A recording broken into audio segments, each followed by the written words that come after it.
Lin's Sun Miao village is located on a low hillside, with lush vegetation and fertile land. In a small house, Bai Lao's voice rang out. Yin and Yang reverse and follow. The Tao is difficult to share with two wills, returning to the one and nine palaces. Every move is heaven's will. Heaven and earth are all in the palm of my hand. Ghosts and gods of the four directions. The Miao heavenly master urgently commands as per the law. Order. He held the tortoise shell and shook it, and 3 coins fell onto the bagua table. After observing for a moment, he said softly, "Indeed, it is not beyond my expectations." Looking at the hexagram, my great calamity is already destined. Bai Lao's face was heavy, his heart full of worry. "I'm afraid I won't be able to take care of you anymore, Siener." Hearing him say this, the young man sitting beside him couldn't help but be astonished. How can that be? But Grandpa's divinations have never been wrong. After thinking for a moment, Bai Lao continued, "I will take you to Tanjiang. You will live at the home of a friend of mine." Yang Xian cried out in alarm. "Grandpa, I don't want to." But his grandfather immediately stopped him. "Say no more. Remember my words. Leave this place and live well. The Miaojiang medical arts I taught you must absolutely not be misused." He had no other choice but to bow his head and agree. The next day, the grandfather and grandson took an early bus into the city. "My name is Yang Xian, 18 years old. I am an orphan and have lived with my grandfather in the Miao village in the mountains since I was a child. My grandfather is proficient in Miao Jiang medical arts and is a famous fortune teller throughout the 10 villages and 8 hamlets. Since I was young, I have followed him to study medicine, learning many methods of healing and preparing medicine. Of course, the Miao Jiang Gu arts are the most mysterious. But in my life so far, apart from my grandfather and the Miao Jiang medical arts, I have never felt a shred of warmth. The villagers all looked down on me, saying I was a jinx who caused my parents' deaths. But the integrity in my heart has never yielded one bit. I always fought back, as if everyone in the world was my enemy. I grew up amidst countless beatings, just to resist those harsh words. But now I'm starting to suspect that I really am a jinx, that even my grandfather is about to be jinxed to death by me. By the time the bus reached the city, it was already dark. The place was filled with towering buildings, making me feel cold and alienated. My home will forever be that small wooden house where my grandfather and I depended on each other. Bai Lao brought Yang Xian to a villa in the Fong King Yuan district of Tanjiang City. Seeing his grandson was very tense, he comforted him.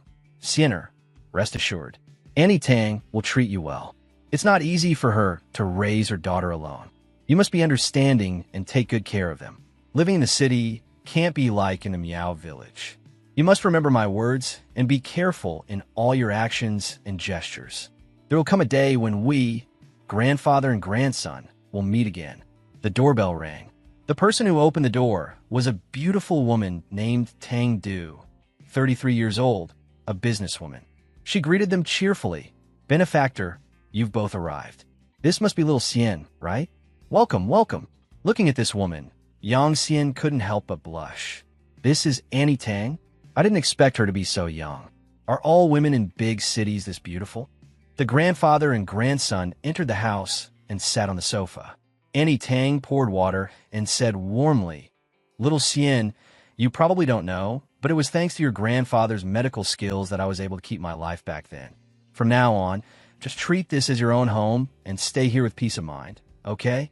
Bai Lao took the glass of water from her hand and replied slowly, "Little Tang, you're too kind. This boy, Yang Xian, hasn't liked to talk much since he was a child." Just then, a voice called down from upstairs. "Mom, can you get my pajamas for me? I forgot to grab them." Annie Tang then said, "Little Xian, could you please go upstairs and get little Shue's clothes for her? I need to talk with your grandfather for a moment." He happily agreed. "Yes, ma'am." He walked into the girl's room and picked up the small pajamas, thinking to himself, "Are these a girl's clothes? They're much softer than I thought. After I deliver this, I should still ask Grandpa to take me back to the Miao village." A clear, singing voice came from the bathroom. "Let's learn to meow like a cat. Together meow, meow, meow, meow, meow." Yang Xian muttered, "Must be over there." He walked over, and with a click, pulled the door open, saying, Annie Tang, told me to bring the clothes over. Little Shui, wrapped only in a thin bath towel, stepped out complaining, Mom, what took you so long? Seeing the young man in front of her, the girl immediately screamed, and in her panic, even forgot to hold on her towel. The towel slipped down, and a classic scene unfolded. Little Shui screamed.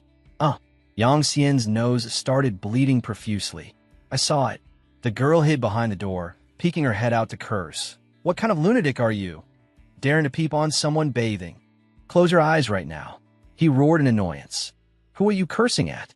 Little Shui snatched the clothes from his hand and huffed. I'm cursing at you. You pervert. With that, she launched a vicious kick at his lower body. Yang Xian grunted and froze on the spot. After hitting him, the girl slammed the door shut with a click and returned to the bathroom. He cursed under his breath. Damn it, I didn't peep on purpose. After getting dressed, Tang Shui peeked her head out and said, I remember now, my mom said some country bumpkin was coming to stay at her house. Could that be you? Yang Xian asked coldly. So what? The girl shouted loudly. Don't think I'm as easy to fool as my mom. Some Miao village miracle doctor. I think you two, one old and one young, are just a pair of wandering swindlers. Tang Jiasui, 18 years old, daughter of Tang Du, with an extremely arrogant attitude. No, I will not agree to you staying in our house. Hearing these words, Yang Xian asked angrily, Who are you calling a wandering swindler? If you have the guts, say it again. Little Shui crossed her arms in front of her chest and slandered loudly. I'll say it. You and your grandfather are both wandering swindlers. Yang Xian suddenly closed in, scaring her into crying out. You, what do you want to do? Yang Xian gripped the girl's hand tightly and said in a stern voice, If you dare to call my grandfather a swindler again, I won't let you off. Tang Shui trembled and called out softly. Let go of me, he roared. Who are you calling a swindler? Little Shui retorted stubbornly. If not a swindler, then a pervert. What are you planning to do? Yang Xian suddenly realized what he was doing. Now was not the time to argue with her. He let go of the girl's hand and quickly went downstairs. Little Shui shouted from behind him. Don't think this is over. You damn pervert. Just you wait. I will definitely get my revenge for today. As he walked downstairs, he thought, Grandpa, I don't think it's worth it. Saving someone's life only to be called a swindler. I don't want to stay another moment in a place that looks down on people like this. Annie Tang, sitting on the sofa, smiled and asked, But down, little Xian? He didn't see Bai Lao and asked, Annie Tang, where's my grandfather? The woman replied, He was afraid you would be sad when he left. So he already left. He was stunned. No way. Annie Tang patted the seat next to her and said, Little Xian, come sit here. I have something to tell you.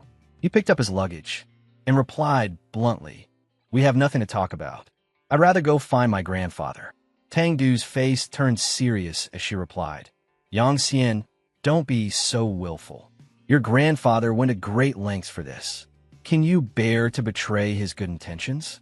You saw the divination yourself. If you leave now, you will instead shorten his lifespan. What will you do then? These words hit his weak spot. Oh, Yang Xian, you really are a jinx. Do you really want to jinx your grandfather to death to be satisfied? He lowered his head and replied softly, I understand. The next day, Tang Du took Yang Xian to enroll at Tanjiang Academy. She said cheerfully, Little Xian's enrollment procedures are complete. You two must help each other at school from now on. Tang Yushui lowered her head and replied, Don't worry, Mom. I will definitely do my best to help him. Yang Xian thought to himself, and just like that, I've officially begun my life in Tanjiang City. But things don't seem to be as peaceful as they appear. Tanjiang Academy, class time. As soon as Yang Xian stepped into the classroom, he heard a voice call out, Are you the new country bumpkin? As he turned his head, he was shoved hard by a blonde-haired guy. Yang Xian was surprised. Huh? What do you want? The blonde-haired guy acted like a boss and said loudly, New here, aren't you? Then you need to learn the rules around here. Today I, Chun Gang, am in a good mood, feeling merciful. So come and beg me. He replied firmly, I don't care about any rules, but don't think I'm easy to bully just because I'm from the countryside. Chun Gang threw a punch, rushing forward while shouting. Remember this well, this fist is the rule of Tanjiang Academy. Yang Xian snorted softly. and quickly leaned back to dodge. He looked at his opponent with a sharp gaze. If you don't mess with me, I won't mess with you. Since you've delivered yourself to my doorstep, then let me give you a taste of the fists of us Miao Jiang people. Yang Xian suddenly landed a heavy punch on his chest. Chen Gang couldn't withstand it and flew backward. He cried out in shock. What? His underlings hurriedly caught him. Boss, are you okay? Chen Gang ordered. Brothers, get him. A group of people immediately rushed forward to attack. Yang Xian struck decisively, and a green-haired guy was knocked to the ground with an elbow strike. In an instant, two of them were down.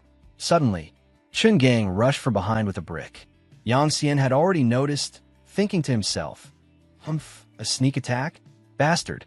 He turned the tables, scooping up a handful of sand, and threw it straight into his opponent's face. Chen Gang couldn't dodge in time, getting sand in his eyes and shouting loudly, "Bastard, you dare to play dirty with me." Yang Xian seized the opportunity and kneed him in the chest. "You guys still haven't learned your lesson."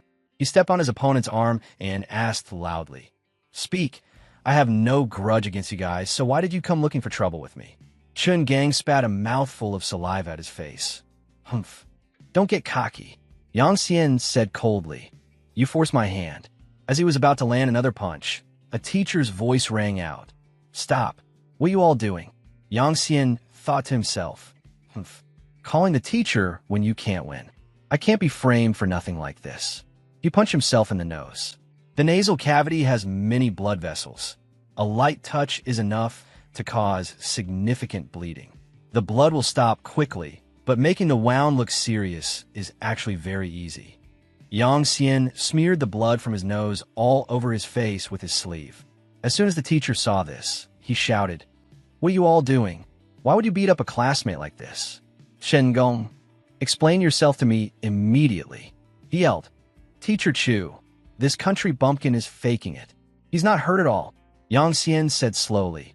"Sir, I just transferred here today. They said they wanted to teach me the rules of Tanjiang Academy, and then they beat me up like this." Chen Gang didn't expect that not only could he not win the fight, but he would also be blamed for such a heinous crime. He pointed at Yang Xian and said angrily, "You bastard." The teacher looked at Yang Xian and advised, "This delinquent student Chen Gang and his group are no good. You need to be careful and protect yourself in the future. I will make them compensate you for your medical expenses. Don't bring this matter up again." He replied obediently, "Thank you, sir." Teacher Chu turned to Chen Gang's gang and shouted, "Recently, the superiors are coming to inspect our school. You'd all better behave for me. All of you get to my office and wait." Tang Yushui, hiding behind the wall, saw this scene and muttered, "A bunch of useless bums." Suddenly, Yang Xian's voice sounded from behind her. "So, you're the one who called them? Can't do anything to me. Are you very disappointed?" She was startled and shouted, "You damn pervert, don't get cocky. I'll definitely make you regret this." After speaking, she walked away, muttering curses, "Hateful pervert, damn pervert." Yang Xian sighed. "Aunt Tang is so gentle. How could she have a daughter like this? I've been criticized by others my whole life. I'm used to it. That Chen Gang and his gang, they definitely won't let this go so easily. I have to prepare in advance." Suddenly, he noticed a type of herb by the roadside. This grass is called poisonous Kogon grass, a type of grass with very low toxicity.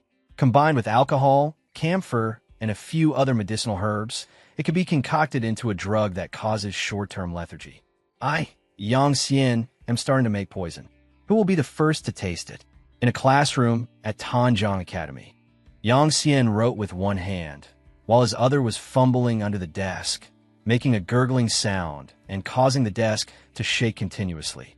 The teacher threw a piece of chalk straight at his head, shouting, "Humph. What kind of behavior is this? Yang Xian, stop what you're doing this instant. How shameless." "Yes." Zhao Yaowei, Yang Xian's homeroom teacher, quickly walked down, intending to catch him red-handed. "Put your hands on the desk." He thought to himself, the medicine isn't ready yet. He placed the water bottle on the desk and asked nonchalantly, "Teacher Zhao, is something wrong? I just wanted a sip of water. Surely you're not thinking something else?"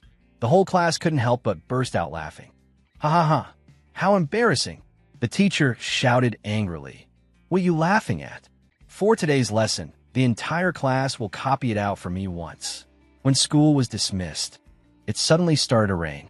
The students went home one by one. Yang Xian stood at the door, holding a small stick and poking it into the medicine vial. The rain was getting heavier. It's best to finish mixing this vial of medicine before leaving.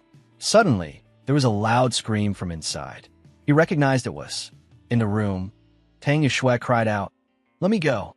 I already gave you the money, didn't I?" Chun Gang snorted and said, "You think that little bit of money is enough to settle this? Then my brothers and I would be a huge loss." Yang Xian thought to himself, "It really is her." Tian Gang slept here. Standing outside the door, hearing Xiao Shui let out a tragic scream, he felt a sense of satisfaction. "Humph, serve her right." He cursed angrily. "You rotten bitch, didn't you tell us to teach that country bumpkin a lesson? Now we're beaten up like this and got punished. Are you playing us?" A fat guy came from behind and said, "Xiao Gang, you shouldn't be so rough with such a beauty." Xiao Shui thought someone was coming to her rescue and asked, "Big brother, can I go home now? My mom is coming to pick me up soon." He pinched her chin, looking her over, and said, "You can go if you want." She asked again, Really? The fat guy swept the girl up and placed her on the table, and replied, "Of course it's true. Just make brother who here happy for a bit, and we can forget about that little matter." The thugs cheered excitedly. "Teach her a lesson, big brother. Her figure isn't half bad. Go on, go on." Tang Yushui cried and struggled. "Let me go. Please don't do this." Xiao Hu ripped off the girl's strap, laughing loudly. "Hey, little lady, weren't you so arrogant?" Suddenly, Tang Shui saw Yang Xian outside the door and pleaded for help. "Save me, please." Hearing the girl's cry for help, "Save me," Yang Xian finally couldn't bring himself to leave. He stepped into the room. Xiao Hu looked at him with a contemptuous gaze.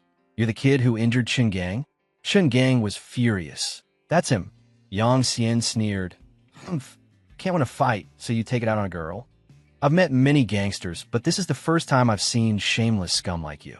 Chun Gang roared. "What did you say? Are you looking to die?" A group of people immediately surrounded him, determined to get revenge. Xiao Hu snorted. "A country bumpkin wants to be a hero saving a damsel in distress. Without even asking if I, woohoo, agree, he replied calmly, 'Less nonsense. If you want to fight, I'll take you on.'" But Xiao Shui was a little worried. "Yang Xian, there are a lot of them." He suddenly asked her, "What's wrong? Still want to cry over there? So annoying. Why don't you hurry up and scram?" The girl hesitated. But if I leave, what about you?" Yang Xian said, while taking off his shirt and throwing it to her. "If they beat me up, isn't that what you wanted? Now, put on a shirt and get the hell out of here." The girl was a little touched. "You really are a jerk. I'll go call the police to help you." After saying that, she hurriedly ran for the door. A thug immediately chased after her. "You little brat, get back here." Yang Xian rushed forward and smacked him on the back. The guy with the mohawk slammed his face into the wall and passed out. A group of thugs swarmed in, beat him up, get him. One by one, they charged recklessly, wanting to overwhelm him with their numbers. Yang Xian was a little worried. "I have to think of a way, or I won't be able to beat them. I don't need to catch the big boss." Xiao Hu was standing at the back, smiling smugly. "Got it. I found you, the ringleader."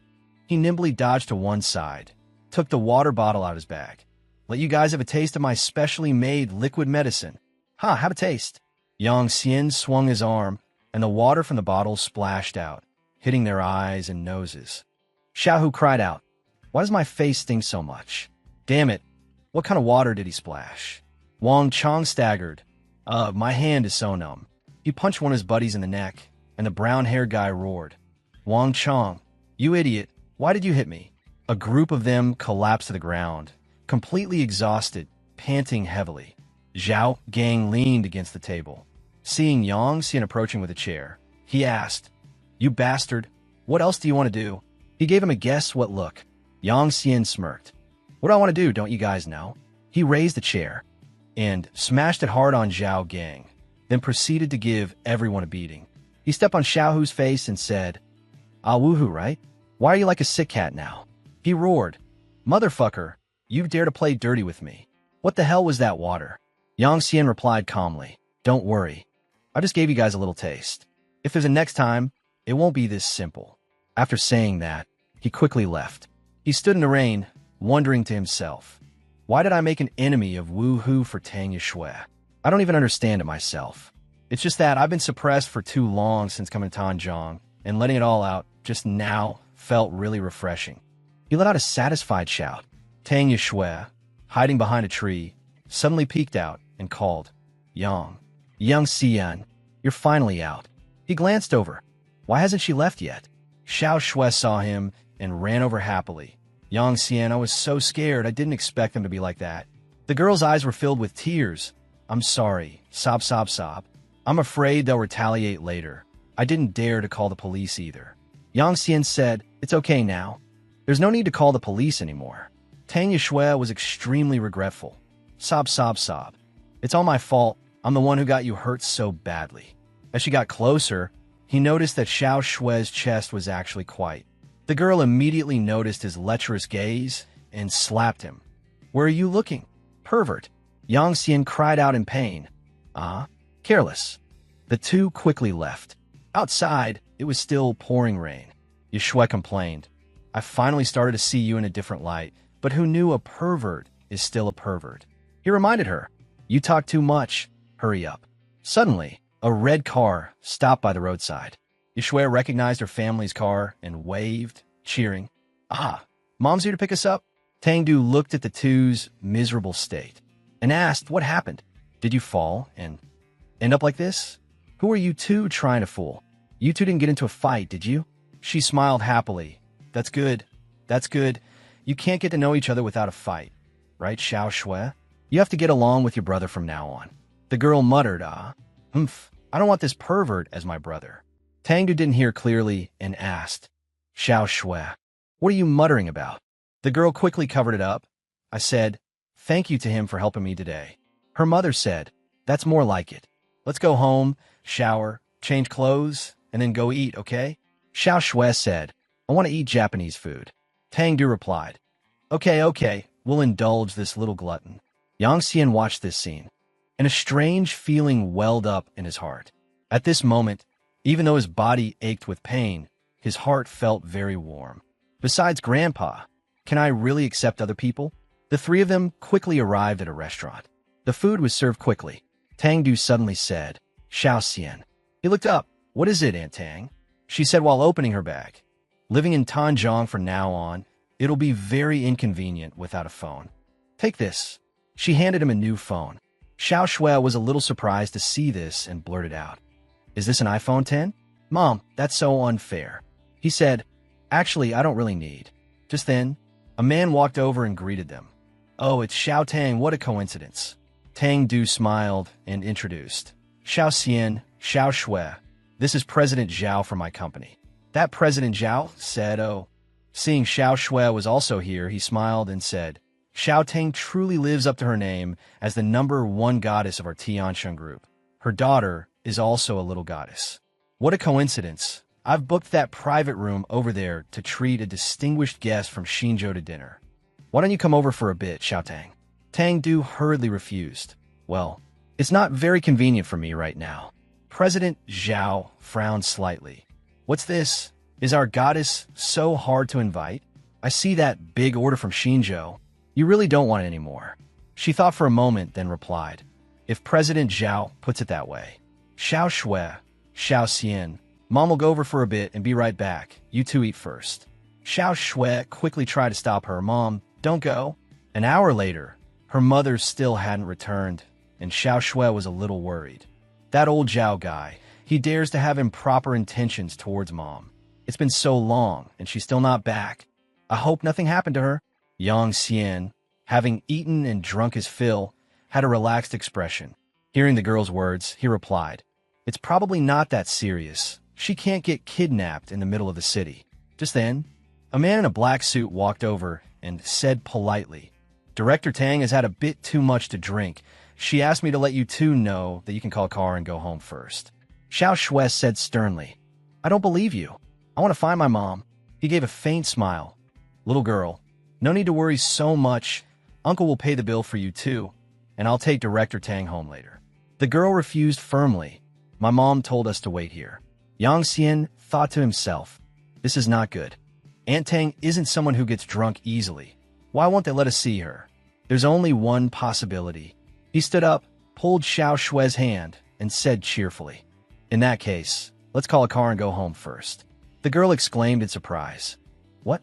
He leaned in her ear and whispered, listen carefully. Aunt Tang might have been drugged by them. We have to find a way to save her. Oh.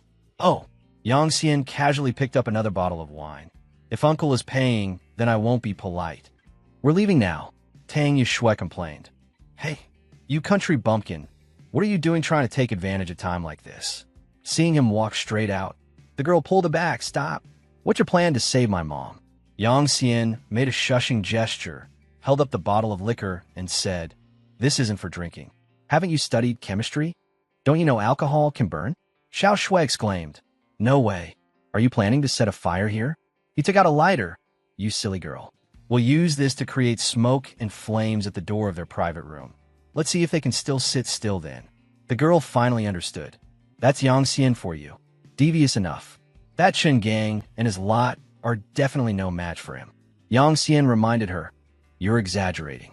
At this moment, President Zhao's voice came from the private room. I'm afraid this isn't quite right. Is it? Nothing will happen later, right? A man looked at Tang Du lying on the sofa, his lecherous gaze mixed with a hint of worry. President Zhao replied, President who has already administered this drug. As long as there are no problems with your order, it'll be fine. It's no big deal if something happens between consenting adults when they're drunk. Tang Du's face was flushed and she was unconscious. Muttering, so hot. President who licked his lips and said, don't worry about the order. I'll take Director Tang to rest now. President Zhao said, then I'll have to trouble President Hu to take Xiao Tang to rest. But I must ask President Hu to be gentle with her. Don't be too rough on Xiao Tang. The other man laughed heartily. Of course, I will definitely do my best to cherish our goddess Tang. The drug had taken effect on Tang Du, and she kept crying out, so hot. President Hu helped her up. Goddess, let's go. Suddenly, thick smoke appeared outside. Cough, cough, what's happening? Where is all this smoke coming from? Is there a fire? Yang Xian stood outside the door, spraying a fire extinguisher relentlessly while shouting loudly. Ah, run. Fire. He thought to himself, haha, this little bit of smoke is enough to scare you guys to death. President Hu's group in the private room was terrified. Quick, the fire is about to reach us. Run, President Zhao. What are you standing there dazed for? A group of people scrambled out, shouting, fire, help. They didn't even bother to look around to see if anyone was there. Seeing they had left, Yang Xian entered the room. He called out loudly, Auntie Tang, are you in here? Oh, Ni Tang. Seeing Tang Du on the sofa, he cursed inwardly. These scumbags, they really did leave Auntie Tang behind. Yang Xian picked her up and quickly left. Luckily, nothing happened. Auntie Tang, I'll take you home. As soon as he reached the corridor, he saw restaurant staff running to put out the fire. One person asked, where's the fire? The person next to him replied, it seems to be out. He quickened his pace. To avoid suspicion, it was best to use the back door. Suddenly, his phone rang. Yang Xian muttered, Tang Yushui. She's the only one who has my number. Xiao Shui was outside. Seeing President Zhao's group run out the main entrance, she called to report. Yang Xian, where are you? Have you found my mom? Is she okay? Those bastards are still talking, and it seems the restaurant staff didn't call the police. What should I do? He quickly comforted her. Don't be scared. Hurry and get a car to go home first. Auntie Tang is fine. I'll take her home. Tang Du, now groggily awake, cried out, her voice sounding a bit strange. I feel so uncomfortable. Xiao Xian, why am I so hot? Xiao Xian, I feel so awful. Seeing her like this, Yang Xian thought, damn it, could it be that they gave Auntie Tang an aphrodisiac? He hailed a taxi for the two of them. In the car, Auntie Tang said softly, Xiao Xian, it's so uncomfortable, my whole body feels like it's on fire. I can't go home now. I can't let Xiao Shui see me like this. I'm begging you, Xiao Xian. Help me. The driver saw this and hinted suggestively, young man, you should take care of your health. Yang Xian roared, what the hell does it have to do with you? Change direction. To the nearest hotel. He took Annie Tang to a love hotel. We're here. Looking at the room decorated entirely in pink, Yang Xian thought to himself, my first time in a place like this, I feel a bit nervous. Annie Tang cried out, Xiao Xian, hurry, I can't take it anymore.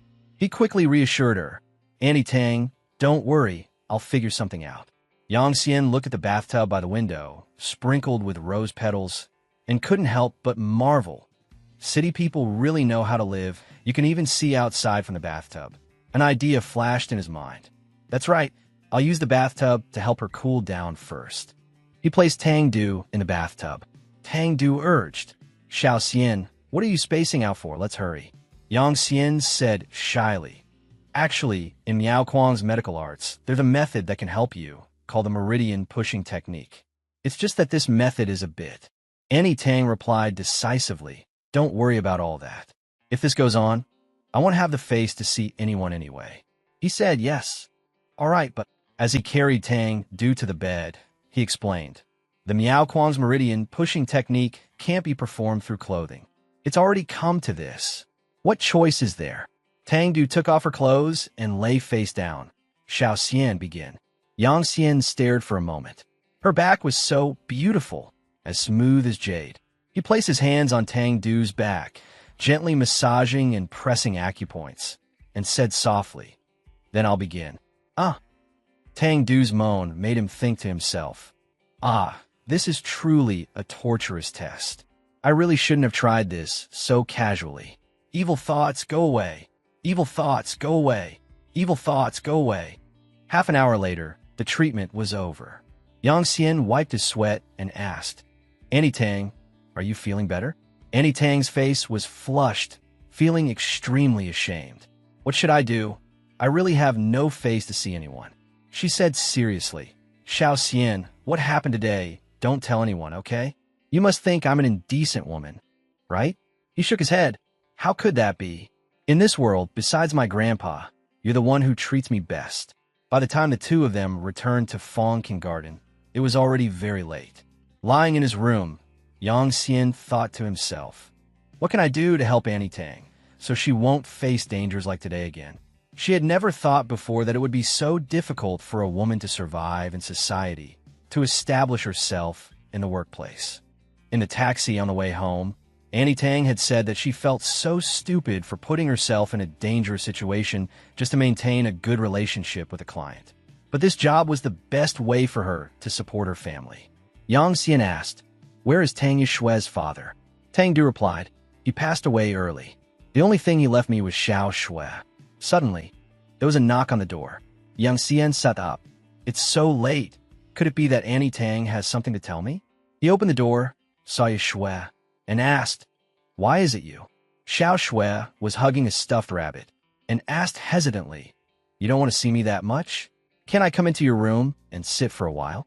After that, they sat on the bed and talked. She shared what exactly happened tonight. Mom doesn't want to say, and I can't keep pressing her. Yang Xian's heart was in turmoil. This gentle appearance is actually quite cute. She's usually so fierce. Yishui said sadly, what on earth happened to Mom? And I couldn't even help her at all. After saying that, she blushed shyly, hid her face with a stuffed bear, and said softly, today, thank you. Seeing this, Yang Xian comforted her. It's nothing. Annie Tang treats me so well. She confessed, actually, a person like you isn't so bad. Seeing her lean closer and closer, a strange thought occurred to him. Why is she leaning so close? Does she want to repay me with her body? Are all city girls this bold? I'm not ready for this. Then, her cheeks flushed, she asked him, you don't just not have a father, but you don't have a mother either? She said innocently, you're really pitiful. He didn't expect her to bring this up. Every word stabbed at Yang Xian's heart. Yang Xian thought in anguish, ugh, why did she suddenly bring this up? It was so hard to create such a good atmosphere. After speaking, Yishui stood up to leave. She said, you saved my mother, so I guess we're fellow sufferers now. Her face was still flushed. She walked out of the room and said, this young lady officially approves of you staying here. On the way back to my room, don't get too excited and run over to thank me.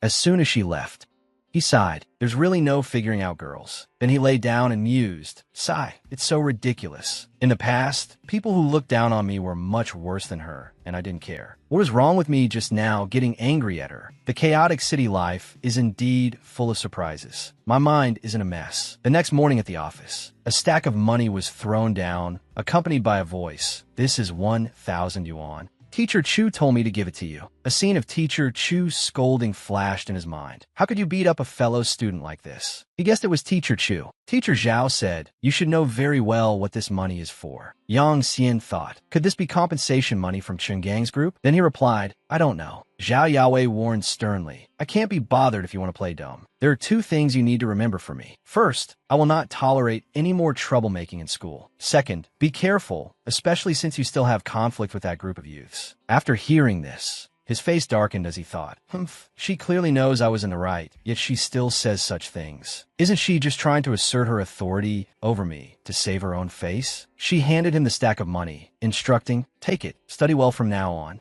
and don't cause any more trouble. Counting the money in his hand, Yang Xian continued to mutter, no wonder she's so beautiful yet so unpopular. The nickname Cold-Faced Iron Lady is well-deserved. Suddenly, he frowned, noticing something. He called out, Teacher Zhao. She replied arrogantly, speak. Yang Xian thought with disdain, what a show-off. He asked seriously, are you sick?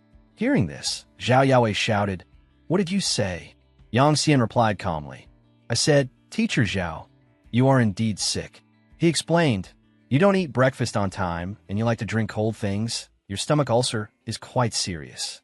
I have a method to treat stomach problems. I can cure you. After he finished, her face flushed for some reason, and she thought, how did this kid guess so accurately? I've never mentioned this in front of students. In the afternoon during class, someone called out to Yang Xian. Yang Xian, someone's looking for you. He wondered who it was. It turned out to be Lin Yufei, 18 years old, a student at Tanzhong Academy. Yang Xian thought, Lin Yufei, I've heard Tang Yushui mention her. Not only is she a famous beauty across all 4 classes, but her social skills are also impeccable. Everyone calls her the social butterfly. Yufei approached, making a disparaging remark. So Yang Xian, you're not that handsome. Her face moved closer and closer as she asked ambiguously, I'm really curious. How did you manage to anger so many people? Suddenly, Zhao Yaowei walked into the classroom and said, class has started. What's all that noise over there? Unexpectedly, Yufei shamelessly slandered him. Teacher, Yang Xian touched my butt. This made the surrounding students burst into laughter. Wow, that country bumpkin is really bold. Now, there's a good show to watch. However, Yaowei didn't believe her at all. She said, Yang Xian touched you. Do you have any proof? Come to my office after class. Then she turned to the blackboard and began her lecture. It's class time now. You're not a student in our class.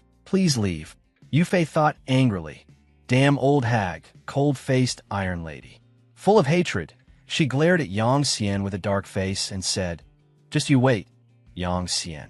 You dare to hit my boyfriend. I won't let you off. As soon as Yufei left, Yang Xian smiled with satisfaction.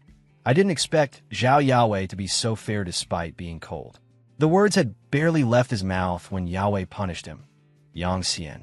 Stand for the rest of the class. Handsome for less than 3 seconds. It felt like an arrow had pierced his heart. After class, everyone left school together. Walking on the stairs, Yang Xian overheard some gossip. I heard Du Tingting got into another fight. Someone said loudly. This time, it seems to be someone from the first year. Yang Xian thought in astonishment. What? They continued talking. It seems to be a girl named Tang Shui or something. She looks quite pretty. Hearing this, Yang Xian curiously followed the two. Move aside, move aside. In the dean's office, the principal was discussing. If it's a misunderstanding, let's not make a big deal out of it. A teacher said cheerfully, Principal Du is right. I will handle this matter. Du Tingting then linked arms with the principal and said innocently, Grandpa, let's go. He also replied kindly, silly child, at school you must call me Principal Du, understand? Inside, Yang Xian saw the injured Yushuel lying there. He thought angrily, damn it, this is completely lawless. Her face was covered in injuries, and she used her hands to hide her crying face. Yang Xian felt aggrieved for her and rushed out to confront them. Stop right there. Whether it's a misunderstanding or not, the victim should be the one to say so, right? Yang Xian loudly criticized Du Tingting. You just hit someone and leave like that? She said arrogantly. What's it to you, country bumpkin? This girl is Du Tingting, 19 years old, a student at Tanzhong Academy. A teacher from behind also came to mediate. Student, actually Tang Yushui slipped and fell in the restroom. A student misunderstood it as a fight with Du Tingting, which is why Principal Du was alerted. The misunderstanding has just been cleared up. Don't cause any more trouble. However, he wasn't so easily convinced. He stepped forward, grabbed her by the collar, and threatened, "Show me how you slip and fall flat on your face like this." Suddenly, a hand stopped him. "Yang Xian, don't." Yushui, with a miserable look on her face, came forward to stop him. "It's because I was careless and fell myself." He couldn't bear it and said, "How can that be? Look at the state you're in." But Yushui still insisted firmly, "It's true. I'm not lying to you." He thought, Of course I don't believe Tang Yushui. It's just that saying anything now is useless." At this moment, many people had gathered to watch the commotion. Tingting arrogantly turned and left. After the principal, he spoke up, asking, "Ahem, which class is he from? How can he be so unreasonable?" As soon as they left, Yushui turned to Yang Xian for help. "Yang Xian, please help me. I don't want my mom to know." He replied with a heavy heart. "Okay, sure, wait for me. I'll think a way to help you." Then the two of them went their separate ways. Yang Xian cursed angrily. "Damn it, how can a person like that be a principal? Du Tingting is truly disgusting." Next, he encountered another bullying incident. Another group of bullies. Yang Xian's face darkened, and he walked over with a dangerous aura, saying, "Hey, you're blocking the way, move." The thug saw him and stopped. "It's you again, kid." Although Chun Gang was still injured, he still acted tough and stepped forward to provoke him. "What's the use of being arrogant here? Tang Yushui got beaten up, and didn't you just obediently accept defeat?" Yang Xian was furious. He threatened Chun Gang. "You coward. Do you want me to give you a few more bandages? Stop talking nonsense." Chun Gang stopped his underlings who were about to make a move. "Let's go," he said. No need for us to act. Someone else will take care of him." Then the three of them left the other student and walked away. "Let's go." Yang Xian turned and said, "Just in time, I'm in a hurry to get to the pharmacy." Suddenly, the other student jumped up. That is, he enthusiastically introduced himself. "You're Yang Xian, right? Let's be friends. My name is Ho Dun. You can just call me Dunzi." He thought to himself, Dunzi is tall and strong. Why did he let them beat him up? Yang Xian coldly ignored him, saying, "Coward." Hearing this, Ho Dun hurriedly explained, "Brother, don't go. I saw there were a lot of them just now, so I let them bully me." Yang Xian grunted in response. He grabbed Yang Xian's hand and said, "The enemy of my enemy is my friend. Let's cooperate. We can definitely get revenge." However, Yang Xian didn't agree. He glared and replied, "There's nothing to cooperate on." From the bushes, Yang Xian emerged, covered in leaves and holding a small jar. He said, "Finding things in a big city is really hard." Then he bit his finger and dripped blood into the bottle of ants. The ants swarmed over. He said, "Come on, drink up and grow." After drinking the blood, they immediately convulsed and deformed, hisses, and quickly swelled up. Next, Yang Xian went to the Kangtai traditional Chinese medicine pharmacy. He walked in, thinking they should sell Chinese medicine here. He said friendly, "Could you please prepare 3 doses of the medicine written on this paper for me?" The shop owner took the prescription and asked, "Gansui malt, these ingredients are fine, but the latter ones are all toxic." Seeing this, Yang Xian took out his student ID and replied, "Actually, I'm buying this for the school's infirmary. Sorry to trouble you. This is my student ID." He finally managed to buy it. He sighed, "Phew, after all that talking, I finally got it."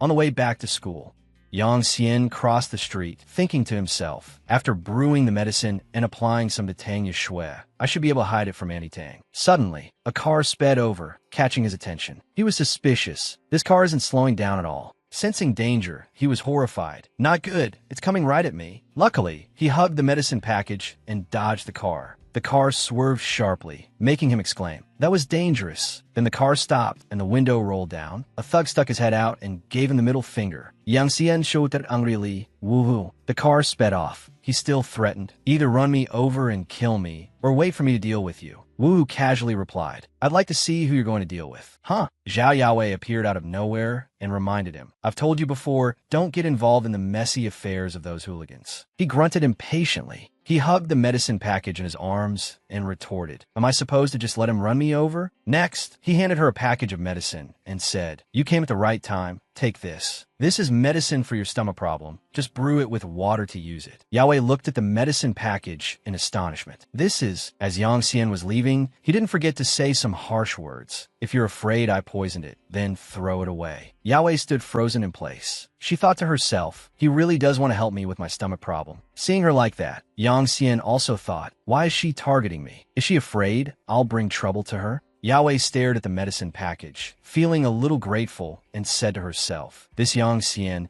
does he really see himself as a wandering knight-errant? Back home, Yang Xian sat in the living room studying. Wind is a yang pathogen. It travels through the yang meridians to the top of the head. Only wind can reach. So the Fengqi acupoint is that important. Suddenly, there was the sound of footsteps, clop, clop, clop. It turned out to be Tang, Du coming home from work. She walked in. Xiao Xian, you're back. I'm going to cook. He said, Auntie Tang. She tiredly rubbed her neck and said, Xiao Shui said she wants to eat pizza. Didn't she ask you to go with her? She continued, I'll have to talk to her about it some other time. Seeing her tired expression, Yang Xian asked with concern, Auntie Tang, are you all right? Then, Tang Du felt dizzy and collapsed onto the sofa. Yang Xian went closer to check. The pulse is unstable. Overexertion. She needs more rest. As she rested, he went behind her to massage her shoulders, saying, I know an acupressure massage method that can relieve fatigue. Let me massage you. She replied tiredly, Okay, I'll trouble you then. Suddenly, indecent images appeared in his mind. He blushed, trying to suppress those thoughts. What am I thinking? Hurry up and massage Auntie Tang.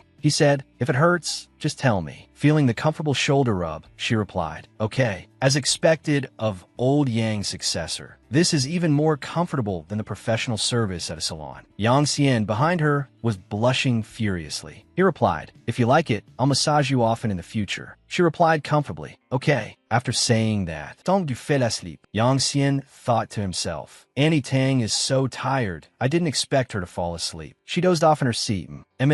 However, his gaze swept over her figure. He thought, no one would guess that a woman as delicate as a willow branch like this is the mother of a 15-year-old daughter. With his eyes half closed, his heart was in turmoil. He seemed to smell the scent of roses on her. Then his hands began to knead uncontrollably. He thought, the more I suppress it, the more chaotic thoughts appear in my mind. That disobedient hand moved closer and closer to her chest. He panicked. My hand is out of control. He was as if controlled by desire, unable to stop. His hand was about to taste a worldly delicacy. His breathing became rapid, unable to control himself. Suddenly, Tang Du spoke up, Xiao Xian. Hearing this, Yang Xian jumped and immediately pulled his hand back. She asked casually, do you have a girlfriend at school yet? He blushed beet red with embarrassment and replied, I haven't thought about it. It's just that the girls at school are fierce and unreasonable, not like you. Annie, who is both beautiful and gentle. I've been found out. So embarrassing. She just giggled. After asking, Tang Du stretched, stood up, and left. She didn't forget to say, all right now, stop teasing me. Just give me massages often in the future, and I'll be very happy, huh? That was really comfortable. As she turned away, her face also flushed red, and she thought to herself, huh, this kid is grown up. Half an hour later, Yang Xian came out after cleansing his soul, thinking to himself, phew, I'm finally clear-headed again. He looked at the bottle containing the giant ant on the table and thought, there's not much time left. He picked up the bottle and said, the blood ant goo has been successfully cultivated. A special red ant survived inside. He explained, the blood ant goo is a type of poison goo. The toxin it secretes when it bites someone is extremely venomous and has the ability to cause strong hallucinations. Looking at the ant in the bottle, he said sinisterly, Du Ting Ting, just you wait. Yang Xian went to school and saw a familiar figure at the gate. He wondered, isn't that Ho Dun? Next, Ho Dun ran to warn him, Yang Xian, you'd better find a place to hide. He said fearfully, Du Ting Ting and Lin Yufei are waiting to ambush you at the sports field. But Yang Xian said cheerfully, humph, I was just worried I couldn't find her. She's delivering herself to my doorstep. All the better. As soon as she saw him, Ting Ting ordered her gang of girls. That's the country bumpkin, sisters. Let's cripple him, Ho Dun said worriedly. Du Ting Ting has Principal Du backing her. She's not afraid of anything. However, Yang Xian wasn't scared. He replied, humph, I'm not afraid of her either. Yang Xian walked in and was surrounded by many female thugs holding baseball bats, their killing intent palpable. Ting Ting sneered. Originally, for offending our Yufei, I was just gonna have Tang Yushui give you a little reminder, but you ended up daring to be arrogant with me. Students in the school rushed to the hallways to watch the commotion. Whoa, there's a good show to watch again. Isn't that the new country bumpkin? How dare he pick a fight with just anyone? Yang Xian asked nonchalantly, what do you want? Hearing this, Ting Ting smugly tapped the bat in her hand. She said, how about this, you kneel and kowtow 3 times and say Sister Fei I was wrong 3 times, and I'll let you go. Then she raised her eyebrows and glared provocatively. What? Cat got your tongue? On the contrary, Yang Xian was disdainful, treating her like a pile of dung. He held his nose and waved his hand, saying, there's clearly a pile of dung in front of me. It stinks so much I can't open my mouth.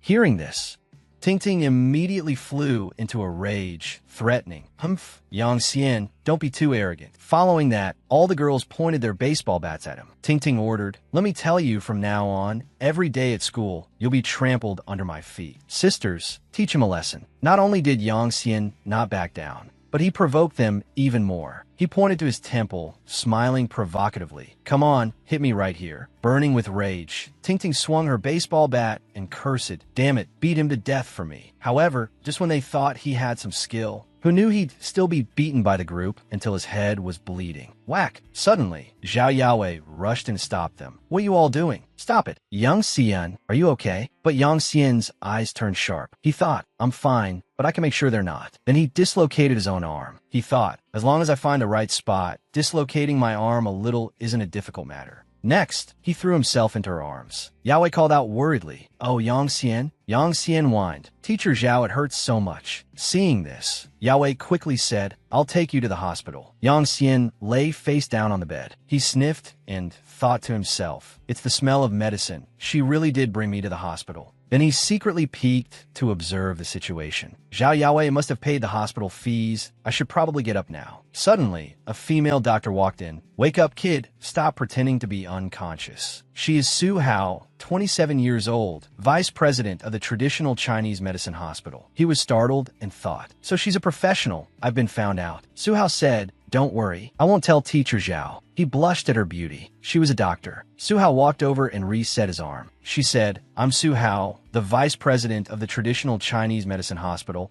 and also a former classmate of your Teacher Zhao. Click. Now, let me reset your arm for you. Then she leaned in close and whispered, but intentionally dislocating your arm isn't what a good kid does, you know? After taking care of it, Su Hao walked out. She said, Teacher Zhao said you don't need to go back to school today. Just get some good rest. With his arm reset, Yang Xian thought, Su Hao, as pure and white as jade. Suddenly, there was a knock on the door. Knock, knock, knock. He thought, is that Su Hao? Unexpectedly, it was Ho Dun. He brought food to visit him. Brother Xian, are you okay? Yang Xian thought disappointedly. Oh, so it's this guy? He asked dejectedly. What are you here for? Ho Dun put down the bag of food and said, seeing you in such good spirits, I'm relieved, hee hee. After that, Ho Dun still hadn't given up on the idea of cooperating. He proposed again. Brother Xian, let's form an alliance. It's because your power is too weak that you were beaten by a group of girls and had to be hospitalized. I feel indignant on your behalf. Let's form an alliance and get revenge together. After hearing this, Yang Xian thought to himself, I didn't expect faking an injury so convincingly would also be a hassle. He asked, all you think about all day is revenge. Tell me, what grudge do you have against them? Ho Dun replied, it's a long story. After that, a relationship chart was laid out. Chun Gang and Wu Hu are cousins. Wu Hu is Lin Yufei's boyfriend, and behind Wu Hu is the Fierce Tiger Society. Du Tingting is the vice principal's niece. They're used to bullying people at school. No one dares to mess with them. It turns out that in the past, Ho Dun had a crush on Du Tingting, but ended up being publicly humiliated. He continued, in the past, Ho Dun had a secret crush on Du Tingting. He gathered all his courage to write a love letter, only to be mocked by Du Tingting in front of everyone. Ever since then, they've targeted him, repeatedly looking for trouble. After hearing this, Yang Xian said, you actually liked a girl like Du Tingting. Ho Dun immediately changed the subject. Let's not talk about this anymore. All right, I heard that Zhao Yawei got into a big argument with Du Kaming because of you. Hearing this, Yang Xian jumped up in surprise. What? That ice-cold woman? Ho Dun replied, that's right. She forced Du Kaming to guarantee your rights, and even had to write a letter of commitment. Hearing this, he immediately pulled out his 4-needle. He stood up and said to Ho Dun, let's go back to school. Su Hao saw this and wondered. He's leaving? She immediately called Yawei. Yawei, your little knight-errant is about to head back to school. She added, I actually had a small matter to ask him. In the meeting room of Qingjiang Academy, Yang Xian and Ho Dun stood outside the door. He asked, Yang Xian, what are you doing? Yang Xian was secretly observing through the glass slit on the door. He said, we have to see what they're planning first. A voice came from inside. Principal Zhu is on a business trip, so I'll decide this matter. Chatter erupted. Yang Xian bullied the female student first. That's right, let's just let Principal Du decide. Du Kaming sat in his swivel chair and said smugly, the girl's fighting back was a bit excessive, but it's not a big deal. The teachers immediately agreed. We'll follow Principal Du's arrangements. Suddenly, Zhao Yawei slammed the table. Bam. She said, Principal Du, this is Yang Xian's injury report. She stood up and firmly defended him. He could press charges. He has no family or friends here. I am his homeroom teacher, and today I must get justice for him. Seeing her like this, Yang Xian was a little moved. He thought to himself, Teacher Zhao is offending the principal for my sake. Kaming asked, so what does he want? Suddenly, Yang Xian pushed the door open and barged in, demanding loudly, I want compensation. Hearing this,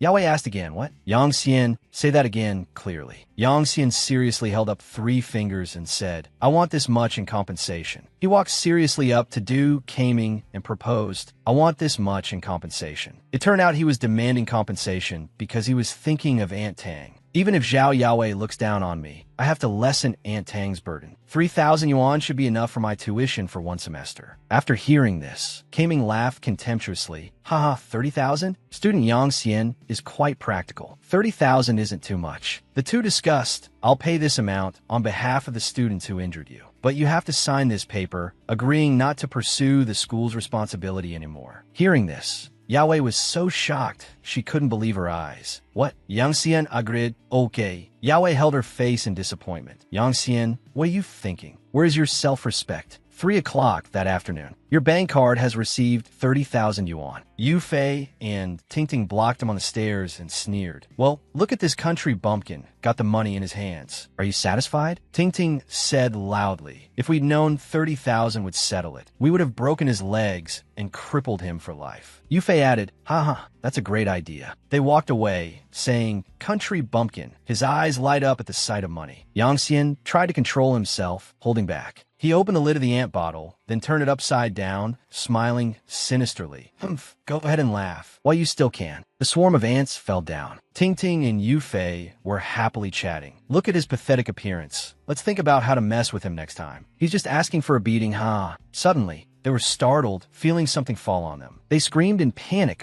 Something's biting me. It hurts so much. Is it a bee? Yang Xian took off his arm sling, walked seriously up the stairs, and thought to himself, just wait and taste the bite of the blood ant goo. As long as I can control it, you'll put on quite a show. Back in class, the teacher was lecturing. This math problem can be solved just by drawing 1 line. So this problem is no issue. Yang Xian dozed off out of boredom, thinking to himself, judging by the time, it should be taking effect now. Waiting is really boring. The deer arm sling appeared again. Suddenly, people outside started making a commotion. It's so noisy down there. Can you hear that? Yes, let me see. Yang Xian smiled smugly. The good show is starting. The students in the class all looked out excitedly. Wow, isn't that Du Tingting and Lin Yufei? Did those two take the wrong medicine? Whoa, is this a free show? Screams came from below. I want to fly. Take it all off. Take all the clothes off. Yang Xian happily watched the show. He told himself, the effect of the blood ant goo is terrifying. It will make people hallucinate. Yang Xian went to the sports field, where Tingting and Yufei were causing a scene. Tingting had even taken off her bra and was waving it around. Fly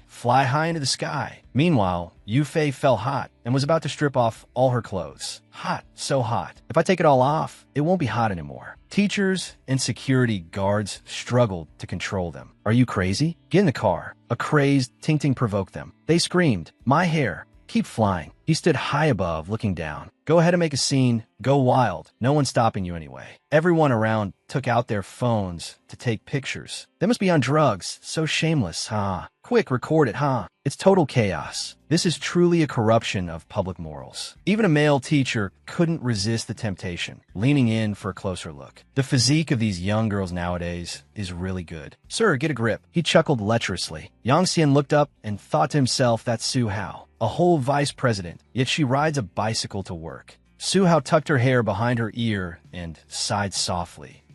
Oh, it's about to rain. Why did the chain have to fall off at this moment? Yang Xian walked over, smiled, and said, Vice President Su, let me fix it for you. The two of them bent down to fix it for a while.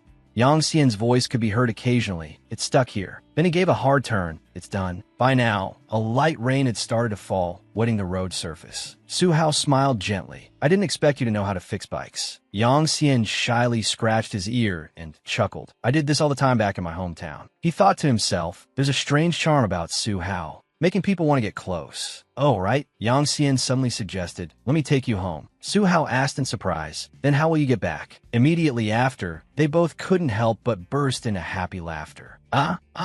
Just then, a car stopped in front of Yang Xian and Su Hao. A man with green hair rolled down the window, squinting at Su Hao. Little Hao, why are you here? It's raining so heavily. Let me drive you home. They immediately recognized him as Zhang Yinfeng, the director of the hospital where Su Hao worked. Su Hao placed a hand on Yang Xian's shoulder and politely refused. There's no need. I'm not used to riding in cars. Director Zhang, you should head back. It's fine to have this little friend take me. Well, that's quite an intimate way to address him. Zhang Yinfeng shot him a disdainful glance. Just a fly buzzing around Su Hao. He snorted coldly in his heart.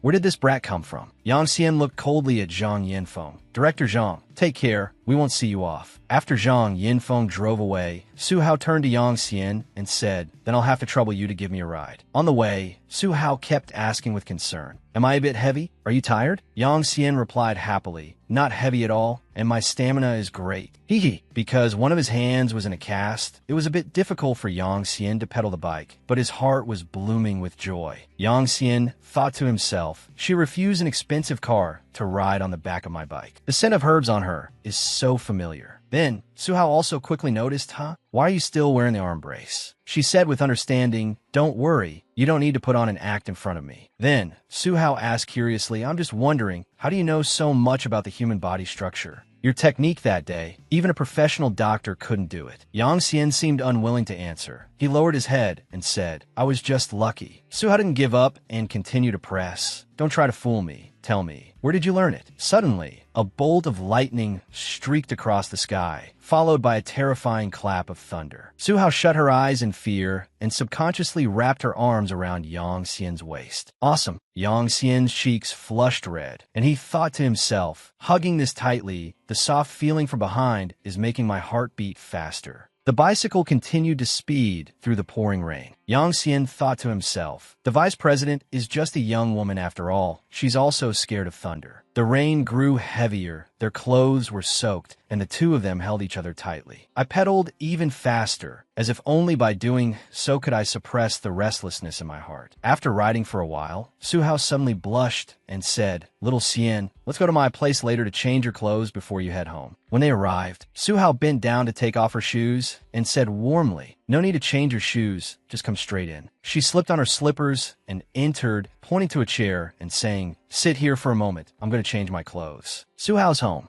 Yang Xian looked around the living room and couldn't help but sigh in admiration. So this is Su Hao's home? Simple and tidy. He bent down to smell the potted plant on the windowsill. No wonder the room has a faint floral scent. She's growing medicinal herbs as decorative plants. At this moment, Su Hao had also finished changing. She brought a set of clothes for Yang Xian. I found a large set. You can wear this. Yes, thank you. Yang Xian immediately agreed. He didn't hesitate to take off his shirt right in front of Su Hao.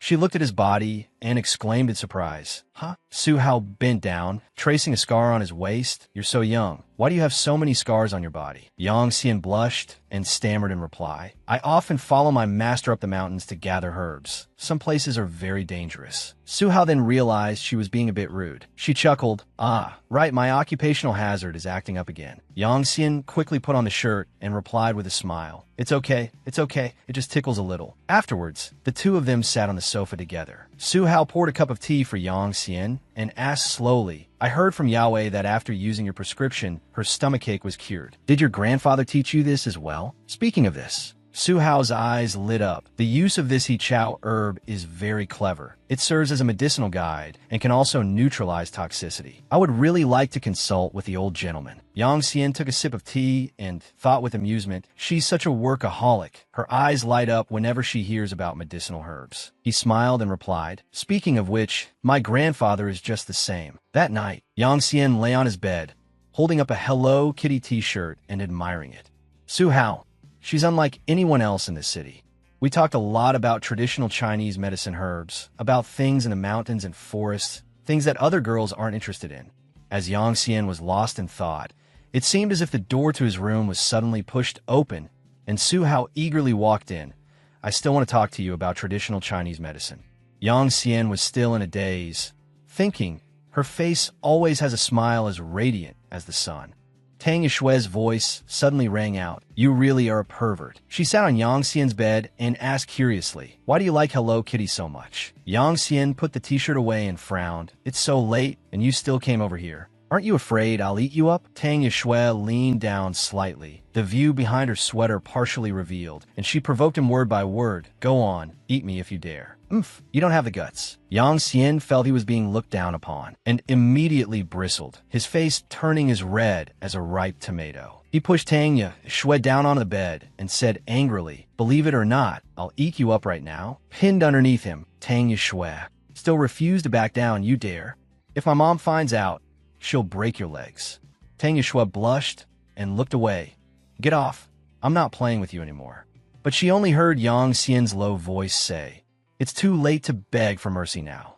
With that, he leaned down and placed a kiss on Tang Yishue's lips. Tang Yishue let out a surprised MMPH. Her lips were soft and sweet, a thrilling sensation that he couldn't resist. Yang Xian no longer cared about anything else. His hand slipped under the hem of Tang Yishue's skirt. At this moment, he was like an uncontrollable wild beast. Just then, a knock came from the door.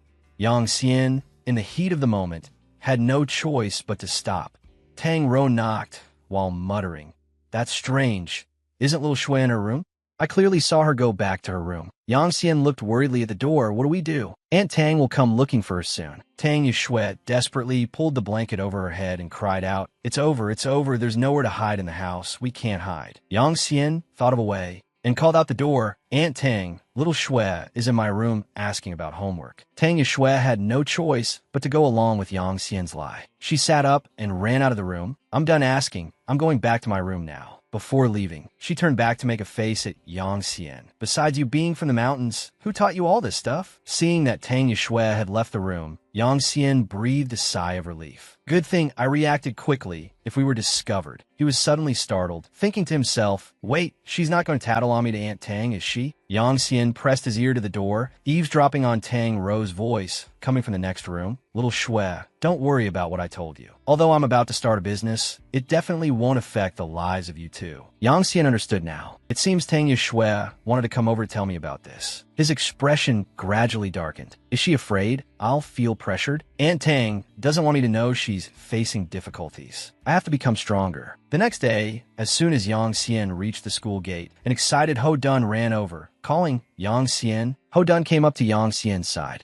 and said worriedly, have you heard? Du Tingting and Lin Yufei caused too much trouble at school and got expelled. Yang Xian smiled. Isn't that great? It's not like they enjoyed school anyway. Ho Dun's face was serious. You can still laugh? I heard Du Tingting has brought people from the Fierce Tiger Society to get revenge on you. Just then, an aggressive voice called out from a distance. Ho Dun, you idiot, are you tired of living? You dare to tip him off? At this moment, Du Tingting led a group of underlings, surrounding Yang Xian and Ho Dun. She said smugly, Yang Xian, I knew it was you. Du Tingting crossed her arms and looked at Yang Xian, her tone full of hatred. You dare to harm me? If I don't beat you to death today, my surname isn't Du. Ho Dun quickly tried to dissuade her. Ting Ting, don't do anything reckless. This is near the school. Wu Hu cracked his knuckles, making a crack sound. Hilarious. You think anyone here is afraid of the school? If we don't teach you a lesson, you'll think our fierce tiger society is easy to bully? Seeing the tense situation, Yang Xian said to Ho Dun,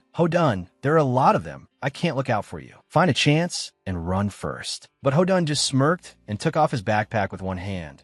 He pulled 2 iron pipes out of his bag and said with a smile, Yang Xian, I, Ho Dun, am not the type to cling to life, fear death, and sell out my friends. Ho Dun handed 1 pipe to Yang Xian. Brother Xian, take it. Yang Xian slung the iron pipe over his shoulder and smirked. Hee, have you thought this through? Wu Hu also pulled out a dagger and shouted, get them. When Ho Dun saw the dagger about to stab him in the stomach, he cried out in panic, oh my god, they're for real. They're playing dirty. He thought in fear, I'm dead for sure. Yang Xian looked behind him and shouted, Dunzi, be careful. He thought angrily, that bastard Wu Hu, he's really playing dirty. It seems I have to teach them a lesson today. But Ho Dun gritted his teeth, snorted coldly, and immediately raised the iron pipe in his hand. Before Wu Hu's dagger could stab him, he swung the iron pipe straight at his head. An inch longer is an inch stronger, understand? You want to stab me with that shabby knife? Huh, ugh. Wu Hu immediately let out a cry, quickly dodging to the side and glancing at Ho Dun. Humph, you've got some skills. Brothers, surround them. Seeing the underlings had surrounded them, Yang Xian immediately shouted, Dunzi. He rushed forward and kicked one of them down, then yelled, run. Seeing the 2 of them run, Wu Hu quickly roared, damn it, after them. Ho Dun ran after Yang Xian. But after running for a while, he quickly realized, damn it, we're running in the wrong direction. This isn't the way to school. Seeing this, Wu Hu's group burst out laughing, mocking them. Ha ha ha, cowardly and stupid. Shouts came from behind, blocked their way back to school. Don't let them escape. Yang Xian, who was in front, calmly said to Ho Dun, Dunzi, keep following me. Ho Dun asked in confusion, Brother Xian, why are you running into a dead end? Yang Xian turned his head to look and smirked. You can still make it if you run by yourself now. I'll say it again, it's more satisfying to get your own revenge. Ho Dun looked at him seriously. At a time like this, you're still looking down on me. Yang Xian said cheerfully, all right then, if we don't die today, I'll consider you my friend. With that, Yang Xian turned into a small alley. Seeing a huge concrete wall blocking the way ahead, Ho Dun cried out in panic. Bro, oh bro, why do you keep running into dead ends? We're even farther from school now. We're dead for sure. Yang Xian smirked, using his hand to remove the cast from his other arm. You think hiding in school would solve anything? I did this to take 1 step back to take 3 steps forward. Yang Xian unwrapped the bandages, binding his hand and the iron pipe together. Ho Dun asked in amazement, isn't your arm broken? Yang Xian smiled confidently. Of course not. Now you know why I lured them here, right? Ho Dun chuckled, giving Yang Xian a thumbs up. Brother Xian, you're brilliant. I finally understand why you can always beat them. Yang Xian glanced out of the alley. Next, it's time for a real test of strength. Yang Xian slowly instructed Ho Dun. This alley makes it easy for the few to fight the many. They have the numbers, but they can't use them here. Stick close to me later, it'll be easier to strike. At this moment, Wu Hu's group had also caught up. Quick, they're over there. Yang Xian continued. We have to take down the closest ones first, then deal with the rest. Got it. Ho Dun obediently agreed. As soon as they arrived, they saw Yang Xian's uninjured arm and blurted out in shock. You surprised? Yang Xian's voice was suddenly right next to them. Without anyone knowing when, Yang Xian had rushed in front of them, knocking away the small dagger with his bare hand, while simultaneously ramming the iron pipe straight into the blonde guy's stomach. Big surprise? The blonde guy collapsed to the ground in pain. The underlings rushed over in a panic. Brother gang. But before they could do anything, Ho Dun had already charged into their midst with an iron pipe. Get the hell out of my way. Seeing Ho Dun ferociously knock down several people, Yang Xian thought to himself, Dunzi is pretty scary when he's mad. I'll just leave these small fries to him. An underling was sent flying into a wall by Ho Dun, crying out miserably. Yang Xian scanned the crowd. His opponent was Wu Hu. Yang Xian locked onto his target, and in just a few steps, he leaped into the enemy's formation, shouting, die. Wu Hu raised his knife, angrily thinking to himself, damn it, so the arm injury was fake. He frowned and snorted. You like wearing a splint, don't you? He pointed the knife straight at Yang Xian and said viciously, I'll make you wear a splint for the rest of your life. Yang Xian snorted coldly and said contemptuously, You idiot, you think this piece of junk knife is some kind of treasure? He smashed the iron pipe straight onto Wu Hu's hand. Before the knife could even thrust out, it fell to the ground. Wu Hu fell to the ground, clutching his hand and screaming, it's broken. Yang Xian stepped forward with the iron pipe, thinking to himself, I'll take his life while I have the chance. Suddenly, a female voice rang out. Stop right there. Du Tingting stood in front of Wu Hu, saying sternly, I don't believe you dare hit a woman. Get lost, get lost, get lost. Yang Xian slapped her without any mercy. I don't hit women, but are you even considered human? Anyone who gets in my way dies. With that, Yang Xian rushed forward and pinned Wu Hu down, mercilessly bringing down his iron pipe and fists. The other underlings stared, stunned.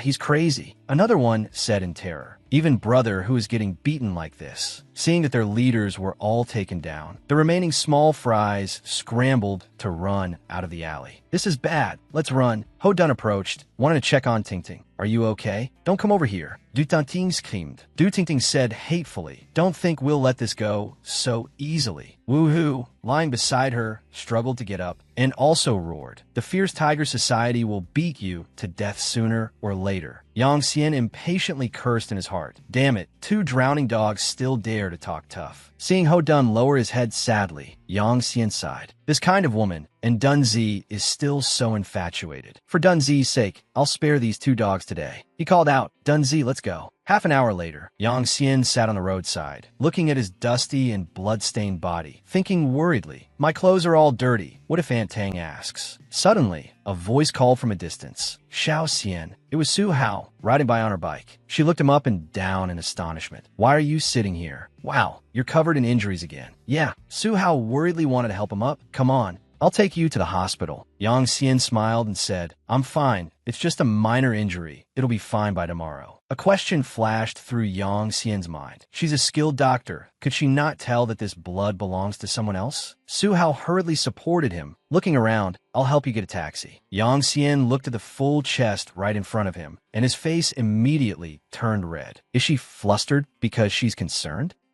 Su Hao brought Yang Xian into the clinic and personally applied medicine for him. You really know how to make people worry. Yang Xian grimaced and cried out. Su Hao poured some liniment into her hand, then carefully massaged Yang Xian's calf. Luckily, your injuries aren't serious today. With that, she used a cotton swab to dab the liniment on Yang Xian's wound, her tone full of worry. Seeing you covered in blood really gave me a scare. Promise me you won't get hurt again in the future. Yang Xian was stunned for a moment. Is this what it feels like to be cared for by someone? He nodded happily. I promise you, big sis. Su Hao blushed slightly. What's with the big sis? I just misspoke, and you're calling me that too? Yang Xian held Su Hao's hand tightly, smiling teasingly. If I don't call you big sis, should I call you Goo Goo like Yongwu did? Su Hao blushed and stammered. Just call me big sis then. At this moment, the door to the room was suddenly pushed open, and Zhang Yinfeng walked in, holding a large gift box. My family brought back some chocolates from abroad. I brought them for you to try. Seeing someone had arrived, Su Hao quickly pulled her hand back and turned to reply.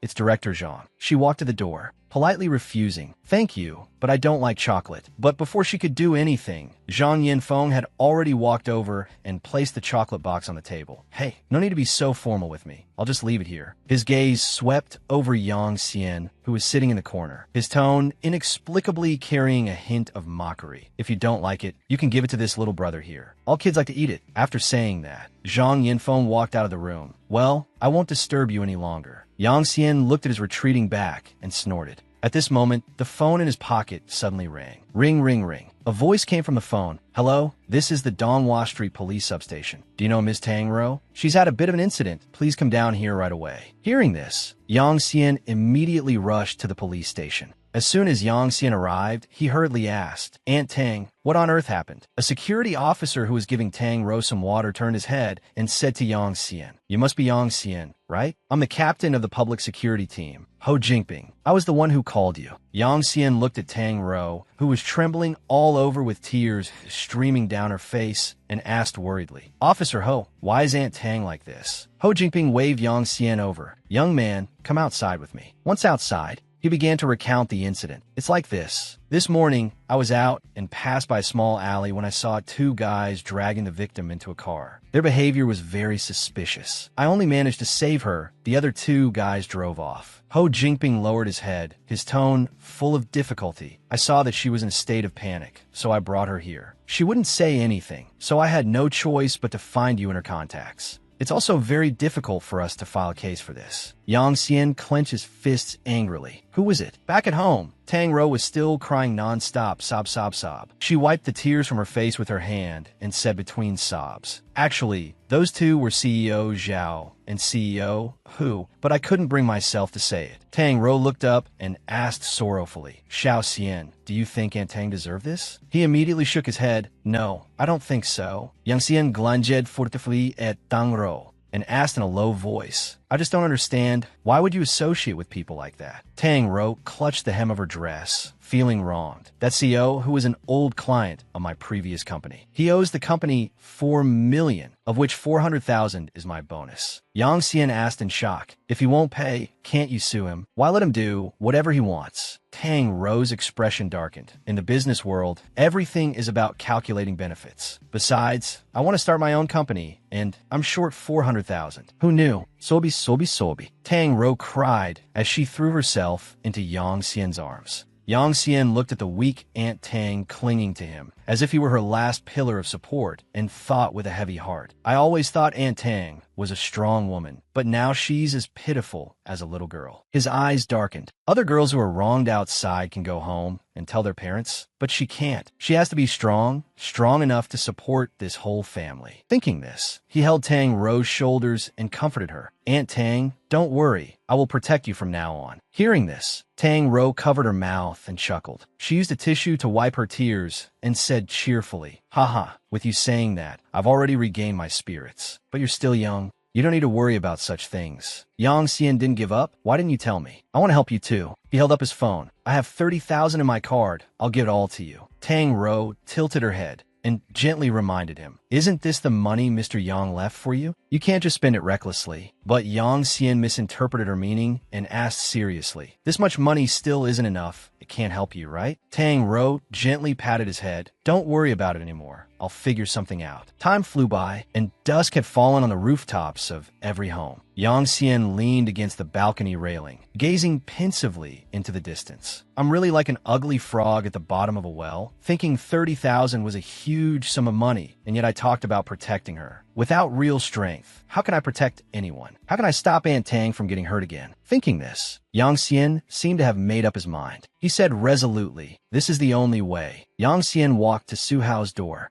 and raised his hand to knock. Su Hao was still sleepy at this time. She rubbed her eyes. "Xiao Xian, is that you? Come in quickly." Yang Xian thought nervously. She might be very disappointed in me, but there's no other way now. Seeing that Yang Xian's expression was off, Su Hao tilted her head and asked, "Did something happen?" He clenched his fists and finally decided to say it. "Sis, can I borrow some money from you?" Hearing this question, a look of doubt appeared on Su Hao's face. "Borrow money from me?" Yang Xian clenched his fists, already blaming himself 1,000 times in his heart. "I'm so shameless, asking to borrow money after knowing her for only a few days. Even if I'm rejected, lectured, or scolded, I won't have a single complaint." But Su Hao said nothing. She pulled his hand, leading him into the house. "Let's talk inside." Yang Xian let out a breath, his heart tense to the extreme. But if he were rejected today, he would never have the face to see her again. At this thought, his heart clenched, and he began to feel regret. After hearing everything, Su Hao calmly poured some tea and said, "So that's how it is." As a senior manager of a trading company, Aunt Tang's decision to start a business was surely not made on a whim. She raised her hand and said seriously, "I agree to invest 500,000 in Tang Ro's company, but I have one condition." "What condition?" Yang Xian immediately asked. Su Hao said slowly, "For 3 years, if I ever need your help with anything, you must help me without sparing your life. Simply put, I'm spending 500,000 to buy your life for 3 years." Yang Xian lowered his head, thinking in astonishment. She agreed without any hesitation. He happily threw his arms around Su Hao, exclaiming with joy, What's my life even worth? Besides, if you were in trouble, I would have risked my life to help you anyway. Thank you. You're truly a fairy descended to earth, the most beautiful and kindest person in this world. Having just laid on the flattery, Yang Xian suddenly realized what he had done. He quickly stepped back, his cheeks flushing red as he said, "Ah, sorry, I got too excited." Su Hao also shyly tucked her hair back.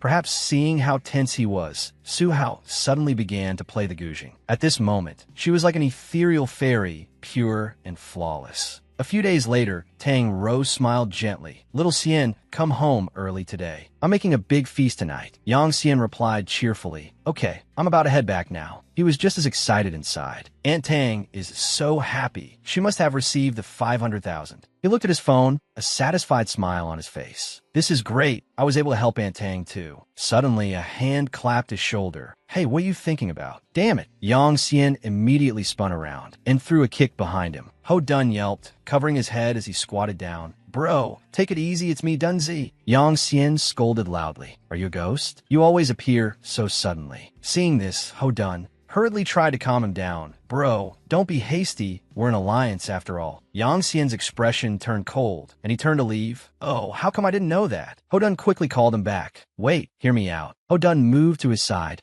and put an arm around Yang Xian's shoulder, whispering, "The news that you took down Chun Gang and Wu Hu and chased away Du Tingting has spread everywhere. I've helped you gather quite a few brothers. Our revenge alliance can be formed as soon as you, Brother Xian, give the word. There's strength in numbers. By then, the brothers will be at your command, and everyone will have to show you some respect." Ho Dun continued, but Yang Xian didn't think so. He replied coldly, "Forming factions, making others fear me. How would that make me any different from Chun Gang?" Yang Xian thought to himself, Su Hao wouldn't want to see me fighting and killing. Improving my own strength is the only way to be worthy of her trust. Seeing that Yang Xian wasn't interested, Ho Dun didn't bring it up again. All right, let's not talk about this. I'll take you to a place. I guarantee you'll like it." After walking for a bit, the two arrived at a place full of beautiful women. They were all scantily clad, standing by the road and looking at Yang Xian and Ho Dun. Yang Xian asked impatiently, "Are we there yet? I have things to do." Only then did Ho Dun say, we're here. This is it." Yang Xian looked up and around, thinking to himself, "Isn't this the red light district?" Yang Xian nervously looked at the women inside. This Ho Dun, he couldn't have brought me here to get a taste of the world, could he? My first time, how could it be here? Seeing Yang Xian blush, Ho Dun coughed lightly a few times. "Ahem, Brother Xian, you're not thinking of something dirty, are you?" On the other side, a well-endowed girl was still blowing them a kiss. "Don't be shy. Little fella." Ho Dun pulled him into a small alley. "We're still young. What are we doing in a place like this?" Seeing that the place was full of machines, Yang Xian was a bit hesitant. "An arcade? I've never played before." Ho Dun put an arm around his shoulder. "Who said anything about playing games? Follow me. I'll explain in detail." Yang Xian observed his surroundings as he walked. Although this place wasn't big, business was very good. There must be a lot of people coming here every day. On the other side, a group of people was excitedly playing a fish shooting machine. Let's go one more round. Stop right there." Ho Dun also looked at the group of players, explaining to Yang Xian, "See, these are all the Fierce Tiger Society's cash cows. As long as someone watches over these machines, they can rake in a pile of money every day." Yang Xian finally understood. So that's why Chun Gang and Wu Hu were so arrogant. They had an economic foundation. After leaving the place, Ho Dun excitedly asked Yang Xian, "What do you think?" Yang Xian replied coolly, "Just say what you have to say. What's your purpose in bringing me here?" Ho Dun leaned close to his ear and whispered, "Let's snatch the territory here." Yang Xian was startled. "What?" Yang Xian frowned in annoyance. "Are you talking nonsense? The Fierce Tiger Society's Chun Gang is nothing. But do you think all those gangsters are useless? I didn't say we'd do it right away." Ho Dun mumbled in reply. Yang Xian glanced at the group of people whispering behind them and reminded him, "Keep your voice down." Yang Xian pulled Ho Dun along. "Wanted to leave this place quickly. There are quite a few Fierce Tiger Society members around here. We have to get out of here." Ho Dun chased after him, saying hurriedly, "No need to run. I've already investigated." Wu Hu took a group of brothers to the pedestrian street for a foot soak. But Yang Xian didn't stop walking. his face showing clear anxiety as the sense of danger grew closer. There was an aura quietly lurking around. Something's not right, someone is watching us, and it's very dangerous. Sure enough, a voice rang out. Hold on. Yang Xian raised a hand to stop Ho Dun and warily looked at the figure leaning against a pillar in the distance, saying, "He's appeared." It was a white-haired man, his entire body exuding a powerful aura. Yang Xian knew, with just one glance, that this person was very strong. He then asked Ho Dun, Wu isn't the big boss of the Fierce Tiger Society, right? Ho Dun replied blankly, probably not. As expected, that guy was standing here to block Yang Xian. He spoke up and asked, "You're Yang Xian, the kid who made Wu suffer a loss?" As he got closer, Ho Dun finally realized who this person was. He said in shock, "Zhang Meng, we haven't offended you. Why are you blocking our way?" Zhang Meng sneered disdainfully. "Oh, if you haven't offended me, should I be grateful to you? A bunch of brats who don't know their place. Don't you know whose territory this is to dare come and cause trouble?" Ho Dun hurriedly tried to explain. "Zhang Meng, you were just..." But Zhang Meng wasn't listening at all. He immediately rushed forward to attack them both. Yang Xian pushed Ho Dun away, taking a blow from him himself. He gritted his teeth and thought, "He's too strong. I have to disable one of his arms first." Just then, Zhang Meng grabbed Yang Xian's head and kneed him in the stomach. This knee strike made Yang Xian's whole body double over. Zhang Meng roared fiercely. "This is much more fun than the arcade." Yang Xian was terrified. His move was too fast, I couldn't react in time. Zhang Meng pressed his attack, punching Yang Xian in the face. I still haven't adapted to this terrifying strength. At that speed, I can't use my own techniques at all. Seeing Yang Xian fall to the ground, Zhang Meng smugly cracked his knuckles. "I thought you were some great fighter. Turns out that useless Wu was just too weak." This explosive power. Yang Xian looked up. This speed, this strength, Zhang Meng is truly formidable. Zhang Meng charged forward aggressively, grabbing his throat with one hand. Ho Dun, standing to the side, also stared wide-eyed. How did this happen? He subdued Brother Xian in the blink of an eye. He rushed forward, shouting, "Let go!" But Zhang Meng paid Ho Dun no mind at all. He spat on the ground, lifted his leg, and threw a roundhouse kick into Ho Dun's side, sending him tumbling to the ground. You don't know your own limits. Ho Dun clutched his stomach, coughing nonstop. Cough, cough. He then walked over, grabbed Ho Dun's hair, and pressed him firmly to the ground. Zhang Meng threatened coldly, "Stay away from my territory. The grudge between you and Wu Hu, go settle it yourselves. If you dare to touch the Fierce Tiger Society again, I'll make it so you can't live and can't die." But Ho Dun smirked. "You talk big." He looked up at Zhang Meng. "Ha, my dad is the captain of the city's public security team, Ho Jinping. Shouldn't you be thinking about how you're going to make it so I can't live and can't die?" Hearing this, Yang Xian, standing not far away, was also startled. "What?" Zhang Meng slammed Ho Dun's head into the ground and snorted in contempt. "I thought you were something special. Turns out you're just another daddy's boy. I'll let you go today." He stuck his hands in his pockets and walked away leisurely. Before leaving, he didn't forget to threaten, "But remember this well, if you come looking for trouble again, I don't care if your dad is Ho Jinping. Even if Su Yulong himself came, I wouldn't show any mercy." After Zhang Meng left, Yang Xian turned back to ask, "Dun, you said your dad is the public security captain. Is that true or false?" Ho Dun struggled to get up and replied, "Ho Jinping is my father." He wiped the streak of blood from his nose. "But in reality, even if he knew I was beaten to death here today, he wouldn't show up to save me. He's the most heartless and cold person in the world." Hearing these words, Yang Xian didn't know how to respond. Su Hao's voice came through the phone. "Hello, Xian. I got off work early today and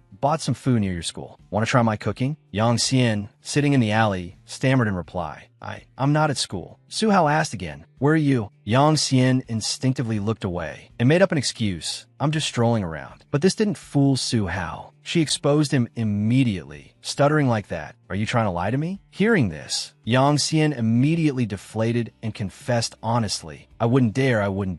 I'm on Shuyuan Street." Su Hao said quickly, "Wait there. I'm coming right now." "Hello?" Yang Xian quickly yelled. "You don't have to, sister." "Hello?" But the call had been disconnected, leaving only a long, beeping tone. 15 minutes later, a car screeched to a halt at the entrance of the alley. Yang Xian thought to himself, could it be? Today, Su Hao was wearing a red cheongsam. She got out of the car and said, "Get in." Yang Xian was a little impressed. Su Hao looks different today. Yang Xian got in the car and immediately exclaimed, "Sister, your car is so cool." But Su Hao ignored him. The silent atmosphere and Suhao's unhappy expression made Yang Xian a little guilty. He asked carefully, "Sister, why aren't you saying anything?" Suhao glanced at him and asked angrily, "Tell me, who hit you?" Yang Xian gave a forced smile. "Sister, don't worry about it. It's just a small injury. It's nothing." A warm hand brushed against his earlobe. Suhao said softly, "You can't fool a doctor." Her expression was extremely serious. "If you don't tell me the truth, don't call me sister anymore." A moment later, Suhao's car stopped in front of a small neighborhood. The surrounding residents buzzed with discussion. "Wow, a Maybach G. There aren't many of those in Tanjong City. Look at the license plate. Could it be someone from the Su family? What's a member of the Su family doing in this rundown place? Something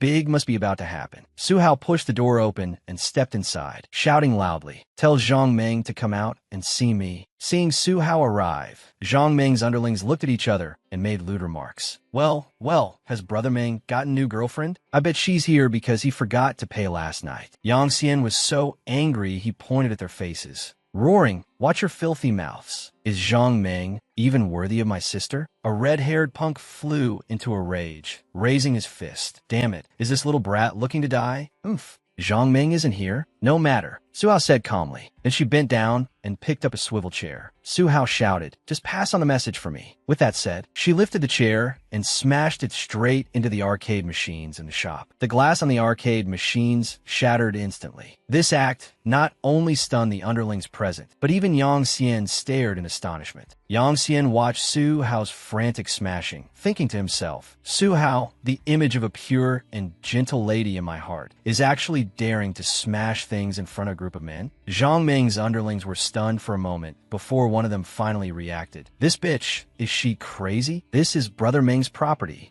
Suhao waved her hand nonchalantly. "Then I didn't smash the wrong place." "Very well, Xian, let's go." Yang Xian let her pull him away by the hand, thinking blankly, "Is this really the Suhao I know?" But the gang wasn't about to let them go so easily. They blocked the shop's entrance. "You think you can just smash our place and leave? You're thinking too simply." Suddenly, another person interrupted. "Wait." The red-haired guy leaned close to that person's ear and whispered, "Hold on. Her license plate is 0000K. I'm afraid she's from the Su family." The orange-haired guy's eyes widened in shock. "What?" With no one blocking their way, Suhao calmly walked out of the shop. Before leaving, she didn't forget to wave. "You guys take down my license plate number. If Zhang Meng want compensation, just tell him to come find me." At this moment, she could only be described with 4 words, overwhelmingly domineering. The car drove on a Tanjong road. Along the way, Yang Xian was lost in thought. She's always been so private, never mentioning her family. Yet for my sake, she acted so arrogantly towards those hooligans. Yang Xian obediently took off his shirt to let Suhao apply medicine for him. Suhao asked with concern, "What are you thinking about with such a gloomy face?" Yang Xian said in embarrassment, "I'm so useless, having to let a girl step in to help." Suhao sat down on the seat next to him and replied with a smile, "I did that today to show you that this is how society is. It values power.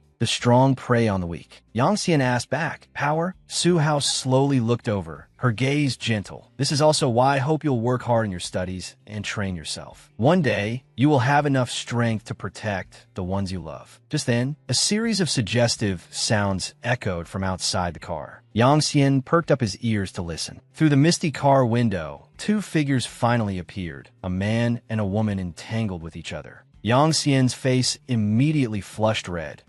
It's the car next to us that's shaking." He awkwardly pointed out the window. That car seems to be broken. How embarrassing." But Suhao had already realized. She lifted Yang Xian's face, her expression alluring. "What are you playing dumb for? We're both adults." Yang Xian was flustered. What does she mean by this? Is she going to kiss me? Thinking this, Yang Xian shut his eyes tightly, waiting for the kiss to land. "Why are you closing your eyes, you little imp?" Suhao's amused voice rang out. Only then did Yang Xian realize there was a new bandage on his face. He thought in embarrassment, "Oh, so she was just putting a bandage on me. Were you perhaps waiting for this?" After speaking, Suhao leaned in close to Yang Xian and gently placed a kiss on his lips. Yang Xian's eyes widened, thinking in a daze, "She really kissed me." After the kiss, both of their faces were flushed red. Suhao spoke shyly, "Ahem, I'll take you home." Yang Xian hummed in agreement and fell silent. When he got back to Fong Kinyin, Yang Xian was still on cloud 9, his mind filled with the kiss from just now. "She kissed me. She kissed me." Her shy expression was so adorable. Just then, a mother and son pair walked by. The man whispered into the old woman's ear, Mom, look, isn't that the gigolo that your daughter Tang-ro is keeping? The old woman clicked her tongue. This unfilial daughter. She has really let down your uncle to you. Yang Xian looked over, thinking to himself, are they Aunt Tang's guests? Stepping into the house, Yang Xian discovered that the lights inside weren't on. The house is pitch black. What on earth happened? Aunt Tang was clearly in a good mood this morning. From Tang-ro's bedroom, the sound of crying suddenly emerged. Sob, sob, sob. Yang Xian peeked his head in and saw Tang-ro lying face down on the bed, her whole body trembling, crying her heart out. He thought to himself, Aunt Tang is crying. What happened? But should I ask about this? Yang Xian wanted to speak, but held back, letting out a sigh. Yang Xian went back to his room, thinking he would wait until Aunt Tang was in a better mood tomorrow to ask. But as he reached his hand back to feel around, he felt something soft and warm. This feeling, it turned out to be Tang Yishui, lying face down on his bed, sobbing. Tang Yishui rubbed her eyes and shouted, "Pervert! Freak!" Yang Xian was stunned. "I didn't do it on purpose. What are you crying about?" Tang Yishui turned her face away, snapping, "I'm not crying because of you." 10 minutes later, Yang Xian and Tang Yishui sat on the edge of the bed. Only now did he understand. It turned out the old woman at the door earlier was her maternal grandmother, and the man with her was a blind date for Aunt Tang. But why? Isn't she her biological mother? Why is she forcing Aunt Tang? Tang Yishui hugged a teddy bear and said sadly, "Back then, my mother became estranged from my grandmother because of me. To this day, she still feels ashamed that my mother had a child out of wedlock. So, to curry favor with that man, my grandmother forced my mother to kick you out. And so we had a huge fight. I've never seen my mother so weak and heartbroken." Hearing this, Yang Xian immediately understood. It was his fault that Aunt Tang was sad. She had been protecting him from the very beginning. He asked seriously and directly, "Tell me the truth. Do you also want me to leave this place quickly?" Tang Yishui was stunned for a moment, then finally replied, "What nonsense are you talking about? You can't leave. If you leave, what will my mother do?" Yang Xian glanced at her with a smile. "Why so worked up? Is it because you can't bear to part with me?" Tang Yishui embarrassedly kicked him off the bed. "I just can't bear to lose a free laborer." The next morning, Yang Xian was out for a run early in the morning. An old man passed by, and seeing his serious demeanor, couldn't help but praise him. "Not bad, young man. This is how young people should be. Lying in bed all day, playing on the phone, is just improper." Ahem, ahem, ahem. I remember I was this handsome and dashing back in my day. There was only one thought in Yang Xian's mind. Strength, strength. How can I gain strength? He thought of one person after another. Duke Kaming has social status.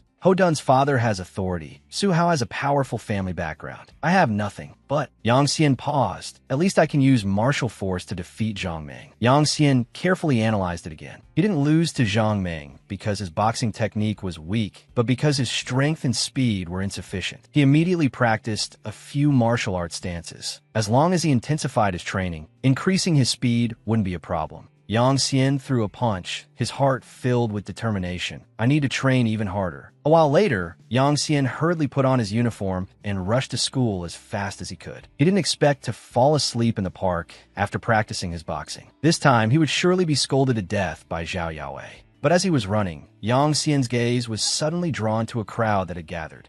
What's all the commotion? Yang Xian immediately ran over to see and found that the unconscious person was Ho Dun. He cried out in shock, "Ho Dun, what happened?" Yang Xian stepped forward to help Ho Dun up. As Ho Dun got up, he said with difficulty, "It was Zhang Meng and Du Tingting. They brought people from the Fierce Tiger Society, muttering something about daring to smash Brother Meng's place. And if they had the guts, they should be prepared to pay with their lives or something." Yang Xian was stunned. Zhang Meng came to the school so quickly? Are they bold enough to harm Su Hao? I have to let her know. Seeing Yang Xian pick up his phone, Ho Dun quickly grabbed his hand. "Wait, are you calling an ambulance?" "I'm not going to the hospital. If they contact my dad, I'm screwed." Yang Xian was taken aback. "Oh, I was only thinking about Su Hao. I forgot Dun was still injured." Yang Xian said unnaturally, "Your injuries aren't serious. I can help you patch them up." Ho Dun looked up and thought, something feels off. Yang Xian helped Ho Dun to the infirmary. After bandaging him up, he breathed a sigh of relief and said, "You should be fine now." Yang Xian took the opportunity to probe. "Dun, why is your relationship with your father so strained?" Ho Dun looked at the ground and slowly recounted. "Isn't my dad the captain of the security team? There was a case before where he offended a triad boss. In my junior year of high school, my mother was murdered in revenge. As he said this, Ho Dun's expression couldn't help but darken. Yang Xian was very surprised, not expecting that Dun had been through something like that. Ho Dun continued, "That man, he wasn't sad at all.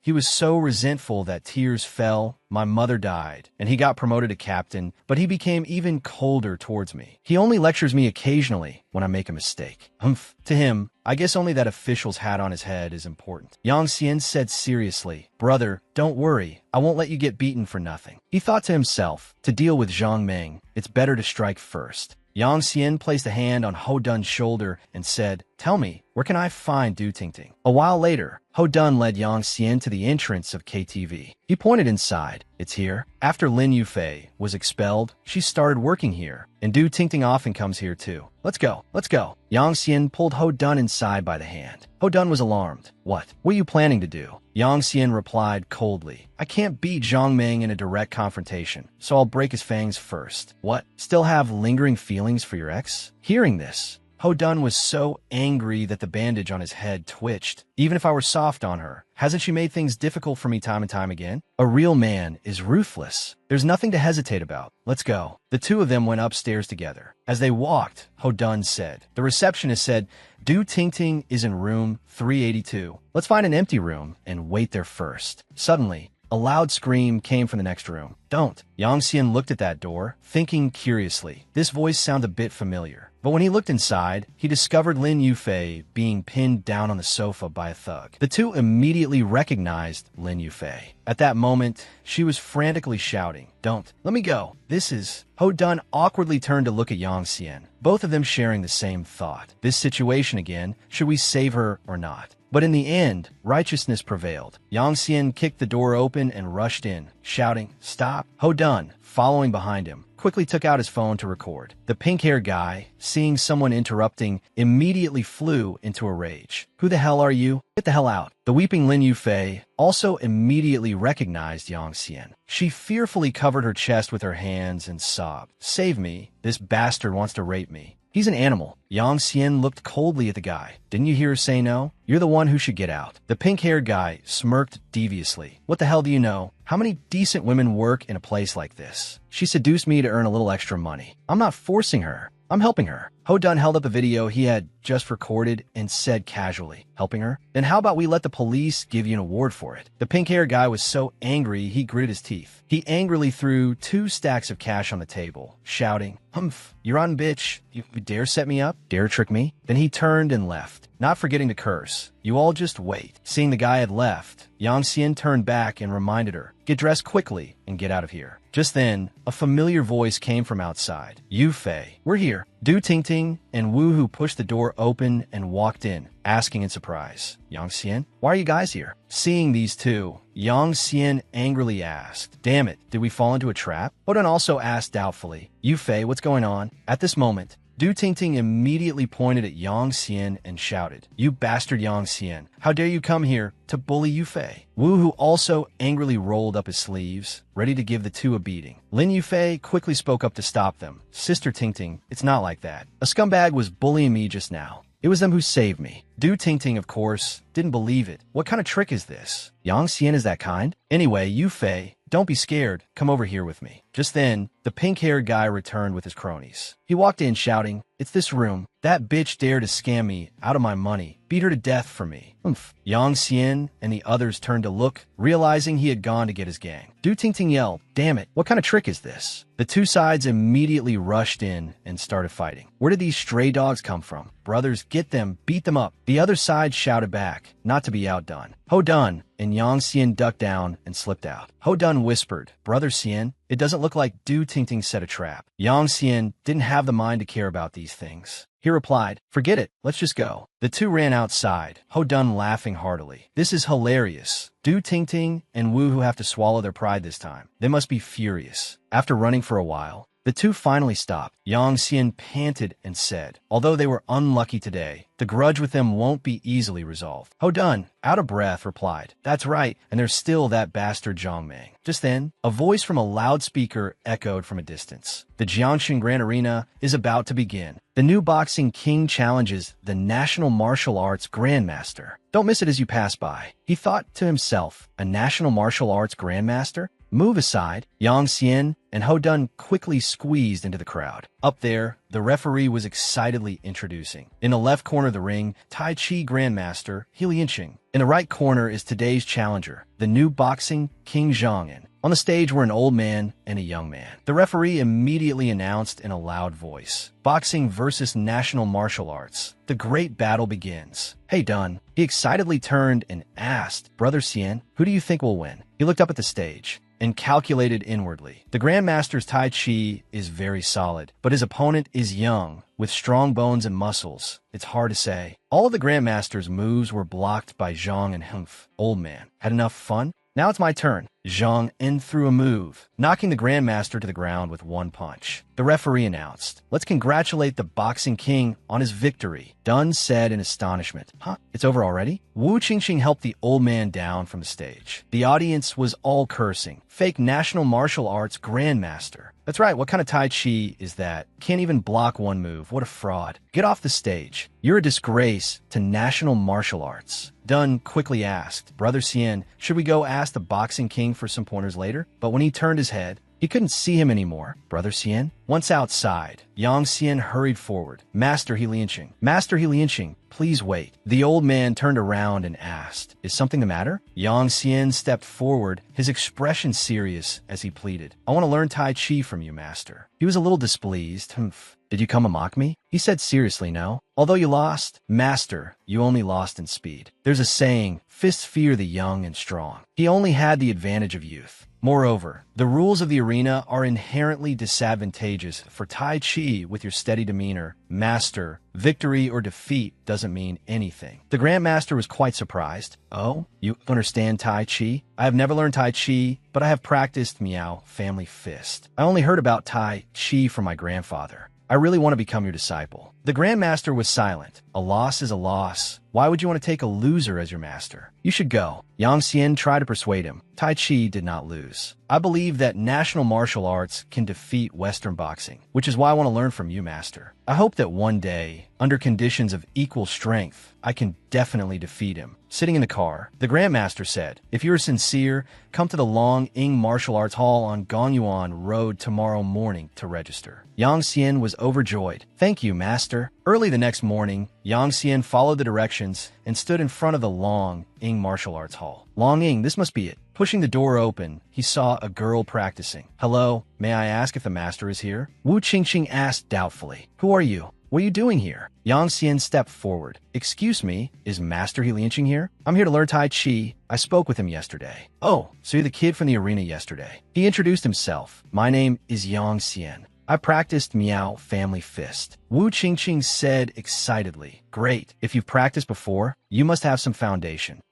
You're in for it now. Let's have you practice a bit with your senior sister. After saying that, she immediately grabbed his arm and executed a leg sweep that sent Yang Xian sprawling. Wu Qingqing, 25 years old, disciple of He Lianqing. He lay on the ground, a little scared. Humph, senior sister, was it necessary to be so rough on our first meeting? She immediately corrected him. Humph, on the battlefield, the enemy won't go easy on you. Real combat is the only way to quickly improve your fighting ability. On the contrary, you should be thanking me. Think about it. Did you come here to learn martial arts or to learn embroidery? Hearing this, Yang Xian gathered his strength, immediately got up and rushed towards Wu Qingqing. I understand. Let's continue. She laughed to herself, dodging his dangerous move. Haha, a little interesting. What? Yang Xian was shocked. She could easily dodge his Iron Mountain Lean? She threw him to the ground, patting Yang Xian's face my turn now, haha. He thought to himself, this girl is even more formidable than Zhang Meng. Yang Xian, being stepped on by Wu Qingqing, said in pain, senior sister, a little lighter. You're too heavy, my ribs are about to break. Oof, complaining already over this. A voice came from behind. Qingqing, stop bullying him. The Grandmaster had just returned from grocery shopping. His aptitude isn't bad. That Iron Mountain lean just now was quite orthodox, just lacking a bit of experience and maturity. Yang Xian looked at him miserably. The master placed a bag of groceries on the table. The Grandmaster smiled kindly.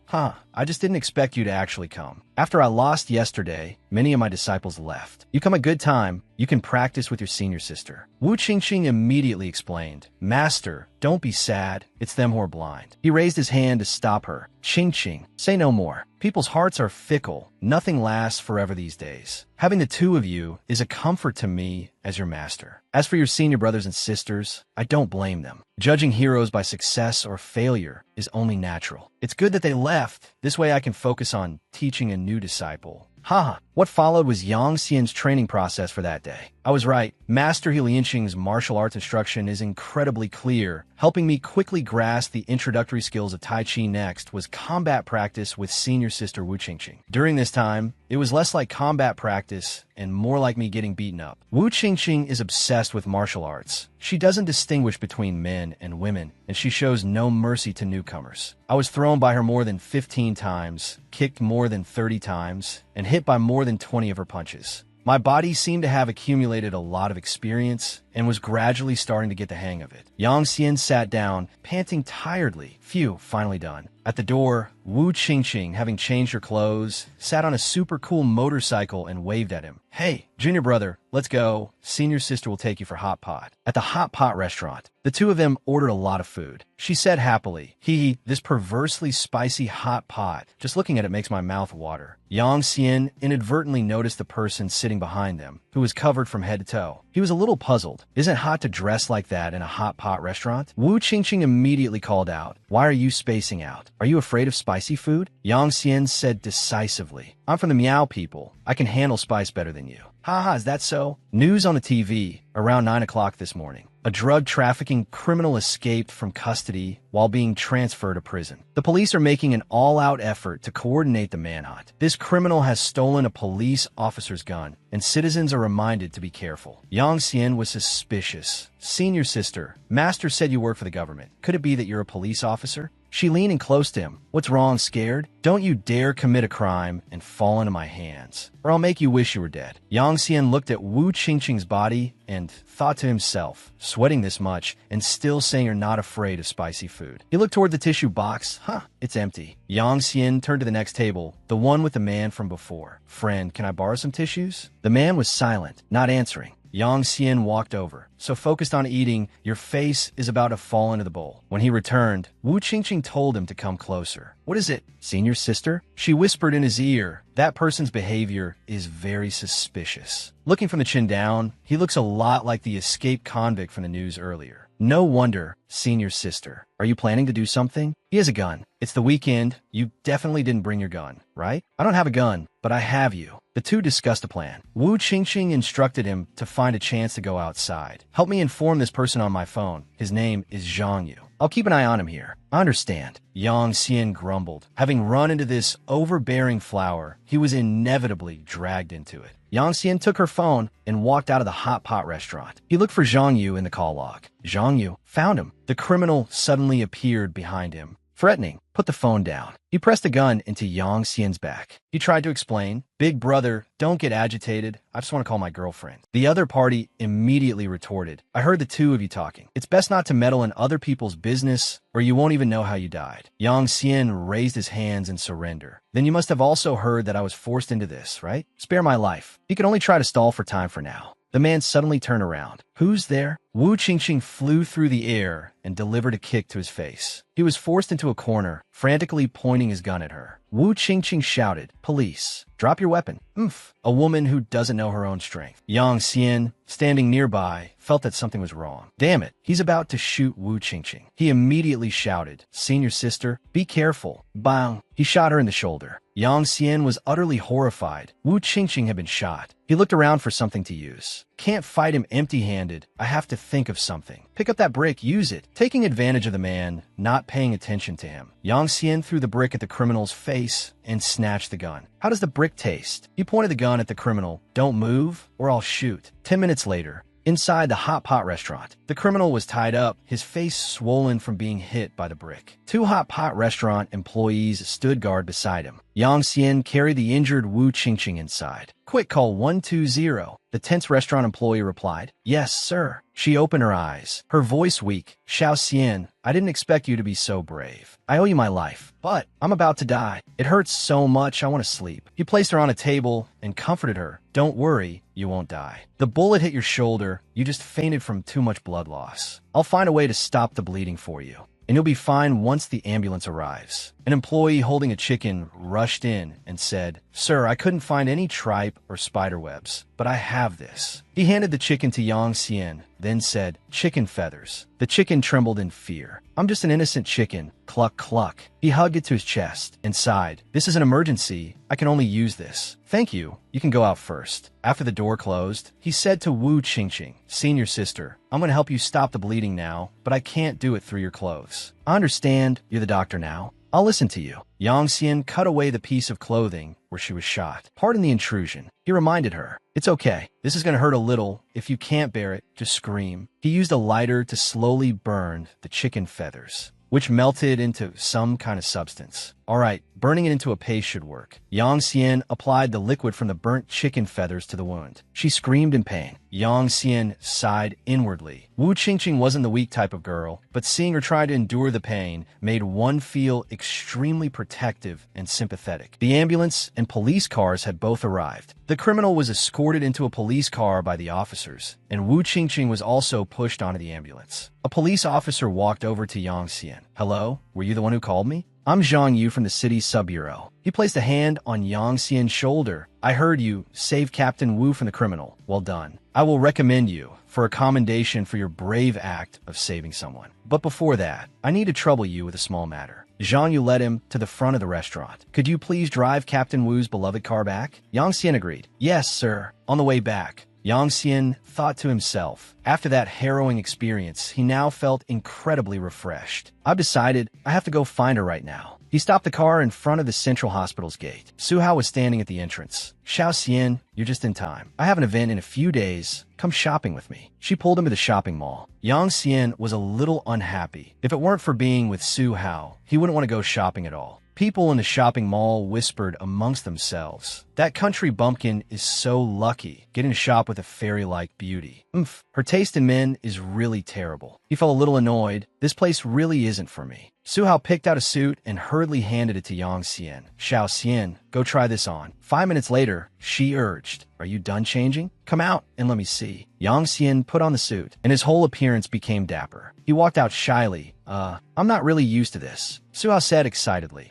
Not bad. This suit looks great on you. The saleswoman beside them also nodded in praise. Your boyfriend is really handsome. I'm so envious. She blushed and said to the employee, Why are you teasing us like that? Su Hao pulled his hand. Xiao Xian, just wear this one. Yang Xian was a little surprised. She hadn't denied it. That evening at Wangjiang Park, after a day of shopping, the two of them went for a walk together. She walked quickly ahead. Xiao Xian, look, there are people dancing. Yang Xian looked at Su Hao's back. Is this what a wonderful feeling is like? Even if I could just walk with her like this for the rest of my life, I would be willing. She turned around and asked him, Xiao Xian, do you know how to dance? I don't. Yang Xian thought to himself, dance? I don't even know how to play the drums. Su Hao took his hand and hurriedly pulled him forward. Come on, I'll teach you. You can use it to pick up girls later. The two held hands, with Su Hao patiently taking one step forward, one step back. Yang Xian became awkward. Su Hao is so beautiful under the sunset. She suddenly let out a cry that made him very embarrassed.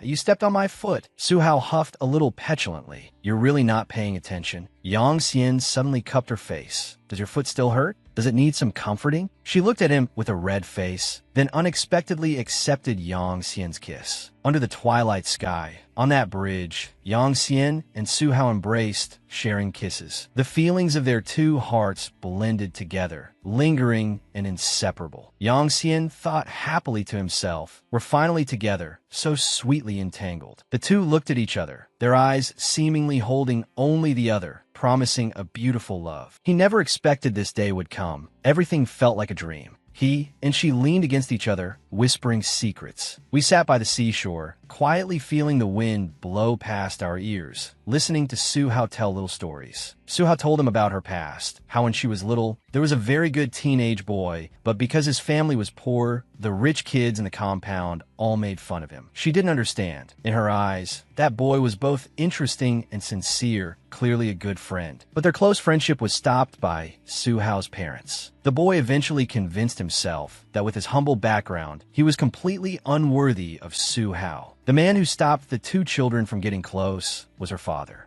In the end, that boy jumped from a building to his death. That child, because of a fruitless love, chose to end his life. The boy's cold body lay in a pool of blood. Suhao sobbed, tears streaming down her face. As she told the story, she grieved for the boy's fate. It was because of this incident that it became a psychological trauma, something she still couldn't get over. He had no parents, and that year, the grandmother who raised him also passed away. At the most painful time of his life, he had to endure a fatal humiliation from my parents. Seeing her heartbroken, he pulled her into his arms, gently comforting her. The Su family, they all say it's for my own good, but it's all just a burden on my shoulders. Who really understands me? He understood her and felt sorry for her pain. I finally understand why she's so close to me. It turns out that deep down, she has always wanted to protect a weak child who was ridiculed. He wanted to become stronger, to become a solid shoulder for her to lean on when she was hurt. But she's mistaken. I'm not a child who lets others dictate my life and mock me. I will do whatever it takes to become stronger. At Tanjiang Academy, Ho Dun and his underlings walked up to greet Yang Xian. Brother Xian, we're here. He introduced them to him. These are my brothers Xiao Shuwen and Xiao Shu. Behind them is Zhang Yulin. And also, he said in a loud voice, from now on, we are the Revenge Squad, brothers on the same boat. Dunzi, take this, treat the brothers to a few good meals. I have a lot to do. From now on, I'll leave the management of the brothers to you. Ho Dun held the money in his hand, couldn't help but be astonished, and said worriedly, this much, is this okay? Why did Brother Xian have a change of heart? And where did he get so much money? All right, he declared, brothers, no need for more words. The Alliance's first action is to build our prestige in the area around the school. People like Chun Gang, I don't want to see them second time. The young men replied in unison, yes, yes. In the martial arts hall, he trained tirelessly. His reaction ability seemed to have improved. His determined gaze and consistent mindset fueled his resolve to become even stronger. Power. I must become stronger. Wu Qingqing walked in and praised him. Oh, little junior brother is working so hard. I haven't trained in a few days. My hands are getting itchy. He replied with a humorous nickname. Oh, the martial arts obsessed big sister is back. Because her wound hadn't healed, Qingqing felt restless and missed martial arts, so she came out of practice. Seeing this, Yang Xian couldn't sit still and chided her. Senior sister, you need to rest for at least 2 months to recover. You can't do strenuous exercise. She obediently replied, yes, I will follow the divine doctor's instructions. Who's there? As the two were talking, a loud, angry voice suddenly rang out. What? Tell me to withdraw from the Martial Arts Association? Sensing that something was wrong, the two of them ran in and asked, Master, what's wrong? Lianqing was grinding his teeth in anger. He angrily hung up the phone and said, the Martial Arts Association is demanding a rematch with us in Chang'an in 1 month. If we fail this time, the eldest senior brother cautiously delivered the bad news. The association's meaning is, if we fail the challenge again, we will be expelled from the association, and we won't be able to keep the martial arts hall. But I'm already so old. Wu Qingqing anxiously volunteered. Master, let me go. But because her health condition didn't allow it, she was stopped by Yang Xian. No, you're injured. Let me go, he said decisively and firmly. In 1 month, I will find a way to defeat Zhong'an. On the way to school, heavy thoughts flooded his mind. He had to find a plan, save the martial arts hall, and defeat the strong opponent. Although he had promised his master he would defeat Zhong'an, could he really do it alone? There was a crowd of people jostling ahead. He thought curiously, what's all the commotion up ahead? A female reporter was speaking into the camera. It's Yang Xian. He's over there. Everyone rushed towards where he was standing. A swarm of reporters surrounded him, asking rapid-fire questions. Student Yang Xian, can you share your feelings after subduing the bad guy? Is it true that you helped the policewoman stop her bleeding? The other party had a gun.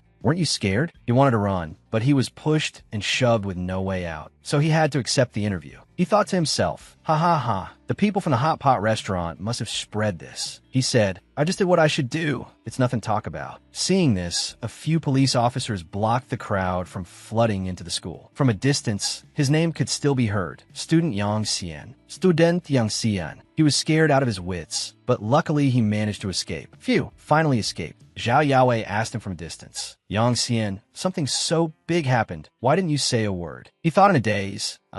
It's still not over? He worried. How was Zhao Yaowei going to deal with him this time? She walked over, asked with concern, and checked him over. You're not hurt, are you? Even when doing good deeds, you must know your limits. If you get hurt, people will worry. He answered seriously, I know, Ms. Zhao. She gave him some good news. That's right. Police officer Zhang Yu from the city's sub-bureau called. Next week, the school will hold an assembly to commend your actions. He asked blankly, commend me? She placed a hand on his shoulder and continued. Not only that, it also helped you secure a spot on the list for the Provincial Arts Festival. He asked again, wait, an arts festival? It seems my thoughts can't keep up. After giving her instructions, Ms. Zhao left. Remember to seize the opportunity and perform well. Ms. Zhao will find a way to recommend you to the provincial medical school, even though he was still hesitant. Wait, an uneasy thought flashed through his mind. The arts festival, medical school. Could it be that Su Hao and Zhao Yaowei are plotting something? In the classroom, the female students were chattering about him incessantly. I never expected Yang Xian to be so capable. You really can't judge a book by its cover. Actually, I think he's very handsome. He felt secretly elated. Haha, this news doesn't seem bad. I'm just not used to it yet. Two male students walked over, interrupting his train of thought. Yang Xian, someone's looking for you. The other student was a bit jealous in his heart. Humph, even an iron tree can blossom. His luck with women is really something. He asked aloud, who is it? A girl in a white dress, with a pink bow tied on her chest, had silky, ocean blue hair and captivating purple eyes, unfamiliar yet alluring. She asked, are you Yang Xian? He wondered, you're looking for me? The girl asked, you're Yang Xian? She calmly introduced herself. I'm your partner for this arts festival. Montak Jin. Let's go. I'll take you to the practice room. Her information was, Mo Jean, 18 years old, campus belle of Tanjiang Academy. He watched her walk away, thinking to himself, Mo Jean, the campus belle of Tanjiang Academy. Everyone knows her. She's beautiful but so cold. In the practice room, she asked him, you've never performed a dance before, right? Mo Jean spoke very gently, but her words carried an underlying intention to draw a line between them. Although I don't understand the teacher's intentions, this competition is very important, and I don't want to lose. Therefore, if we're to be partners, please try your best practice. As soon as he heard the word dance, he was discouraged and immediately refused, waving his hands and saying, so it's dancing. I'd rather perform a fist routine. I heard you used to have an excellent dance partner. I'm sorry, I can't participate with you. Unexpectedly, Mo Jean became interested and stopped him. What? You said you know traditional martial arts? He replied, that's right, why? She picked up a pellet drum and had an idea. I have an idea. Perhaps we can combine folk dance and martial arts movements for the performance. This innovation might give us an edge in the competition. This young hero, please demonstrate your fist techniques. He got into a martial arts dance and said, then please don't laugh. He thought to himself, I must perform the most perfect Tai Chi routine from my memory. She was just watching quietly at first, but perhaps inspiration struck and she began to dance, her movements graceful, without realizing when we began to coordinate perfectly. At this moment, I completely cast aside my prejudices, only feeling that a beautiful fairy was dancing beside me. A sudden round of applause shattered the poetic atmosphere. She asked him, Lin Xiaoyang, what are you doing here? Since he was very famous in school, Yang Xian was no stranger to him. He was Mo Jin's former dance partner, a famous rich young master in Tanjiang, Lin Xiaoyang. He clapped and praised. Wonderful. Mo Jin's dance is truly captivating. His information was Lin Xiaoyang, 20 years old, student at Tanjiang Academy. Then he turned to Yang Xian and said contemptuously, but you, Yang Xian, you don't know a thing about dancing. You reek of a country bumpkin, only sullying the noble Missouri gene. Yang Xian dealt with it calmly and replied, haha, it seems you've heard quite a bit about me at school. Are you jealous of me? His jealousy pricked. He evaded.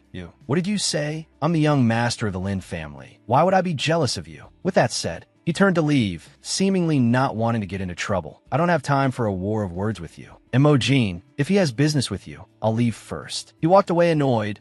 What a waste of my time. But from afar, a shadowy figure was secretly following him. A man blocked Yang Xian's path and said, "Stop right there." He looked at him annoyed and snapped. "You think you can just wreck Brother Meng's game room and run off?" He sensed danger and subconsciously took a step back. "Zhang Meng, what do you want?" He said in a threatening tone. "I suffered such a huge loss. If you don't compensate me with 3 to 500,000, I'm afraid this fist of mine won't agree." He held the folding knife in his hand for self-defense and replied, I don't have the money to compensate you." Yang Xian's gaze was firm, staring at his opponent as if ready to fight at any moment. "I only have one life to lose." He knew clearly in his heart that he was not yet Zhang Meng's match, but he would absolutely not admit defeat. He glared at him fiercely. "Looks like there's no need for more talk." Without another word, he charged straight at him. He threw a punch at his face, but he luckily managed to block it with the knife. Blood gushed from his left chest, soaking his shirt. He clutched his chest, trying to stop the bleeding, shocked that he was carrying a weapon. "Who? You dare use a knife?" He got into his familiar martial arts stance, looking at his opponent with mysterious and sharp eyes. "You think I'm afraid of you?" He frantically wanted to rush forward and attack him, yelling, "I'm going to cripple you today." He suddenly recalled his martial uncle's words. The strength of martial arts lies in bravely facing the fight, no matter how harsh the conditions. The fundamental victory is to have no regrets or complaints. He thought tensely, this is a life and death battle. I must be more ferocious and decisive than my opponent. He closed his eyes and thrust the knife straight at him, determined to fight to the death. "Come on." He punched his arm hard, roaring die. He seemed to have understood the problem. "My arm is broken," and the hand holding the knife was stabbing towards him. Yang Xian refused to give in, immediately biting down hard on his shoulder and pushing the knife in deeper. "But I still have other weapons." He kept hitting him, but he stubbornly refused to let go. "You crazy dog, let go." He bit down hard. "As long as I have a breath left, I will not admit defeat." He bit down hard, and his blood spurted out. He screamed in pain,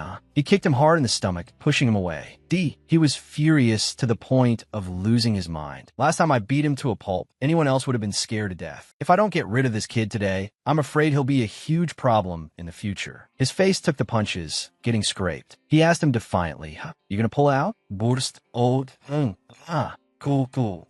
Against someone with immense pride like Zhang Meng, he was determined not to give up easily. He pulled the knife out of his shoulder, gritting his teeth and saying, "You're dead for sure." Out of self-respect, Yang Xian thought to himself, "Even if I die here, I won't have any regrets." A voice rang out, interrupting their fight. "Who's there? How dare you attack a student from our school right outside the gate?" Imogene said, "Stop it now." Lin Chuyang warned Zhang Meng, "Stop." Yang Xian was very surprised. "Lin Xiaoyang? Does he know Zhang Meng?" He looked at her fiercely. You also know this is outside the school. If you know what's good for you, don't meddle in other people's business." Lin Xiaoyang stood in front of her, afraid she would be in danger. Lin Chuyang ordered, "Imogene, tell him to stop. You stop for me right now. The person behind me is someone you can't afford to touch." He knew this clearly in his heart. He was furious, but didn't dare to talk back. Zhang Meng turned his head to look at Yang Xian, as if committing this deep hatred to memory, vowing to return for revenge. Yang Xian, you just wait. The pain of today, I will return to you tenfold." Despite his injuries, he still taunted him defiantly. Ha. "I'm not afraid of you anymore. If you can't kill me, then just wait to face the consequences." Imogene walked over, concerned about his injuries. You're so badly hurt. Should we call the police? Or let me take you to the hospital?" He gritted his teeth in pain and replied, "No need for you all to worry. You've seen it yourself. I can't dance anymore. You and your Prince Charming can go dance." She still gently helped him up, ignoring his dismissive words. "Now is not the time to talk about this. If you're not going to the hospital, then tell me where you want to go, and I'll take you." Lin Xiaoyang said jealously. Imogene, she supported him and helped him walk away, shouting at him, "Lin Chuyang, you go on ahead, don't follow me anymore." She took him to Su Hao's house. Su Hao was on the verge of tears, asking worriedly, "Little Xian, how did you get hurt so badly?" Imogene said considerately, "With your sister here to take care of you, I won't come in. Yang Xian, rest and recover well." She added another sentence, as if to reassure him, "Also, don't be so quick to give up on the performance. We will definitely win. After this incident, he was extremely grateful to her. He recalled he thought she was just an arrogant and spoiled young lady. Turns out he was wrong. Suhao was gentle and attentive, worrying about him, and also advised, I know you want to handle the matter with Zhang Meng yourself, but you have to protect yourself too. If Yao hadn't told me, I wouldn't have even known you played the hero, fighting with bad guys, and even snatched a gun. He looked at her intently, feeling comfortable and at peace. As Suhao applied the medicine, she spoke by his ear. Her gentle voice was truly an effective painkiller. He even felt that as long as he was with Suhao, everything would be all right. He pretended to act spoiled. Sis, I'm hurt. I need comforting. She indulgently complied with his wish. You know how to act spoiled now. Come here. Let me feed you some cherries. He was a little unhappy about being treated like a child, but anyway, with her by his side, he felt much more relieved. Treating me like a child again. I don't even want to eat cherries. He smiled, took her finger in his mouth, and nibbled gently. Suhao shyly pulled her hand back. Xiao Xian, do you know what you're doing? He decisively grabbed both her hands. Of course I know. He couldn't help but kiss her. Suhao, her face flushed red, pushed him away and stammered. You're still young? Feelings are just a game to you. But to me, Yang Xian confessed directly, saying the words he had hidden in his heart. Sister, I like you. She looked at him. Xiao Xian. She said seriously, we can't be together. Do you really not understand? He understood the cruel reality before him. It was impossible. How could I not know? Me and Suhao, one is an ugly toad, the other a beautiful swan. But I can feel it. I know Suhao doesn't just see me as a younger brother. She said shyly, Xiao Xian, can we still be good friends? His voice deepened as he poured out his heart, because if he didn't say it, he was afraid he would miss his chance with her. No, I know I'm not worthy, but I like you. Just seeing you happy is enough. I just want you to be happy for the rest of your life. She brought up the age argument. You're 18. I am 27. Xiao Xian, do you still not understand? Love isn't as simple as just having feelings for each other to tie two people's fates together. Our relationship won't be blessed by anyone. He said magnanimously, hugging her tightly. Today, I wasn't even afraid of death, so why would I be afraid of what other people think? This Yang Xian will only like you and protect you for his entire life. She smiled happily, a ripple spreading through her heart.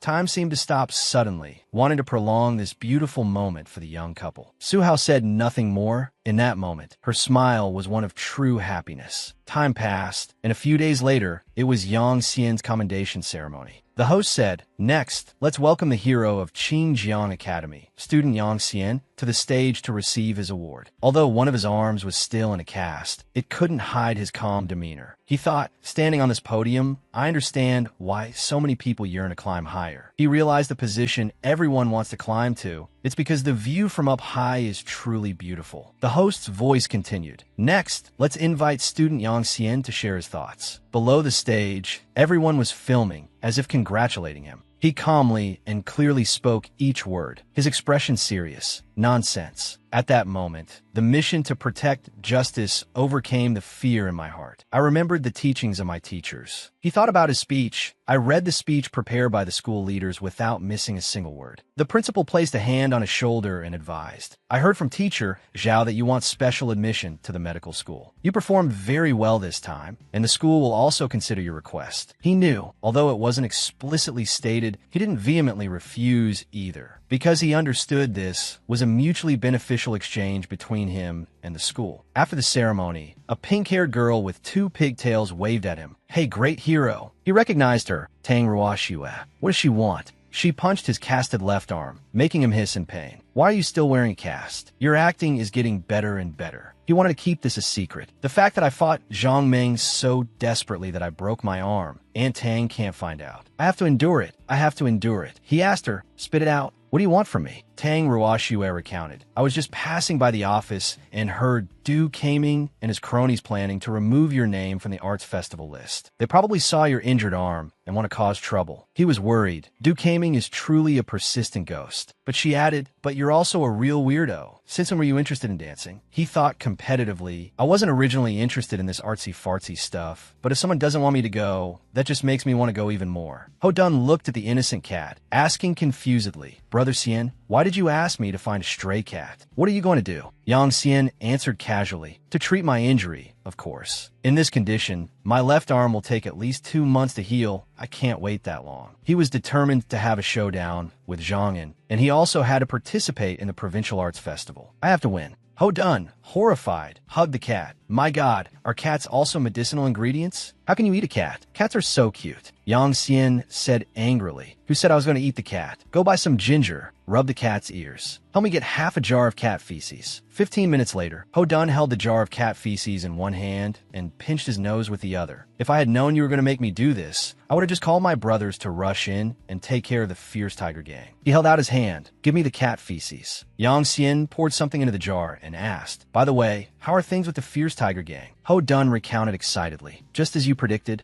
Zhang Ming couldn't sit still. His underlings are useless. Our brothers have already taken care of almost half of them. After hearing this, Yang Xian calculated Zhang Ming lost face outside the school that day. He definitely won't let it go. He will surely make a move. I'll leave this matter to Dun Zi. I don't need to worry. Although the cat feces stinks a bit, it has the effect of mending bones. I could take off the cast and continue practicing. Since I've decided to do it, I have to achieve a good result. He went to the practice room and saw her practicing inside. Yang Xian stood to the side, admiring her. Mo Jean is here too. She's so hardworking. Seeing him at the door, she said happily, Yang Xian, you're here. You didn't give up, that's great. You flatter me. This is also very important to me. Yang Xian thought to himself, if I can really get special admission into university, then Mo Jean extended her hand towards him, teasing, one-armed hero, may I have this dance? Yang Xian was a little surprised. It turns out that after getting to know her, he discovered she's quite cute. The two of them practiced together day and night, with only a month left until the competition. Every day, I went to the practice room with Mo Jean, with no exception for days off. The time spent with her felt incredibly wonderful. My injury gradually got better, and I also overcame my prejudice against dancing. The combination of martial arts and dance became more and more harmonious, until a phone call shattered this tranquility. Mo Jean and he were chatting happily. Your injury has completely healed, so you can do the difficult moves now. That's great. Yang Xian's phone rang. Ring, ring, ring. It was an unknown number. He answered the phone, and a voice came from the other end. Yang Xian, it's me, Lin Yufei. He immediately said impatiently, Lin Yufei, we have nothing to talk about. The voice immediately became tense. Don't hang up. Zhang Ming is out of the hospital. You need to hide. You saved me. I don't want to see you die. Mo Jean gestured worriedly. Is everything okay? Yang Xian was a little disbelieving. Would Lin Yufei really call to warn me? A fierce voice roared through the phone. You damn slut. Who are you calling? The call was immediately disconnected. Beep, beep, beep. Yang Xian looked at his phone, a sense of fear rising in him. That voice belonged to Wu Hu. She's been discovered. Yang Xian thought to himself, Zhang Ming just got out of the hospital. It seems his injuries were even more severe than mine. Listening to Lin Yufei's tone, it didn't sound like she was lying. He said to Mo Jean, we need to be careful recently. Mo Jean asked worriedly. Lin Yufei called to warn you. It seems she was discovered. Is she in danger? Yang Xian replied quite calmly. That was her boyfriend's voice. She should be fine. Yang Xian immediately became curious. How do you know Lin Yufei? He thought to himself, Mo Jean is a young lady from a prestigious family. How could she know Lin Yufei? The two of them are from completely different worlds. She explained, I just know a few things about her. I feel she's quite pitiful. Lin Yufei originally got into Qingjiang Academy with a very high score, but because she was too beautiful, she was targeted by some hooligans at school. One time when she was being harassed, she fought back desperately, slashing the bastard's face with her key. That guy's family was powerful and wanted to send her to jail. But she only had a working-class father. The two of them relied on each other. Lin Yufei had no way out at that time. Later, for some unknown reason, Vice Principal Du suddenly stepped in and helped her resolve everything. From then on, she changed and started hanging out with Du Tingting. Mo Jean sighed. I don't know what her relationship with Du Kaming is. This was a rumor in school for a while, and she couldn't be a good student anymore. Yang Xian understood.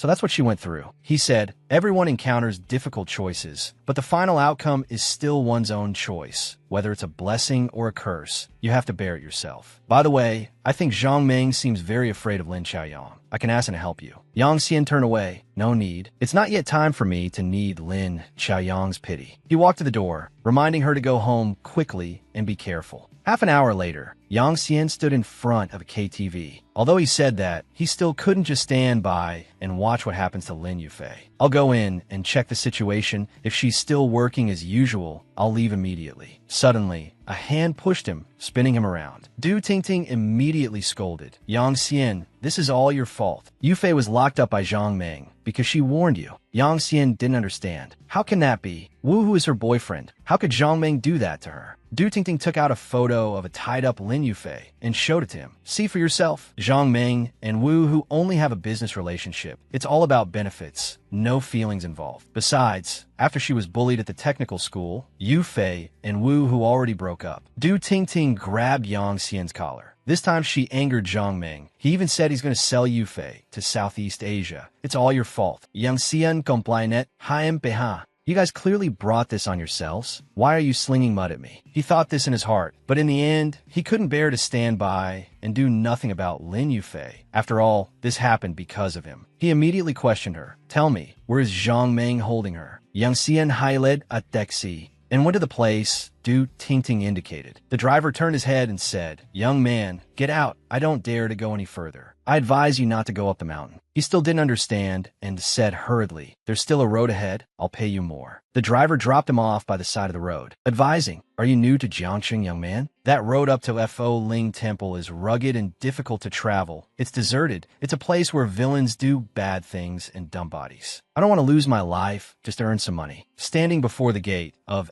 Fo Ling Temple, he was a little suspicious. This doesn't seem right. Could Du Tingting's tears have been crocodile tears? He stepped inside, not knowing what would happen. I'll just go up and see. Looking at the dark clouds gathering, he feared it would rain before he even reached Fo Ling Temple. His phone suddenly rang. Mo Jean, what's wrong? Yang Xian, don't trust Du Tingting. After you left, I felt uneasy, so I asked Lin Xiaoyang to look into it. It turns out Lin Yufei is locked up at the technical school. They also said they're going to kill you at Fo Ling Temple today. Yang Xian angrily slammed his fist against the wall. Damn it, I was really tricked by that bitch Du Tingting. If all of this is a trap set up by Zhang Ming to get revenge on me, then there's definitely danger waiting for me on the mountain. Mo Jean continued. That's right. I've already asked Sister how to drive over and pick you up. You must be careful until then. Thanks. He looked down at the road at the foot of the mountain. After Lin Xiaoyang found out the news, Zhang Ming definitely wouldn't just wait obediently for me at the appointed place. Sister Hao is on her way. If Zhang Ming finds her first, it'll be even more dangerous. The sound of a car echoed. This sound, he recognized it. It was Su Hao's. The reflection on the road looked wrong. The road ahead is covered in spikes. This is bad. It's Zhang Ming's trap. There's a cliff ahead. If the tire blows, the consequences will be unimaginable. Yang Xian rushed out to stop Su Hao. Stop the car. Hurry. She saw him from inside the car and breathed a sigh of relief. Little Xian, thank goodness you're okay. The wheels ran over the scattered spikes, and the car started to swerve. Damn it, the tire blew out. Suha tried to control the car and bring it to a stop. It finally stopped right at the edge of the cliff. Suha was terrified, but the car finally stabilized. He immediately ran to open the car door. Sister, are you okay? Yang Xian nervously grabbed Su Hao's hand. Zhang Ming is nearby. Get out of the car, we have to go now. He stepped out from behind the bushes, holding a knife. Zhang Ming had indeed been lying in ambush nearby. He quickly pulled Su Hao's hand and ran forward. Sister, follow me. Yang Xian made up his mind. He wasn't afraid for himself, but he absolutely couldn't let a single hair on Su Hao's head be harmed. Zhang Ming chased after Yang Xian. You're not getting away today. This will be your burial ground. He tried to run as fast as he could into the woods.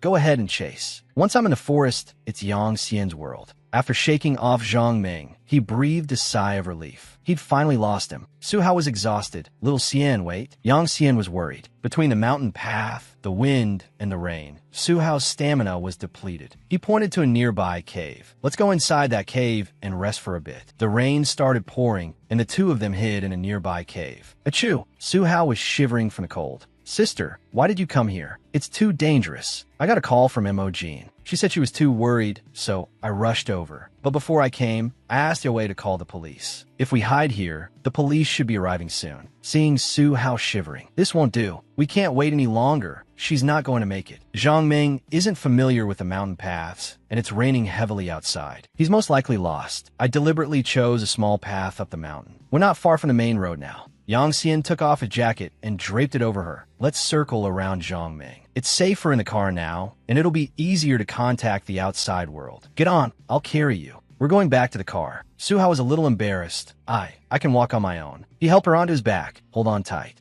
Yang Xian carried Su Hao on his back and headed out. He was still worried, not knowing what trap Zhang Ming had set. The best course of action was to leave this place quickly. 10 minutes later, they reached the car. There was no one around. We left in such a hurry to escape Zhang Ming. Maybe the car can still run. Confirming no one was there, he said, "Let's go. I'll deal with the steel spikes first. You try starting the car." "Okay." She pressed the start button, and the car could still run. It must have just been an outer tire puncture. The car can still move, barely. "That's great, let's go quickly." The recent heavy rain had caused a landslide, blocking the road. The two of them sat in the car, unable to help but worry. A landslide? It must be because of the heavy rain. But this is the only road down the mountain, so the police can't get here that fast. Let's drive onto that small path. If Zhang Ming finds the car gone, he'll definitely follow the main road down the mountain. He won't find the small path so quickly. Yang Xian felt a little relieved. There was a heater in the car, which could help Su Hao regain her body heat. He drove the car into a thicket to hide from pursuit. "It's safe enough here. Let's stop here." Yang Xian felt a little uneasy. Perhaps because of the intense stress, his heart still hadn't returned to a normal rhythm. She took off the jacket and returned it to Yang Xian. "It's much more comfortable in the car now. You should rest for a bit and recover your strength." He looked at Su Hao.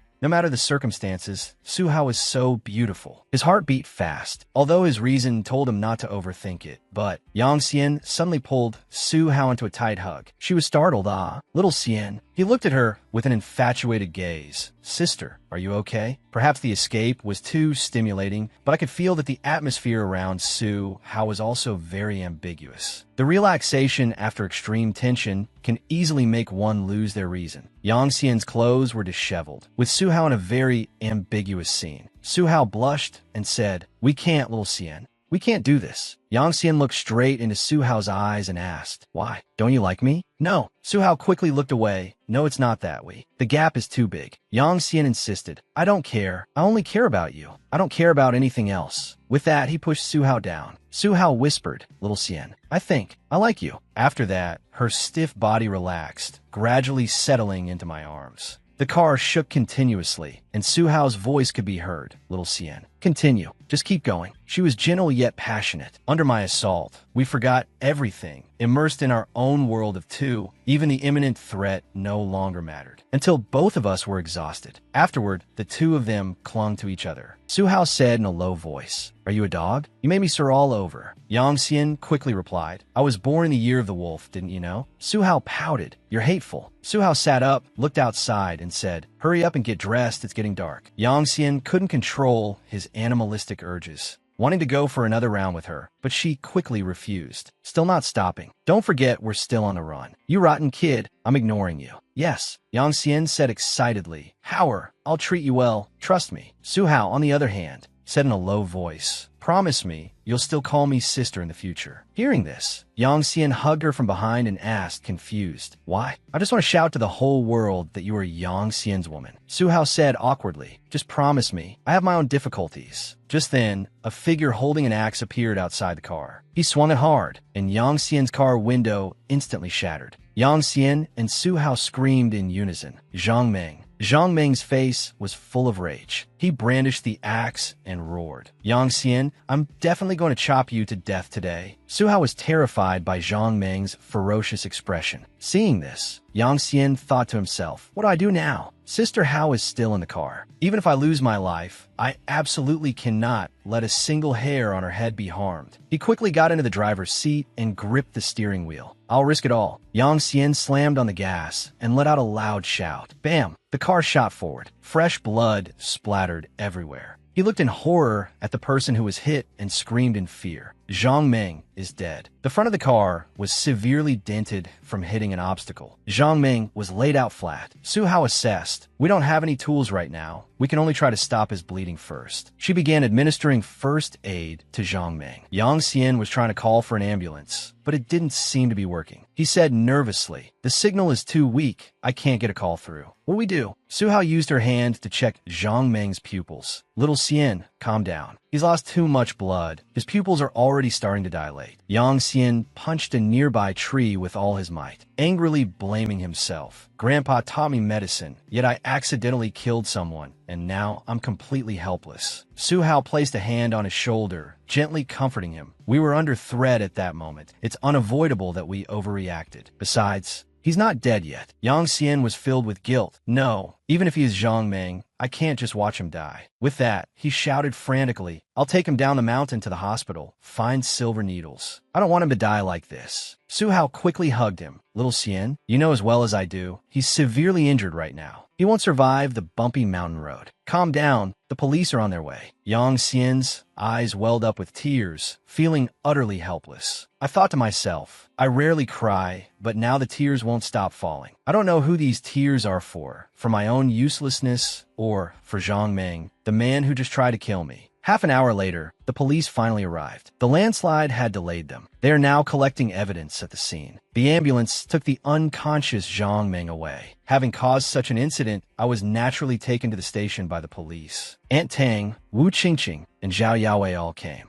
I was surrounded, like a machine, answering their endless questions. I don't remember how many people came and went after that, until finally the room became quiet again. A feeling of exhaustion and collapse washed over me, and I just drifted off to sleep. "Hey!" The female officer slammed the table. "Hey, wake up, wake up. How can you be sleeping? Do you have any idea what the situation is like outside? Senior sister, what's happening outside?" Wu Qingqing looked at Yang Xian, her expression a little worried. Zhang Ming is in a vegetative state. Yang Xian immediately said, "You can't blame me for this. He tried to harm me first. There's evidence at the scene." Officer Wu Qingqing said slowly, "This case isn't that simple. In the Sub-Bureau's meeting, some people argued there's no evidence to prove Zhang Ming intended to kill you, but you hit him and put him in a vegetative state. This situation could be judged as excessive self-defense." Yang Xian was scared. "What if I'm found guilty? What will happen to me?" Wu Qingqing slowly approached. "According to regulations, if resistance causes serious injury, the sentence is 3 to 10 years in prison. If it's excessive self-defense, the sentence can be reduced or waived." Hearing this, Yang Xian became even more tense. "So,"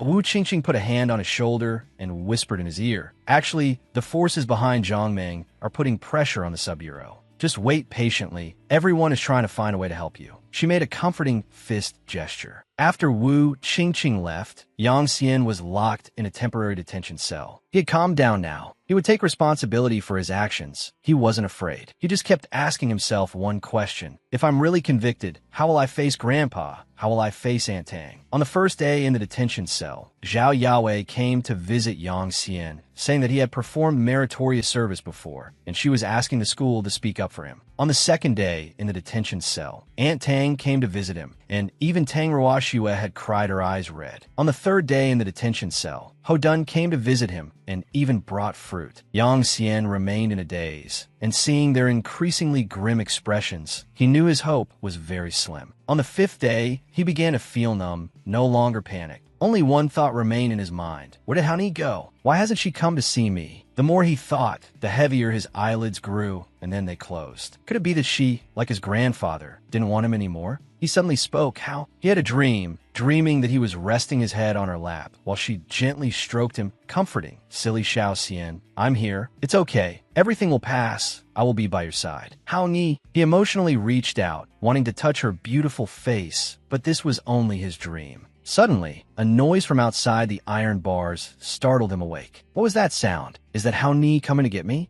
The jailer opened the door for him, and beside him was Zhao Yaowei. The jailer announced, "Yang Xian, your teacher is here to pick you up. You can go." Yang Xian was picked up in a white car. He opened his mouth to ask teacher Zhao, "Hao Ni, Su Hao, where is she?" Zhao Yaowei, while focusing on driving, answered him seriously. "Today, I didn't tell everyone to come pick you up because I wanted to talk to you about Su Hao. The Su family is actually a prestigious political family, and back then, she went against her family, ran to Tanjong to become a doctor, and rose from an intern to a vice president of the hospital all through her own efforts, almost cutting off contact with her family. Yang Xian asked loudly, "So where is she now?" Zhao Yaowei suddenly slammed on the brakes by the roadside and said in a low voice, "She's gone." Yang Xian's face was full of question marks. He thought to himself, what does that mean? She's gone? Where did she go? Zhao Yaowei repeated word by word. To save you, she used her family connections, went to see the person she wanted to see the least, Su Yulong. Su Yulong agreed to help her, but with one condition, she had to give up her medical career and return to politics. Yang Xian was stunned. She agreed. She loved being a doctor so much, and she gave it up for me? Zhao Yaowei took out a white letter and told him, "I didn't originally plan to say so much. I just wanted to give this to you. But I know she has unusual feelings for you. I hope you won't let her kindness go to waste." Yang Xian hurriedly opened it to read. On the envelope was written, "To Xiao Xian. Dear Xiao Xian, by the time you receive this letter, I will have already left Tanjong. Please forgive me for leaving without saying goodbye. For some reasons, I can no longer continue my career as a doctor. Remember our promise, study hard, and become a real man."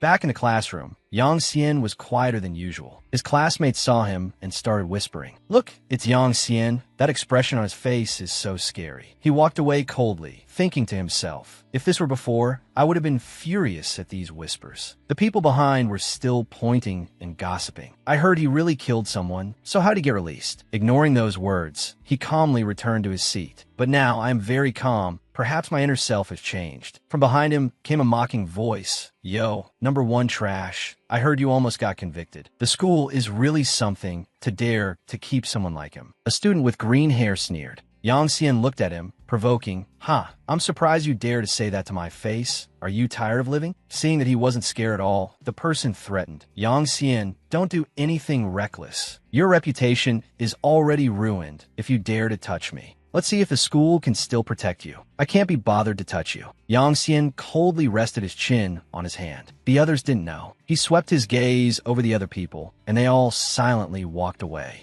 The green-haired guy said, annoyed, What do you mean?" At that moment, Shuewen walked over with an annoyed look, grabbed the loud-mouthed, green-haired guy's head, and slammed it hard onto the desk. Shuewen said impatiently, "All this yapping, so damn annoying. You better remember this. Don't cause trouble for Brother Xian in the future, or I won't spare you." The green-haired guy was so scared his face turned pale, tears streamed down like a river, and he begged, I won't dare to do it again." Seeing this, the students all started gossiping. Isn't Shuewen really arrogant? How did he become Yang Xian's underling? Yang Xian smiled with satisfaction, thinking to himself, this alliance seems more useful than I thought. Time rewind a little. At that time, Hodun was happily introducing his gangster friend, Shuewen. "This is Shuewen, who just joined our Revenge Alliance." Shuewen bowed his head and greeted Brother Xian. Back to the present. After Shuewen dealt with the annoying green-haired guy, he happily walked up to Yang Xian. "Brother Xian, from now on, just leave these annoying guys for us brothers to handle." Yang Xian nodded. "Thanks for the hard work." He thought to himself, this is a good start. At least Shuewen's counterattack has shown my stance. From now on, anyone at Tanjong Academy who dares to oppose Yang Xian will meet a miserable end. At this moment, Zhao Yaowei was secretly observing from outside. Earlier, she had an unpleasant conversation with Principal Du in the dean's office. "Principal Du, is something the matter?" Principal Du said to her with a serious expression. "Someone who has been to jail cannot represent our school's image. I suggest letting Lin Chaoyang replace Yang Xian in the Provincial Performance Festival." "Teacher," Zhao quickly replied, "the suspicion against Yang Xian has been cleared. He is innocent." Now, Zhao Yaowei looked at him with mixed feelings, both tense and worried. "Yang Xian, you've caused trouble again. How am I supposed to explain this to Su Hao?" Scene change. Yang Xian is holding a piece of paper and a card. He said, "Wrench Auto Repair. This must be the place." He was standing in front of a repair shop that didn't look very trustworthy because there was a man who looked like a thug standing at the door. He thought to himself, why would Hao Ni bring the car here for repairs? The red-haired man saw Yang Xian arrive and opened his mouth to ask, "Kid, here to pick up your car?" He saw the car key in Yang Xian's hand and realized, oh, so you're the owner of the GTR at the door. With that said, he led Yang Xian inside, pointing to the repaired car in the garage. "Hey, check out our handiwork." At this moment, those scenes flashed back in his mind. Those things are no more.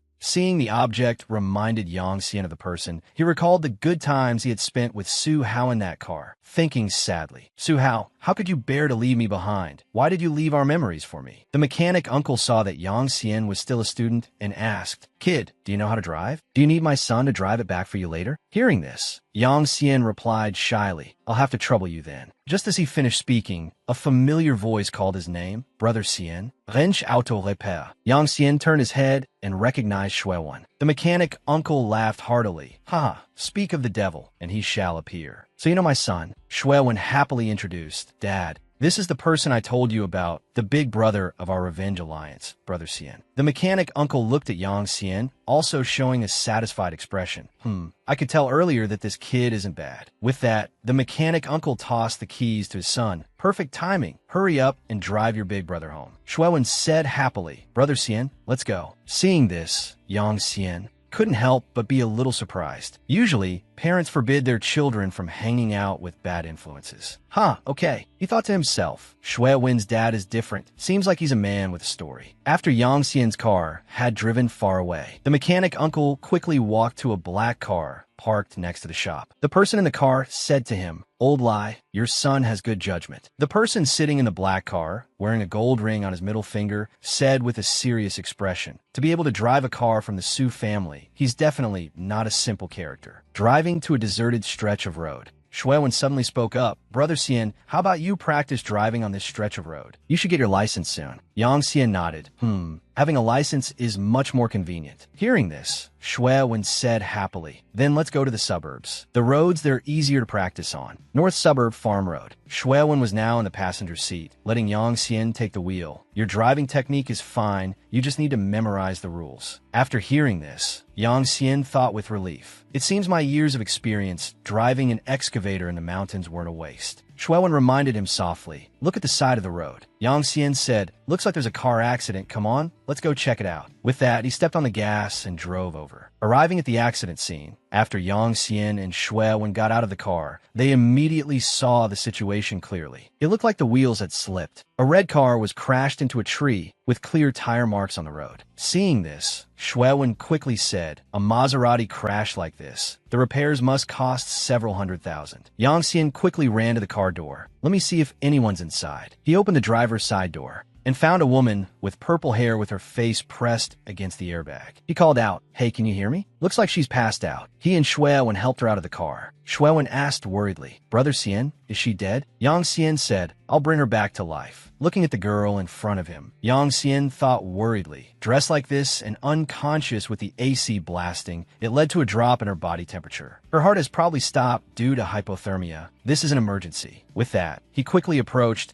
pulled down the zipper on her chest, and thought to himself, Forgive my offense, but I'm doing this to save your life. Seeing this, Shuewen tried to stop him. Brother Xian, don't. What if you save her and her family comes back to blame you? While performing CPR on the girl, Yang Xian said, I can't just watch someone die and do nothing. She will definitely wake up. After a while, the purple-haired girl let out a cough and coughed up a mouthful of blood. Seeing this, Shuewen's face lit up with joy. Brother Xian, you're amazing. Yang Xian breathed a sigh of relief. She's finally awake. The moment he finished speaking, he received a resounding slap. The purple-haired woman harshly scolded, Pervert, do you know who I am, daring to take advantage of me? Seeing this, Shuewen's blood boiled, and he quickly grabbed the girl's wrist and roared, Take a good look. If Brother Xian hadn't saved you, you'd have been dead long ago. Yang Xian quickly intervened. Forget it, let's go. She probably hit her head too hard. Her mind is a little messed up. He and Shuewen turned to leave. Shuewen stopped, but still muttered curses. Damn it, what an ungrateful person. The short-haired girl suddenly spoke up. Wait, I remember what just happened now. Leave your phone number. The Lin family of Jiangsheng won't let you suffer a loss. This girl's name was Lin Wenjing, 23 years old. Yang Xian didn't turn back, only saying in a low voice, I've saved plenty of stray cats and dogs. It's not convenient to leave my number. Let's go. The two got into the car, annoyed. Shuewen looked at Yang Xian and said, That's right, Brother Yin. Dunzi recently followed your advice and took over the barbecue joint on Shuiyuan Road. Do you want to go check it out? Yang Xian vaguely recalled that half a month ago, he had told Dunzi to look for a small shop to serve as a base of operations for the brothers. After that, he got too busy with other things and completely forgot about it. Thinking of this, he immediately agreed. All right, let's make a trip. Shuewen happily drove to Shuiyuan Road. He parked the car in front of shop and said, Brother Yin, this is the place. Outside the shop, there was a sign that said under renovation, but luckily the glass door was transparent, so Yang Xian could see the situation inside. He quickly picked up on the sound from within. Wait, something doesn't seem right. Well, now once we go inside, get your tools ready, we'll play it by ear. With that said, he gently pushed the door open and slipped inside. Inside the shop, his three friends were tied up by a group of strangers. A fire of rage ignited in Yang Xian's heart. They truly don't know their place. Hodun fearlessly looked at the group of strangers and said, Trying to snatch our shop? It won't be that easy. A man in a suit with a stylish haircut chuckled and said, Young man, why use such harsh words? It's simple. Just obediently sign the transfer contract and that'll be it. Hearing this, Yang Xian felt the blood rush to his head. He stormed in and cursed loudly. Motherfucker, who the hell are you? Daring to touch my brothers and trash my shop? When Hodun saw Yang Xian, he immediately shouted, Brother Yin. Shuewen also recognized a familiar face. Uncle Rooster? Why is it you? The man with the coxcomb hairstyle smiled. Oh, it's Ming. Shuewen immediately leaned in and whispered to Yang Xian. This man is Zhang Qiuming. He's very close to my father. He's a well-known industrial tycoon in Jiangsheng. People call him the Rooster King. Zhang Qiuming's expression suddenly changed. He politely pulled a chair over in front of Yang Xian and said with a smile, Why so tense? Relax, Brother Yin. Come, please have a seat. Yang Xian sat down, but remained vigilant. No need for pleasantries. Just say it, what do you want? Zhang Qiuming said softly. Business matters should be discussed slowly. He leaned close to Yang Xian's ear, a cunning look on his face. Do this old Ming a favor. How about this? You bought this place for 50,000. I'll pay you 100,000 to buy it back. Sign a transfer contract over to me. As soon as Hodun heard this, he immediately protested loudly. Do you take me for an idiot? The owner only transferred it to me for 50,000 out of respect for Ho Jinping. You probably couldn't even buy it for 150,000. Zhang Qiuming's expression turned ugly. Fine, so you won't take this Rooster King seriously unless I teach you a lesson, is that it? Beat him for me. Upon hearing Zhang Qiuming's order, his underlings immediately punched Hodun in the stomach, so hard that he threw up the strawberry milkshake he had just drunk. Seeing this, Yang Xian shouted, Tell them to stop. Zhang Qiuming turned to look at him. He laid out his condition. Bring the contract over here. Keep beating him until he agrees to sign. At this moment, his underling was stomping Hodun's head to the ground. Yang Xian's other two friends, tied up to the side, shouted, Brother Yin. Zhang Qiuming's man threw a contract on the ground in front of Hodun and said, If you don't want to get beaten, sign it now. It won't matter, even if Ho Jinping comes. On the side, Shuewen called out, Uncle Rooster. Yang Xian couldn't just stand by and watch his friend get beaten. He grabbed a knife and roared, All of you, stop right now. In an instant, Yang Xian was behind Zhang Qiuming, holding a knife to him and shouting, Motherfucker, you dare touch my brothers. Finding himself in a dangerous situation, Zhang Qiuming showed no fear at all. On the contrary, he burst out laughing. Ha ha ha ha. Not bad, kid. Old Lai didn't misjudge you. You really have a future. Seeing this, Yang Xian was a little surprised. Zhang Qiuming continued to speak boisterously. 18 years old, truly an admirable age. But when I was 18, it was miserable. My first love got together with my own brother. Yang Xian looked at him with a puzzled expression and thought angrily to himself, spouting this nonsense, he clearly doesn't take me seriously. Zhang Qiuming lowered his head and said in a mocking tone, I was filled with hatred. I just wanted to give that adulterous couple a few stabs, but I still didn't dare to kill anyone. Hearing this, Yang Xian grabbed his hair. You didn't dare, which proves you're just a coward. Want to make a bet? As he spoke, Yang Xian raised his knife-wielding arm threateningly. Let's see if this Yang Xian dares. Facing the sharp blade, Zhang Qiuming showed a look of terror. You wouldn't dare. He had misjudged Yang Xian. It wasn't that he didn't dare. With a fap, a knife plunged into his thigh. Strawberry juice gushed out like a spring. Zhang Qiuming screamed in pain.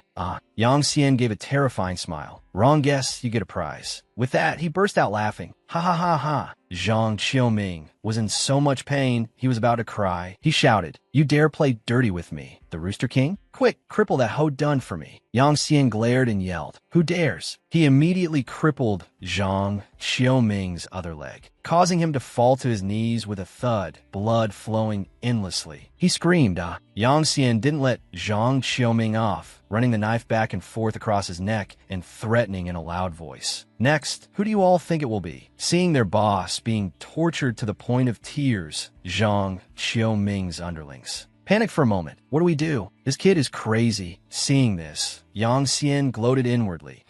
Every one of them is scared stiff. How ridiculous. He continued to hold the knife to Zhang Qiuming's throat, successfully scaring him into changing his mind and switching to a pleading tone. All right, the Rooster King, admit defeat. Tell me, what do you want? Hearing this, Yang Xian immediately switched back to a normal tone. Now that's more like it. I have no other demands, just as the Rooster King said, 100,000. Hearing this price, Zhang Qiuming was shocked. What? That's not all. Yang Xian added another condition. But this 100,000 isn't a transfer fee, but an investment fee for this shop. I'll give you a 30% stake. He calculated inwardly. Neither he nor Ho Dun had any business experience. It wouldn't be simple to make money after taking over this shop. With the Rooster King involved, the business would be guaranteed. Hearing this bizarre condition, Zhang Qiuming's expression changed, and he thought to himself, what? This kid has some serious nerve. Yang Xian urged, well, do you want another stab? Zhang Qiuming sighed. Haze, all right, we'll do as you say. A moment later, Zhang Qiuming was helped out of the shop by two of his underlings. Yang Xian followed behind, saying with concern, Brother Rooster, take care. After settling into the car, Zhang Qiuming handed Yang Xian a piece of paper and said seriously, young man, take a piece of advice from Brother Rooster. When you're out making your way in the world, you should rein in that crazy streak of yours a bit. Receiving the agreement, Yang Xian chuckled. You should worry about your injured leg first. This is a hemostatic powder I made myself. Take it back and use it a few times, and your leg will be fine. Seeing this, Zhang Qiuming thought to himself, this kid is interesting, acting as if he's some miracle doctor. Yang Xian suddenly exuded a dangerous aura. Actually, I never considered you an enemy from the start, so when I stabbed your leg, I avoided the major nerves. You can use my medicine without worry. It'll heal in a week. After hearing this, Zhang Qiuming felt somewhat relieved. All right then, I'll be going. He thought to himself, I'm afraid he planned to force me to invest from the very beginning. Sitting in the car, he looked at the young man named Yang Xian, his mind a whirl of thoughts. This Yang Xian might just become a legendary figure in the underworld in the future. In the following days, life was very peaceful. Aunt Tang's company was running smoothly and was also very busy. They could only occasionally have a meal together. With the Rooster King's help, the barbecue joint was quickly prepared and open for business. These trivial matters hardly affected Yang Xian. He continued to prepare for the arts performance and the competition against Zhang. But a thought kept lingering in his mind. What force was pressuring the sub-bureau? It was clearly a case of self-defense, yet he had to rely on Su Hao's family's power to resolve it. It definitely wasn't Wu Hu. Wu Hu didn't have that kind of power. He had to find that person. It was because of him that Su Hao had to leave Jiangchen. Wu Jinyan was practicing dancing with Yang Xian. She reminded him, Yang Xian, you've lost focus again. Yang Xian said seriously, sorry, I remember the moves now. Wu Jinyan blushed.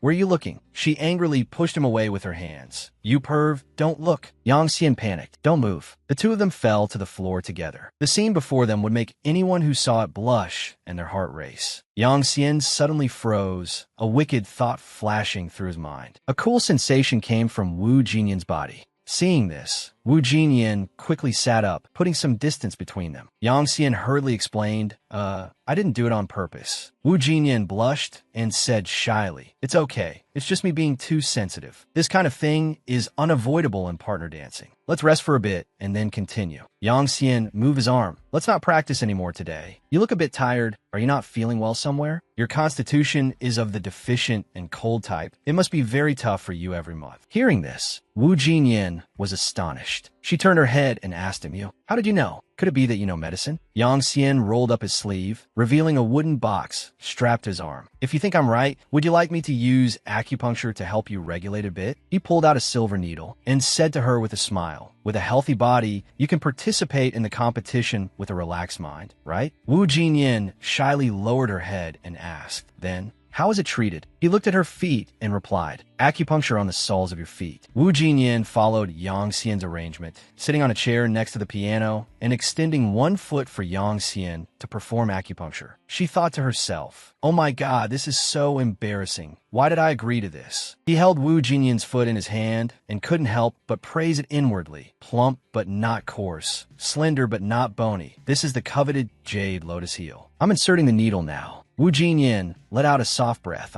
Yang Xian said carefully, bear with it for a moment. It's almost done. Wu Jinyan felt a little uncomfortable, her body gradually warming up. Outside the dance studio, someone had taken a picture of this scene between the two. Late afternoon, in the suburbs, Yang Xian and Shuewen were sitting under a bridge, leisurely fishing. Shuewen said cheerfully, Brother Yin, you really have a refined taste, not forgetting this hobby even while practicing driving. If you want to eat eel, you could just go to a restaurant. Why bother catching it yourself? Yang Xian replied nonchalantly, I'm not catching it to eat. Just then, an eel bit the hook. Yang Xian very carefully removed the hook from its mouth and said, you're my brother, so I won't hide it from you. This is used to cultivate a goo. Yang Xian explained seriously, the twining silk goo. It must be refined using wild eel eggs. The refinement process for this type of goo is extremely complicated, but of course, its effect is also very good. Hearing this, Shuewen was startled and asked, who was so unlucky to provoke you? Yang Xian put the eel he had just caught in the bucket and leisurely replied, I'm not yet sure who this lucky person is, but he must be vicious enough to deserve this twining silk goo. Shuewen was extremely curious. Yang Xian didn't explain much. He quickly stood up. Let's go, Master Xian Yuan still needs to go back and cultivate the goo. In the classroom, Yang Xian was talking on the phone with someone. Senior sister, what's the matter? Wu Qingqing spoke up. Have you offended anyone with the surname Qiao recently? Yang Xian replied, Qiao? No. He suddenly slammed the table and stood up, shouting, could it be that you found the person who almost sent me to prison? Wu Qingqing replied, the matter of secretly pressuring the police department isn't that simple. But recently, a colleague who resigned revealed a name to me, Qiao Chuling. This person doesn't seem to have any connection to you.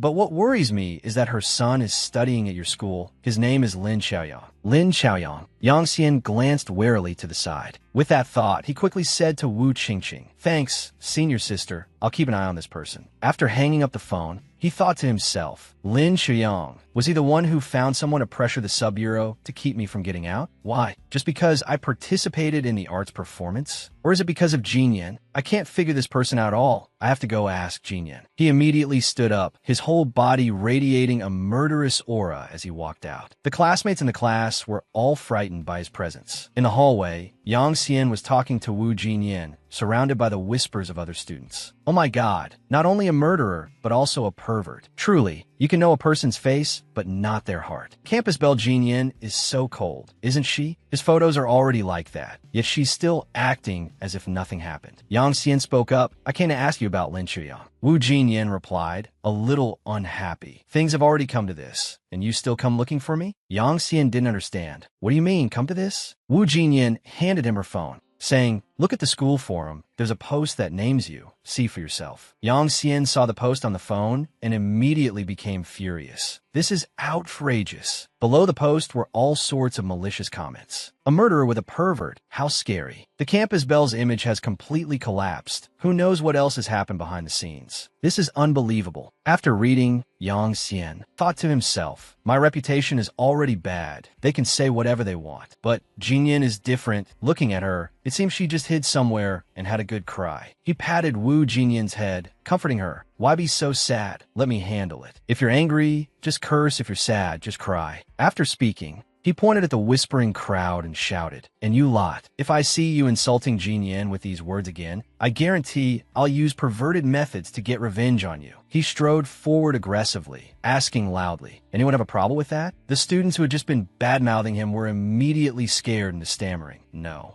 problem. I was just passing by. He thought resentfully. You've brought this misfortune upon yourself. I have 10,000 ways to make you regret this until you die." That afternoon, at the school gate, Yang Xian and his friends blocked a black car. "Stop, stop." Lin Xiaoyang rolled down the car window and said impatiently, "Yang Xian, a good dog doesn't block the road." Yang Xian waved at him and asked, "Young Master Lin, we don't mean anything else. We just wanted to remind you. Did you drop something?" Lin Shuyang replied, annoyed, "Whatever I dropped has nothing to do with you." Yang Xian retorted, "Is that so?" He shook the phone in his hand for Lin Xiaoyang to see, taunting, "It seems this phone has nothing to do with you either." When Lin Xiaoyang saw his phone in Yang Xian's hand, his face immediately filled with panic, and he hurriedly rummaged through the car. "Where's my phone? It's everywhere. What do I do now?" Yang Xian said with a smile. "It's understandable. Young Master Lin has so many phones, it's hard to notice if one goes missing." Hearing this, Lin Xiaoyang hurriedly shouted, trying to snatch the phone from Yang Xian's hand. "You dare to steal my things. Get it back to me." Yang Xian held the phone away and told Ho Dun to put Lin Xiaoyang in a headlock, saying with a smile, "Let's invite young Master Lin to get out of the car for a chat." Ho Dun and the other two quickly dragged Lin Xiaoyang out of the car. He struggled. "Let me go. I won't let you guys off." Yang Xian checked Lin Xiaoyang's phone and thought to himself, "I thought Lin Xiaoyang was targeting me because he liked Jin Yin, but now it seems that liking her was fake and his possessiveness is real. His phone is full of indecent photos of girls." Yang Xian thought unhappily. Doesn't he know that the rumors he creates will also hurt Jin Yin? Moreover, young Master Lin not only spreads malicious rumors, but he's also done quite a few bad things. He called out, "Dunzi, help young Master Lin post his works on the forum. He loves excitement so much, he'll surely be very happy." Ho Dun happily accepted the order. "Leave it to me." Lin Xiaoyang gritted his teeth. "Yang Xian, you just wait. You will pay the price." Ho Dun fiddled with the phone for a moment and happily announced, "Hee hee, it's done." In an instant, the phones of all the students in the school lit up with a notification. The students opened their phones to look, and every one of them was stunned. "Is this Lin Xiaoyang? So he's this kind of person. I wonder if he can catch a disease from him. He'd even go for this kind of woman. The rumors were also made up by him. Could it be jealousy? What a petty person." Over here, Ho Dun was excitedly tapping on the phone. "Post this one too. Let everyone broaden their horizons." Lin Xiaoyang, seeing that the two people guarding him were distracted, quickly rushed forward and snatched the phone from Ho Dun's hand, then hurriedly got into his car, started the engine, and drove away. Ho Dun was flustered. "Brother Xian," Yang Xian said calmly, "Forget it. Let's go." The next day, revenge is sweet for a moment, but after the sweetness comes the crematorium. In the principal's office, Duke Kaming shouted loudly, "Yang Xian, you've gone too far, daring to fight and bully a classmate at the school gate, and you're still representing the students in the performance? I think there's enough reason to expel you 100 times over." Yang Xian thought indifferently. "When Jin Yin and I were being slandered, I didn't see him get this agitated." Zhao Yaowei said softly, "Principal Du, the post has been deleted, but many students can prove that Lin Xiaoyang posted first, which led to Yang Xian's unrestrained behavior." Du Kaming angrily retorted, "Teacher Zhao, why are you defending this kind of hooligan student? You were sent by the Education Bureau to learn. You have too little experience. Just listen to us on this matter. We must cancel his qualification to perform and give him a major demerit." Yang Xian said unpleasantly, "Why are you yelling at Teacher Zhao? Aren't you the ones who are biased? From that piece of trash, Du Tingting, to that beast Lin Xiaoyang." Du Kaming was furious. Wu Jinyin stepped forward and called out, "Principal Du," she said seriously, "I heard that Lin Xiaoyang's family donated another $1 million for school equipment. Does this affect your decision?" Du Kaming's attitude immediately changed, and he said awkwardly, "How could it? This matter?" Jin Yin said directly, "I came here today to express my stance. If my dance partner is not Yang Xian, I will withdraw from this competition." Du Kaming was at a loss for words, and could only find an excuse to leave. "Do as you please. You all had better not cause any more trouble." After he left, Yang Xian's heart was heavy. Although Jin Yin's words had shut Du Kaming up, Zhao Yaowei was not so easily intimidated. His expression was grim as he crossed the road, thinking, even if it's to give face to the Lin family, Lin Shuyang will definitely not let this go. I need to be careful about my safety recently. The Lin family will definitely retaliate. It would be better if they only target me. I have to go tell Aunt Tang and the others. At this moment, the crosswalk light was green, but but a red car came speeding towards him, crashing into Yang Xian. He was knocked to the ground and pushed himself up in pain. So painful. Luckily, no bones are broken. A woman got out of the car that hit him. She was covered in designer brands and cursed irritably. "Damn it, what bad luck. You've damaged my car." She pointed at Yang Xian and said in a high-pitched voice, "Are you blind when you walk? Or are you a country bumpkin who doesn't know how to cross the road?" Yang Xian looked at her, confused. "I was indeed not careful just now, but I was on the pedestrian crossing. Even if the police come, the responsibility won't be mine." The pedestrians saw this and collectively expressed their indignation, scolding the woman. "That's right, cars are supposed to yield to pedestrians. So what if you drive a car? You didn't even stop at the red light just now." Hearing everyone criticizing her like this, she said unpleasantly, "Believe I can make one phone call and have you taken to the station?" Yang Xian's face darkened. He looked at her and said, "A mad dog wants to bite back?" She was still shouting loudly, "My car is worth over $1 million. You crashed into it. Don't even think about leaving if you don't pay 100,000. Yang Xian said coldly, "Andy, you hit me. You're lucky I'm not asking you for money." The woman immediately started playing the victim. "What? Everyone look, he's a scammer. It was clearly a green light just now. He ran out and crashed into my car to scam me. You dare to scam me? Besides, who are you calling Andy?" Seeing her being so unreasonable, Yang Xian also got angry. "You." From across the street, Zhang Qiuming's voice rang out. My, how exciting. Looks as dramatic as a John who didn't pay. What's going on?" Hearing such a taunt, the woman immediately pointed at Zhang Qiuming and cursed. "You're the John who didn't pay. Your whole family are filthy Johns who don't pay." Zhang Qiuming was a little angry. Oh, seeing this, Yang Xian thought to himself, "The Rooster King is about to cause trouble." The red-haired Annie pointed at the car and said loudly, "You're the John who didn't pay. Your whole family are filthy Johns who don't pay." Zhang Qiuming walked out on his crutches. "Haha, daring to talk to me like that. You're the first," he said as he walked. "Andy," Yang Xian chuckled to himself. The Rooster King's injury clearly healed long ago. He's definitely faking it. There's a good show to watch now. Zhang Qiuming walked up to the red-haired auntie and cleared his throat. The red-haired Annie took a step back. "Hey, there are a lot of people here. What are you trying to do? Besides, who are you calling an Annie?" Zhang Qiuming let out a sneer. "Haha, half of what you're wearing is fake, and the Gucci shoes on your feet are real, but they're from a 3-year-old collection. With your taste, you're definitely not from a wealthy family, much less an educated one. You keep clinging to a student. You're truly uncultured. Let me guess, you're this old and still dressing so gaudily, which proves your husband doesn't touch you anymore. You rely on your appearance to seduce men, and at the same time, show off your high status, right?" After hearing this, the red-haired Annie felt her limbs go weak. Old, uncultured, unloved, fake goods, uneducated. So vicious. The auntie stammered.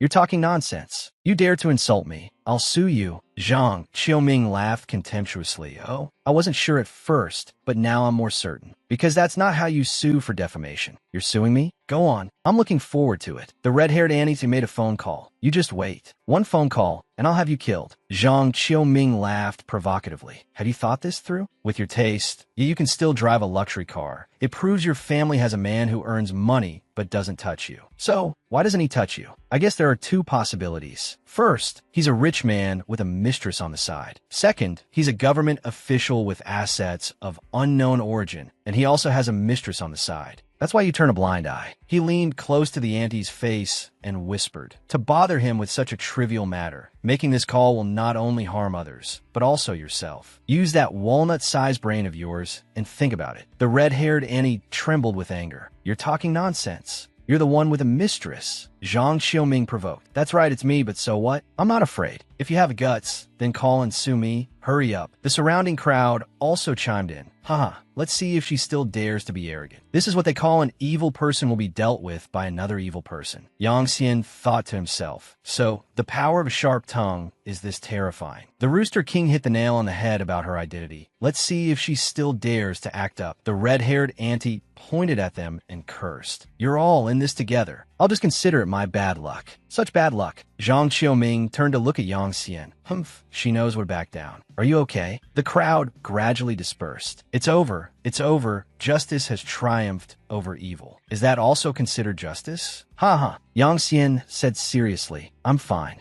I'm more concerned about something else. Why did you help me?" Zhang Qiuming put his arm around Yang Xian's shoulder. Do you want to hear the truth or a lie? Yang Xian couldn't be bothered with him. Nonsense, of course the truth. Zhang Qiuming jutted out his chin, pointing at the car. Then treat me to a meal, and I'll talk to you. In a restaurant, Yang Xian said impatiently, "All right, stop beating around the bush. I remember we had an unpleasant encounter before. Why did you help me?" Zhang Qiuming scooped up a spoonful of rice and said, "Helping you, of course, is to make you owe me a favor." He brought the spoonful of rice to his mouth and grinned widely. "Because you're no ordinary person." Yang Xian's face darkened. "Make me owe you a favor? What do you mean?" Zhang Qiuming said while eating, "Do you know what I relied on to get to where I am today?" He pointed his index finger at himself and said proudly, "I rely on my eye for people." Zhang Qiuming rested his chin on his hand and said, "First, when I saw the license plate of your Maybach, I knew it wasn't simple. Then you dared to pull a knife on me, the Rooster King. For a few friends, I found it even less simple. Furthermore, those 2 stabs of yours were terrifying. I didn't believe you at first, but after getting an x-ray at the hospital,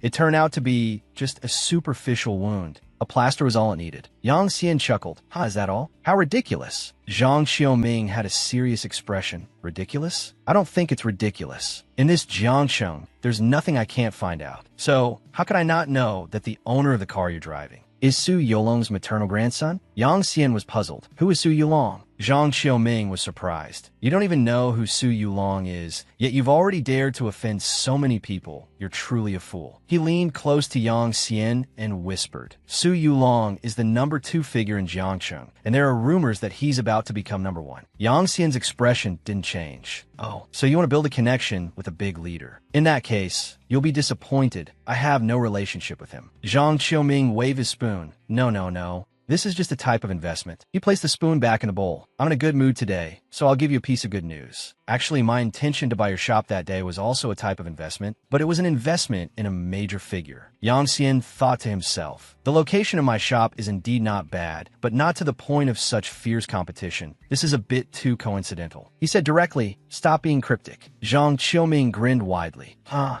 Jiangqing's underworld boss, Lu Qingfeng. Do you know him? Your shop happens to be downstairs from his martial arts hall, which is why it was targeted." Yang Xian was puzzled. "So Lu Qingfeng's martial arts hall is upstairs. Is it that valuable?" Zhang Qiu quickly whispered, "You're still too young and naive. In this world, if you want to succeed without a good background, you have to dare to think and act. You have to know how to borrow power. You might not care about the former, but the latter can get you killed. You must remember this well." Yang Xian listenet intently. Borrowing power. The 2 of them talked for a long time. The power the Rooster King spoke of mainly referred to the situation and the power of people. Through his words, I gained some understanding of the underworld situation in Jiangcheng. Hangcheng, 5 figures stood on the map. Hangcheng is the provincial capital of Jiangcheng, with very obvious resource advantages. The entire top of Jiangcheng's food chain is controlled by major families with deep roots in Hangcheng. The families of Lin Shuyang and Su Hao are like that. An image of the men in black beating the child appeared in Yang Xian's mind. But Lu Qingfeng is different. He is the only one who rose up on his own without relying on family power. He started from scratch, and now his influence has spread throughout Hangcheng. Yang Xian's and the man in the hat's gazes sharpened. Just as the Rooster King said, I thought of the Lu Qingfeng from 25 years later. Yang Xian walked out of the restaurant, watching Zhang Qiu's car drive away. At that time, I still didn't understand what Rooster King's ultimate purpose was in telling me these things. He thought to himself, I only know that these struggles against heaven and against men are all just my instinct for survival. Yang Xian said to himself, I'll go home first. There's a pile of things to do at home. In Yang Xian's bedroom, he pulled a box out from under the bed. Yang Xian held the snake in his hand and put it into the box. The twining silk goo is also ready. Yang Xian's LOL barbecue restaurant officially opened. After so many twists and turns, the LOL barbecue restaurant I invested in has finally opened. Inside the restaurant, customers were ordering food. Owner, another 20 chicken wings. Another case of beer. Yang Xian was secretly delighted. The restaurant was filled with cheerful chatter and was extremely lively. At a table, a man with brown hair raised his beer bottle. Come on, Brother Xian, let's drink together. Yang Xian was incredibly busy. As for me, I was greeting customers while also taking care of my brothers. Although it was a bit hectic, I felt very happy. Yang Xian stood up and said with a smile, Brothers, you've all worked hard during this time. I'll finish mine first. You all drink as you please. Zhang Qiu walked in through the door with a beauty on his left arm and another on his right. The ways of the world are so fickle. When you get old, there's nothing left to hold on to. He laughed smugly. The decorations, the business registration, this old man ran around for all of it. A blonde girl swayed her body and asked, I wonder if I can get a discount by mentioning Brother Rooster's name? Yang Xian handed Zhang Qiu a bottle of beer. Of course, welcome, welcome. Zhang Qiu and Yang Xian clinked their bottles,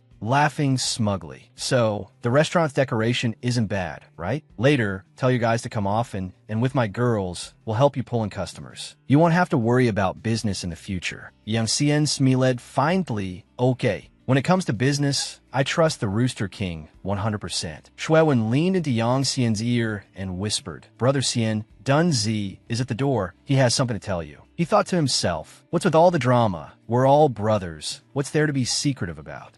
Yang Xian excused himself from Zhang Qiu and went outside. Brother Rooster, you sit first. I'll be right back. As soon as he stepped out of the restaurant, what met his eyes were two hands tightly clasped together. Yang Xian couldn't believe his eyes. Dun Zi was holding Du Tingting's hand and said, Brother Xian. Yang Xian's face was full of confusion. Aren't you going to explain? Dun Zi held Du Tingting's hand tightly and said, I can't forget Tingting. We're back together. Du Tingting pulled her hand away from Dun Zi's and ran in front of Yang Xian. Big brother, a great person doesn't hold grudges against a petty one. Please forgive me. Du Tingting said nervously. Last time, Zhang Ming used Wu Fei to trick you into going to Fuling Temple. Wu Fei, and I didn't know about it, I swear. Yang Xian looked at the two of them, his expression sinking. He thought, the truth of the matter is no longer important. I don't want to lose a good brother over her. Yang Xian turned his head away, ignoring them. I'm a very vengeful person. I don't forgive others easily. But Yang Xian was a little disappointed. If Dun Zi truly likes you, I can't object to you two being together. Dun Zi said loudly, That's great. Brother Xian, we're still brothers. Yang Xian forced a smile. It's such a happy day today. Hurry up and come inside to eat with us. Dun Zi happily put his arm around Du Tingting and walked in. Yes, Brother Xian, then we'll. Yang Xian said calmly, All right, why so much talk? Suddenly, Lin Wu Fei rushed from behind, hugged Yang Xian tightly, and called out, Yang Xian, wait. Dun Zi said happily, Brother Xian, then we'll. Yang Xian patted Dun Zi's shoulder. Don't say any more. Hurry up and go inside. From behind, Lin Wu Fei called out loudly, Yang Xian. She ran over, shyly hugging Yang Xian. Wait, I have something to tell you. Yang Xian was startled and turned to push her away. Lin Wu Fei, you. What are you doing? Lin Wu Fei shyly tucked her hair. Do you really not understand what I'm doing? You saved me at the technical school, and you were tricked into going to Fuling Temple because of me. From that moment on, I've had feelings for you. Yang Xian turned his back, ignoring her. Don't say any more. I don't understand what you're saying. If you're like Du Tingting, here to congratulate the opening of the barbecue restaurant, you're welcome. As for other matters, please spare me. Lin Wu Fei grabbed the hem of Yang Xian's shirt. Don't go.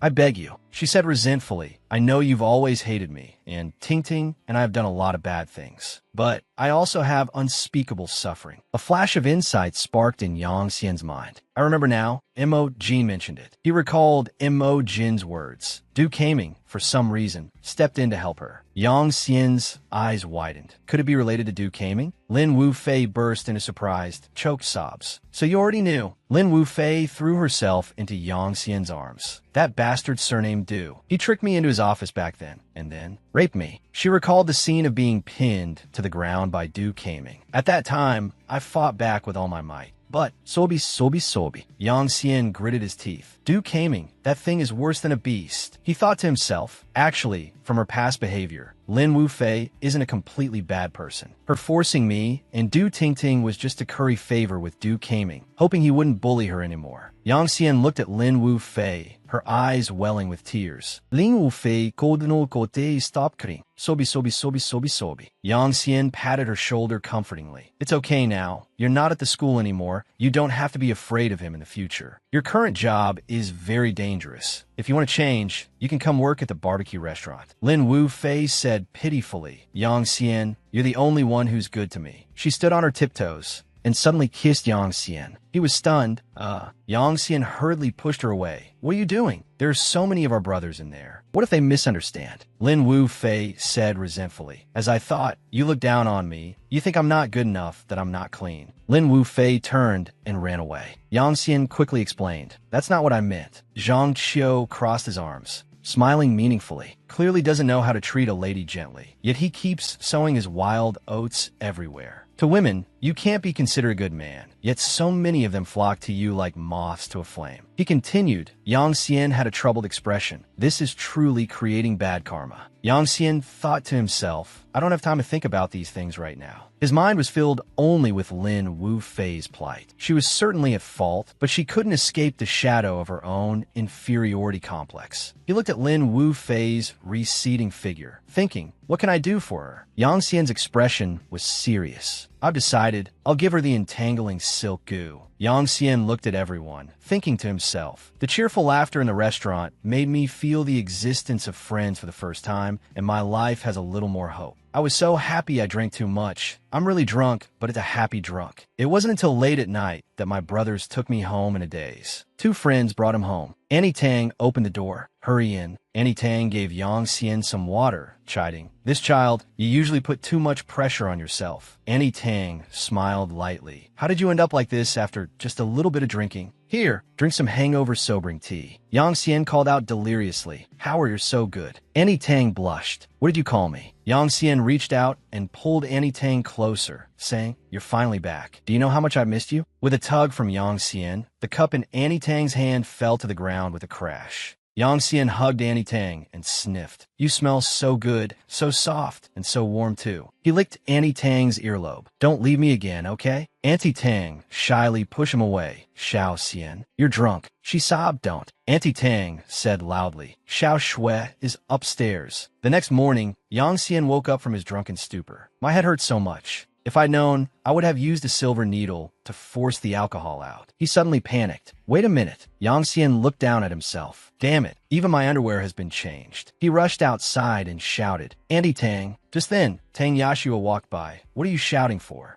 My mom has been very busy lately. She went to the company early in the morning. She looked at Yang Xian. Underwear. Tang Yashua ran away in embarrassment. Are you trying to give me a sty in my eye? You pervert. Yang Xian recalled last night's events. Wait, last night? I didn't do anything to Annie Tang, did I? He slowly remembered. Drunk, then thinking of Howard, then being brought home on the sofa. Smells so good, so soft. And then Yang Xian gradually remembered the perverted things he had done. Tang Yashua called from downstairs. Hey, pervert, want to go to school together? Yang Xian quickly replied. You go on ahead. I have something to do. Yang Xian recalled the events of last night, his face flushing red. So embarrassing. How could I have mistaken Annie Tang for Su Hao? After drinking, I probably did some disrespectful things to Annie Tang. I wonder if she's angry. The image of him hugging Annie Tang, calling out Howard, don't leave me, flashed in his mind. Yang Xian was lost in thought. Forget it. I won't think about it anymore. I'll find time to explain and apologize to Annie Tang later, Phew. He looked at the pile of ingredients, muttering, next, I need to focus. Time to officially start concocting the entangling silk goo. Yang Xian picked up a cup and poured its contents into the furnace in front of him. Fresh blood from a newborn eel, used as a catalyst for 49 hours. Extremely in nature. Next, he burned the contents of a bowl. The head and tail fur of a rabid dog, burned to ash, extremely young in nature. Yang Xian used a special medicine to mix the eel blood and dog fur, ash together. Finally, he put all three ingredients into the alchemy furnace. Yang Xian opened the furnace lid. The final product was a powder, the entangling silk goo. He mused, the entangling silk goo will nurture the inner demon deep within a person's heart. The more evil one does, the more one is tormented. Yang Xian scooped up the red powder and wrapped it in white paper. I'll give it to her after school this afternoon. That evening, in front of KTV, Yang Xian stood in the crowd, muttering, Lin Wu Fei, really, why did you pick a place like this? It's giving me a headache. Suddenly, someone called out, over here, over here. Lin Wu Fei wafed et Yang Xian, Young Master Young.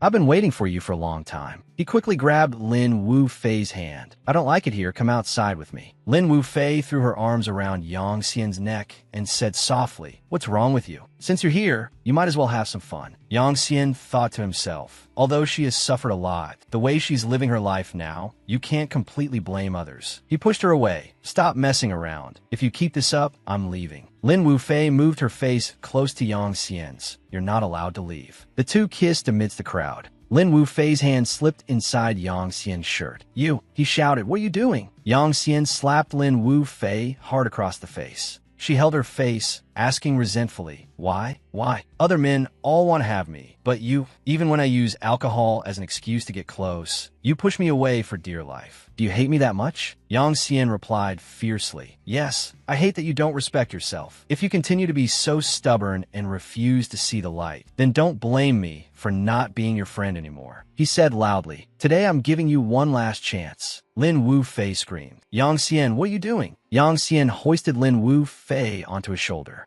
"Let's go outside. I have something to say to you." An acquaintance of Yang Xian's joked, "Brother Xiao Xian, you can't be so rough with women. Put her down. Let us brothers play with her for a bit, okay?" Another man chimed in, "I advise you to know what's good for you, or don't blame me for not being polite." Yang Xian sent a kick into the blonde man, cursing, "Get lost. You piece of trash." The blonde man's crony asked worriedly, "Oh, big brother, are you okay?" He cried out in pain, "Ouch, my rib is broken." Yang Xian handed the packet of red powder to Lin Wu Fei, instructing, "Inside this packet is the entangling silk goo I told you about. Keep it safe. If that bastard surnamed Du comes to bother you again, you can choose what to do yourself." He turned to leave, but after a few steps, he turned back to remind her, "With this in your hands, you won't have to live by the Du family's whims anymore." He thought deeply. Because of Du Kaming's filthy actions, she had let herself go. "I hope I can pull her out of this mire." Lin Wu Fei sat on a chair, crying in resentment. "Yang Xian, why are you so cruel? You don't want me, so why are you so good to me?" Lin Wu Fei clutched the packet of medicine in her hand, sobbing. "Yang Xian, why are you so cruel? You don't want me, so why are you so good to me?" As Yang Xian walked away, he thought, one day she will understand that rejecting her is what's best for her. Lin Wu Fei could no kote stop crying. Sobi sobi sobi sobi sobi. Yang Xian walked a little further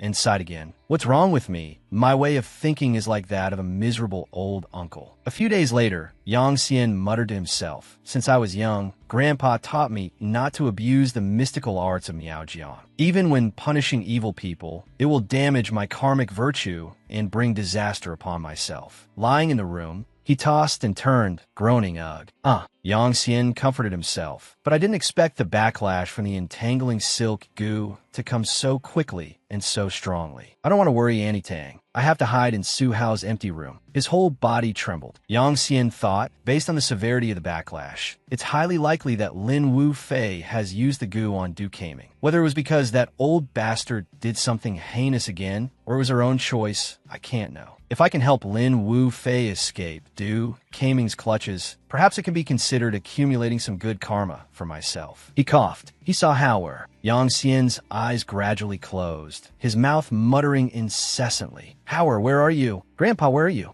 I really want to see you all. Could this be just a distant dream?" In the high-end villa district of Qingyang, blood-curdling screams echoed. "It hurts so much." Duke Kaming rolled off the bed, screaming, "Ah, stay away from me." His eyes bulged as he strangled himself with his own hands. "Ah, let me go. I was wrong. I was wrong." Du Kaming charged straight towards the open window. "Spare me." He plunged headfirst, dying on the spot, blood splattering across the ground. Yang Xian thought to himself, Du Tingting and Chun Gang dropped out. Zhang Meng became a vegetable, and Du Kaming hasn't been coming to school recently either. My school life is finally peaceful, he thought as he walked down the hallway. In another week, I'll go to the city with Wu Jinyan for the arts festival, and after that is the showdown with Zhang, and Yang Xian smiled to himself. I hope everything goes smoothly. From behind, Dun Zi called out loudly, "Brother Xian?" Yang Xian asked calmly, "What's the rush?" Dun Zi said urgently, "Have you heard the news? Du Kaming he..." Yang Xian was puzzled. Didn't he take sick leave for a strange illness? He thought to himself, the effect of the entangling silk goo can be major or minor, depending on the person it's used on. Du Kaming's reaction was so strong, it proves he has done a lot of bad things.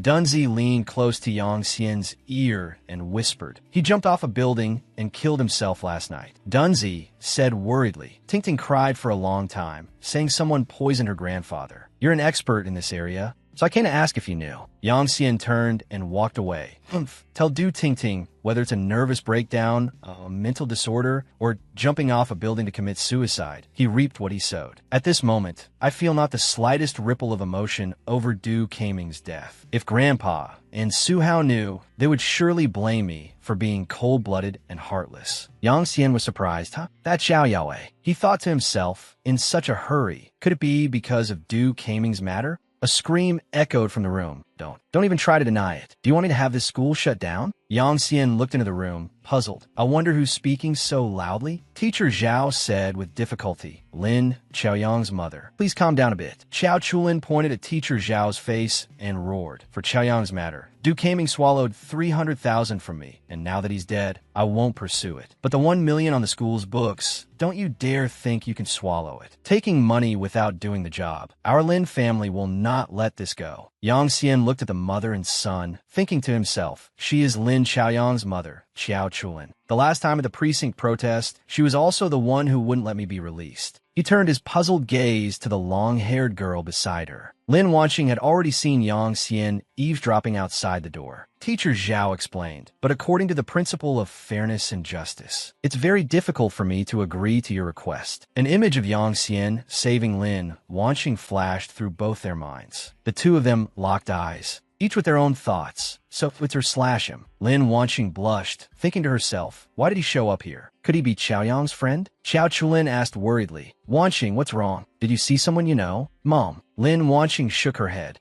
"No." Lin Chuyang pointed at Yang Xian outside the door. "Mom, it's that damn pervert. He's the one who framed me that day. The person who replaced me to go to the provincial performance was also him." Xiao Chulin shouted. "Teacher Zhao, I demand that the school immediately expel this student named Yang Xian." Teacher Zhao flatly refused. "No." Yang Xian patted Teacher Zhao's shoulder and stood before the woman. "This matter started because of me. Let me talk to them." Yang Xian crossed his arms and said contemptuously, "Regardless of what background your Lin family has, I, Yang Xian, am not afraid. To stand up for your son by coming here and acting recklessly in front of a teacher, that's really hard to accept." Xiao Chulin said angrily. "Acting recklessly? Who are you scolding?" She raised her hand to hit Yang Xian. "This hooligan, you think I can't deal with you?" Lin Wanqing ran over to stop her sister-in-law. "That's enough," she said softly. "Du Kaming is already dead. There's nothing more to be done about Lin Yang's matter. Let's just write it off as a loss." Xiao Chulin thought suspiciously. Wanqing is a bit strange today. The three of them turned to leave. Xiao Chulin didn't forget to threaten Yang Xian. "Offend Lin Yang, and you'll see the consequences."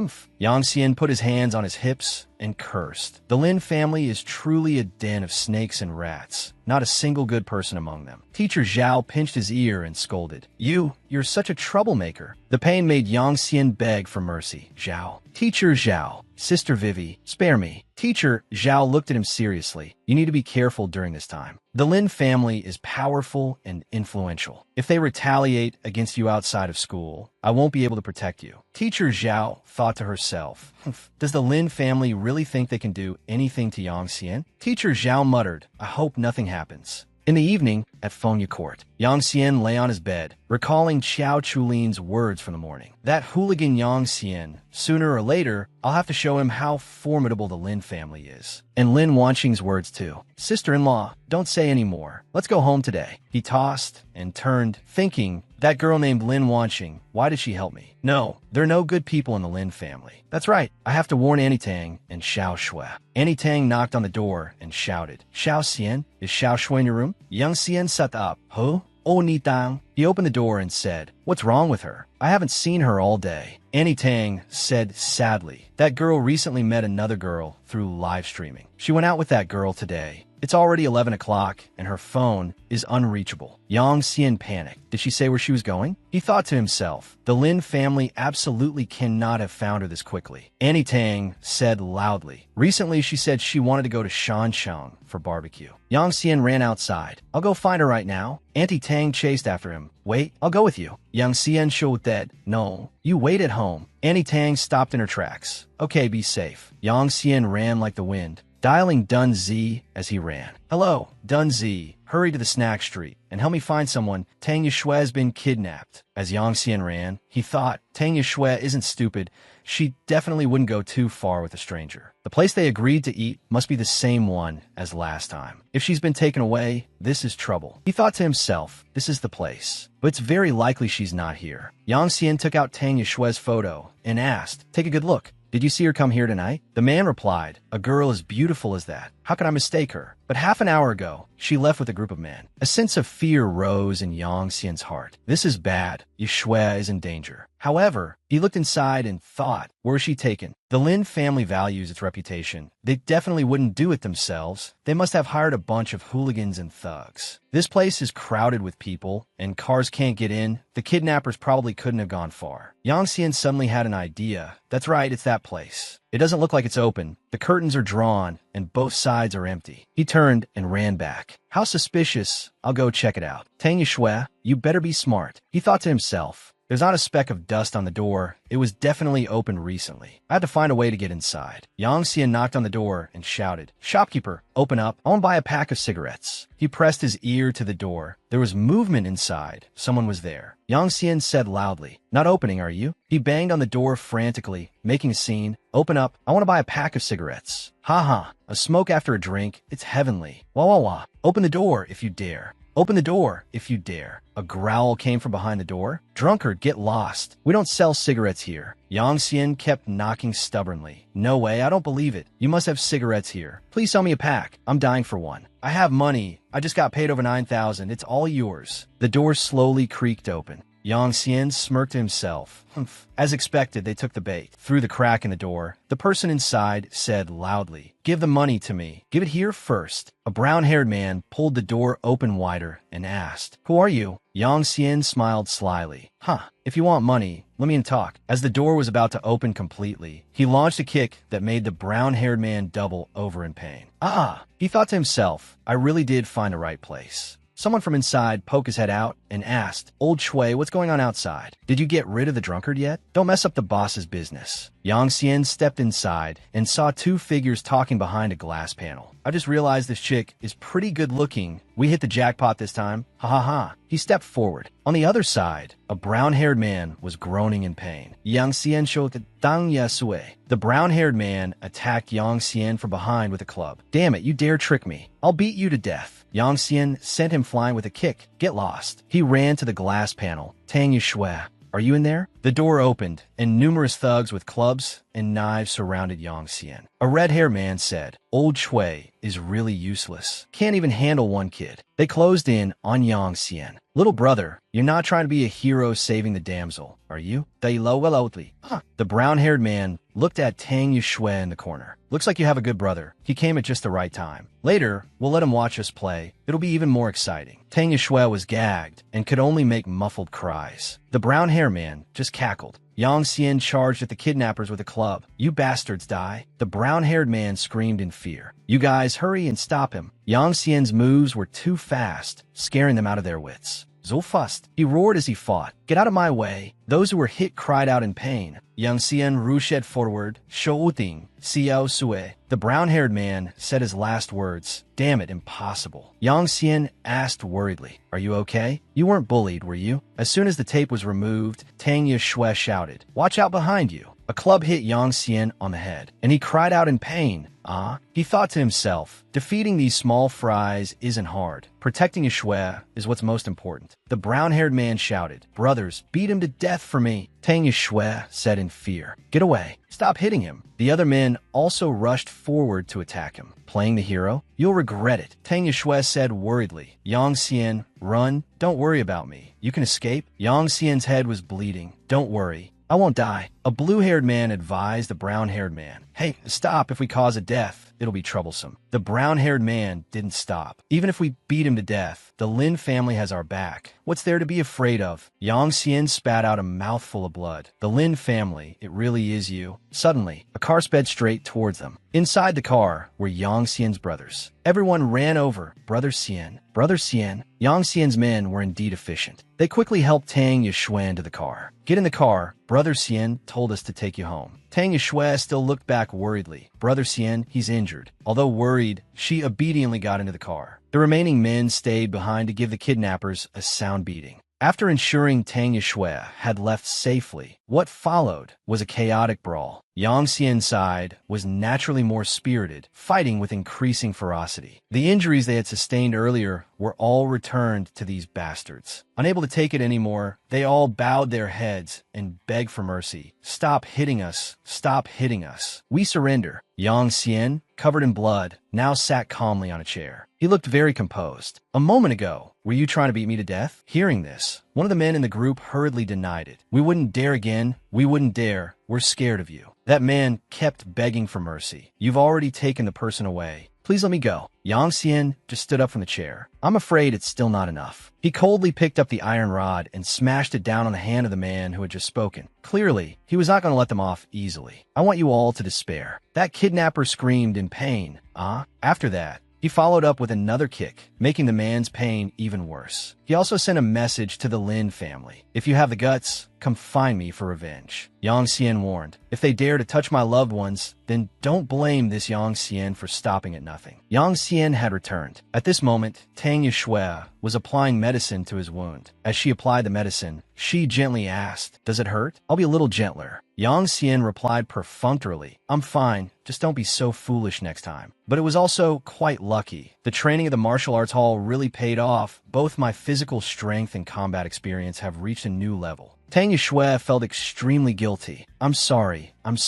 Now, she only dared to say his name softly. Hearing this, Yang Xian turned his head in confusion. Why are you suddenly apologizing? Abruptly, Tang Yushui did something even more baffling. She kissed him on the lips, catching him completely off guard. Faced with her impulsive action, he felt a bit at a loss. Tang Yushui, what on earth? Tang Yushui, her face flushed red, stammered. Yang Xian, I've treated you so badly, but you always help me. She looked at Yang Xian shyly. Aye. Finally, she threw her arms around Yang Xian. I think I've fallen for you. Faced with her courage, he couldn't bring himself to push her away. I knew it must have taken all of Tang Yushui's courage to confess. Yang Xian seemed to not reciprocate her feelings at all, and at that moment, I had no reaction. I just coldly said I was sorry. There's only one person in my heart. To dispel the awkward atmosphere, I pretended to cough a few times. Ahem, ahem, ahem. You're really funny. Daring to force a kiss on me, I have to go tell Auntie Tang. Not getting her way, she angrily punched his head. Go to hell. I really can't be nice to you.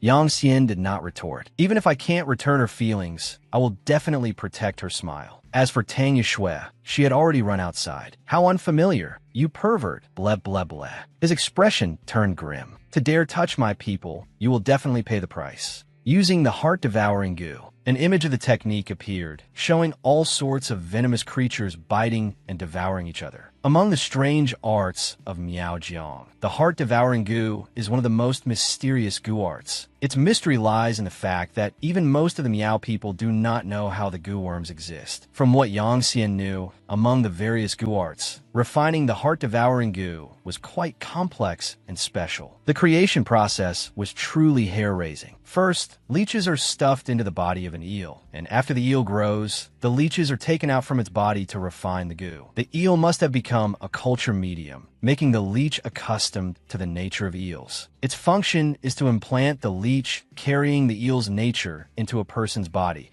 causing it to cling tightly to the heart's meridians, thereby influencing the person's behavior. Hence it's called heart devouring. The leech would then follow the blood vessels and attach itself to the victim's heart. The wickedness of the heart devouring goo lies in the fact that once the goo is cast, there is absolutely no possibility of dispelling it. Yang Xian held a lighter and approached the leeches. A total of 7. This is the last batch of goo. The leech that touched the flame immediately caught fire. Now he could breathe a sigh of relief. But was this enough? The scene shifts to the school's motorcade driving on the road. The day to go to Hangcheng for the performance had finally arrived. Everyone was chatting happily. Yang Xian, however, was heavy with worries. The Lin family must have found other connections to secure the participation opportunity for Lin Xiaoyang. Sure enough, he still appeared in the school's competition team. He carefully observed everyone's actions along the way. Lin Xiaoyang found an opportunity to strike up a conversation with Mo Jin. He insisted, Mo Jin, if I win a championship this time, would you be willing to have a meal with me? But Mo Jin was very cold towards his invitation. But Yang Xian's thoughts had shifted. My attention was all on the heart-devouring goo. It seemed he still had some worries in his heart. Once the heart-devouring goo is cast, I'm afraid it will change his entire life. Isn't doing this a bit too cruel? These wandering thoughts throughout the journey left my mind in turmoil. The bus arrived at the convention center where the competition was held. After arriving, everyone leisurely pulled their suitcases and went inside. Mo Jin noticed Yang Xian. She got off the bus and asked with concern, Yang Xian, is something on your mind? He replied nonchalantly, I'm fine. Mo Jin was not reassured. I feel like you're not in a good mood. But in the end,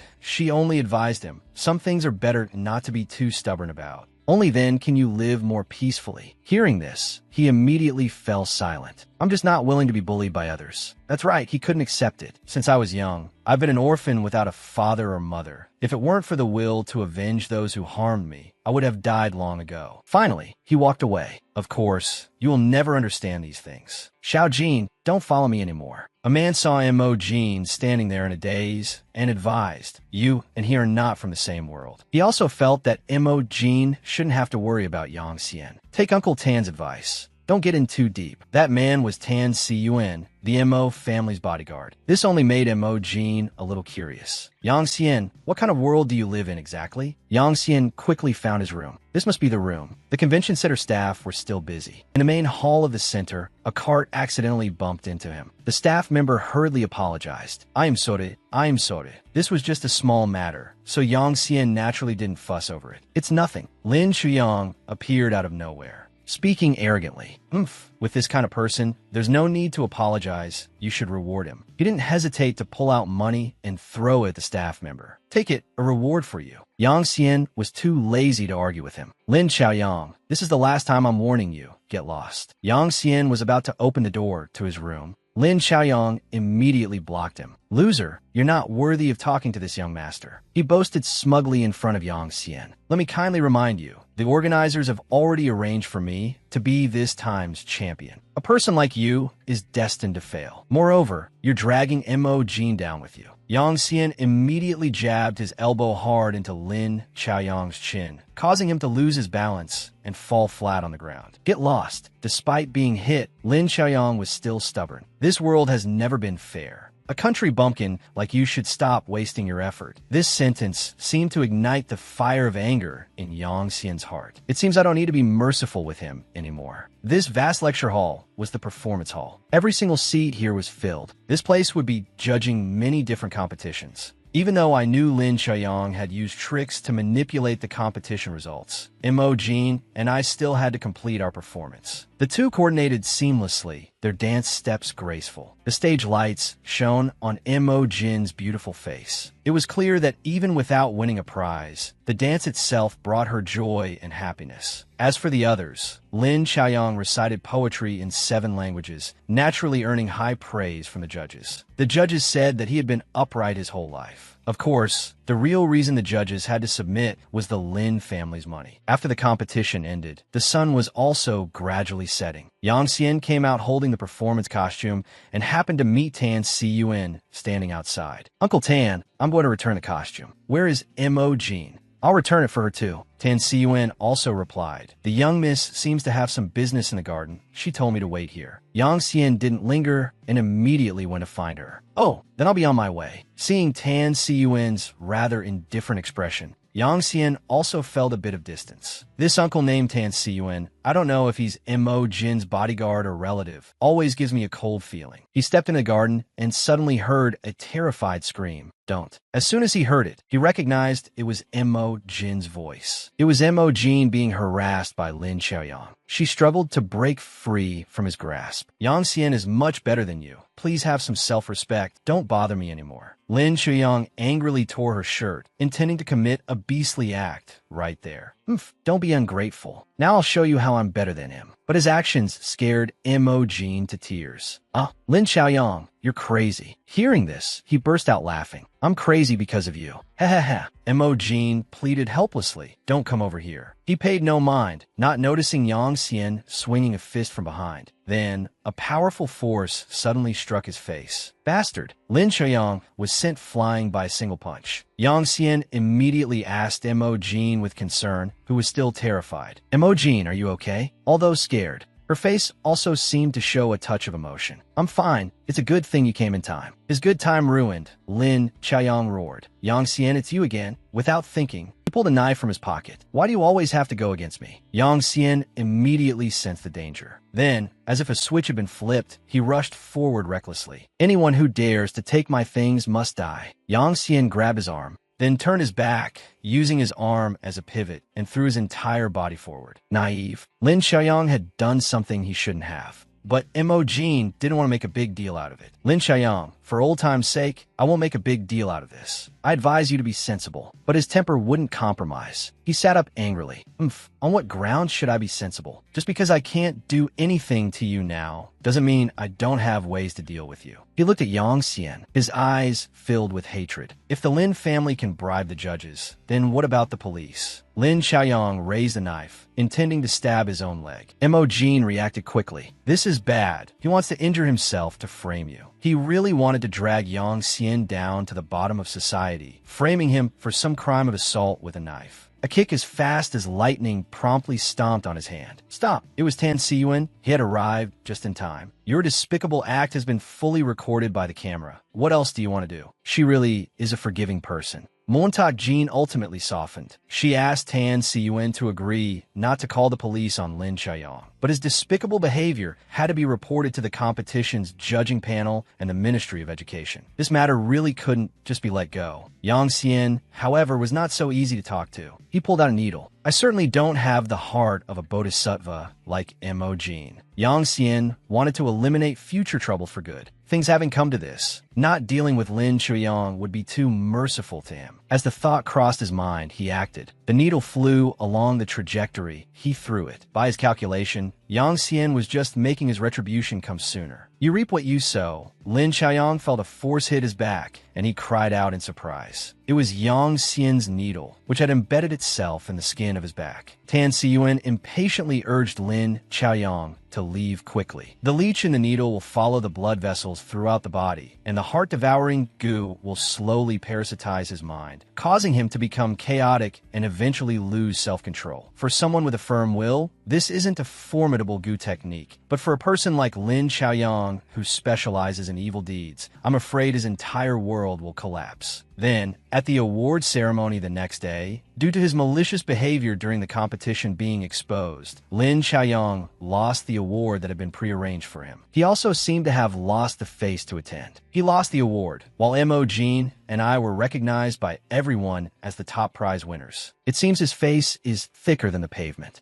Upon learning the results, Lin Xiaoyang caused a scene at the club. He had become haggard. His clothes were disheveled and torn in places, and it took 2 security guards to restrain him. I'm the winner. Do you know who I am? Let me go. And he started cursing everywhere. Professor Qin, you bastard, you took the money but didn't do the job. Yang Xian watched without any reaction. Perhaps the heart-devouring goo had taken effect. Lin Xiaoyang had now lost his most basic self-respect. He was still screaming in the room. Qin Shoshing, you old baldy. Everyone was whispering. What's wrong with these two? I don't know. Someone with sharp ears heard the name involved. Professor Qin? No way. Montauk Jin watched, feeling scared. I never expected Lin Xiaoyang to be this kind of person. It's terrifying. Ms. Zhao just finished a phone call, her face beaming. Don't mind him anymore. I have some good news for you too. Yang Xian asked curiously, what good news? Ms. Zhao smiled and announced, thanks to this award, I've helped you secure a spot to study at Hangxing Medical College. Huh? Yang Xian was stunned. I can transfer to the medical college? He suddenly thought of Su Hao, who also studied medicine, and felt as if he was one step closer to her. Imogen was also happy for him. Congratulations, you can transfer to the medical college. With your talent, you will definitely succeed. But she felt a little reluctant. The medical college is in Hangzhou. You're about to leave Tanzhong,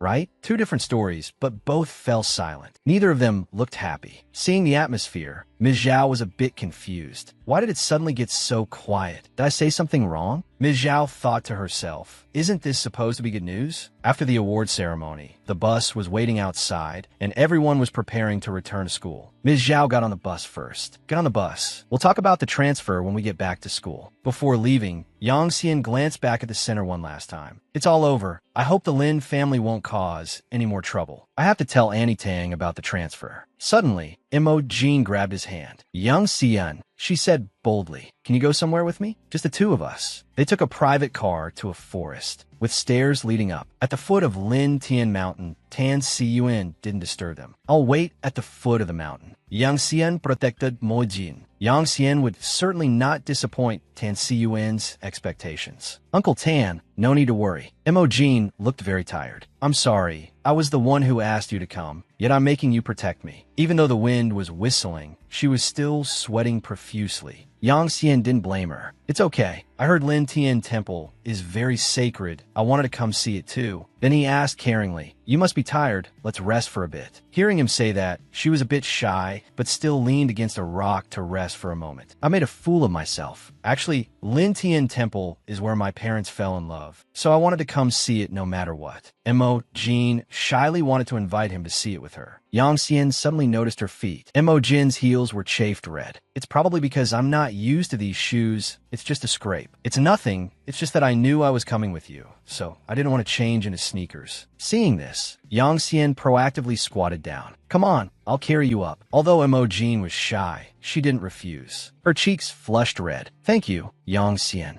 Everyone says you're cold, but I know you're a person who values relationships and righteousness. Those who truly understand you will definitely understand you. Hearing this, Yang Xian smiled. At this moment, Mo Jin's words were like a warm breeze by my ear, warming my cold mood. They continued on like that, one carrying the other. After that, we didn't say anything else, only the sound of our breathing in the cold air. Just like that, we went up towards Lin Tian Temple. Her feelings were laid bare before me. I'm not a fool. She returned to her parents' old spot, and even called me to come along. I understood the reason behind it. A warm current flowed through my chest. It's just that I couldn't face the guilt I felt for Su Hao, even though she had already left me. He thought, while looking towards the temple that was partially hidden behind the forest. Inside Lin Tian Temple, Mo Jean was kneeling and offering incense, while Yang Xian quietly watched her from behind. A nearby monk gestured to Mo Jean. Patron, you have something on your mind. Why not leave it to fate and draw a fortune stick? Yang Xian did the same. Drawing a fortune is fine.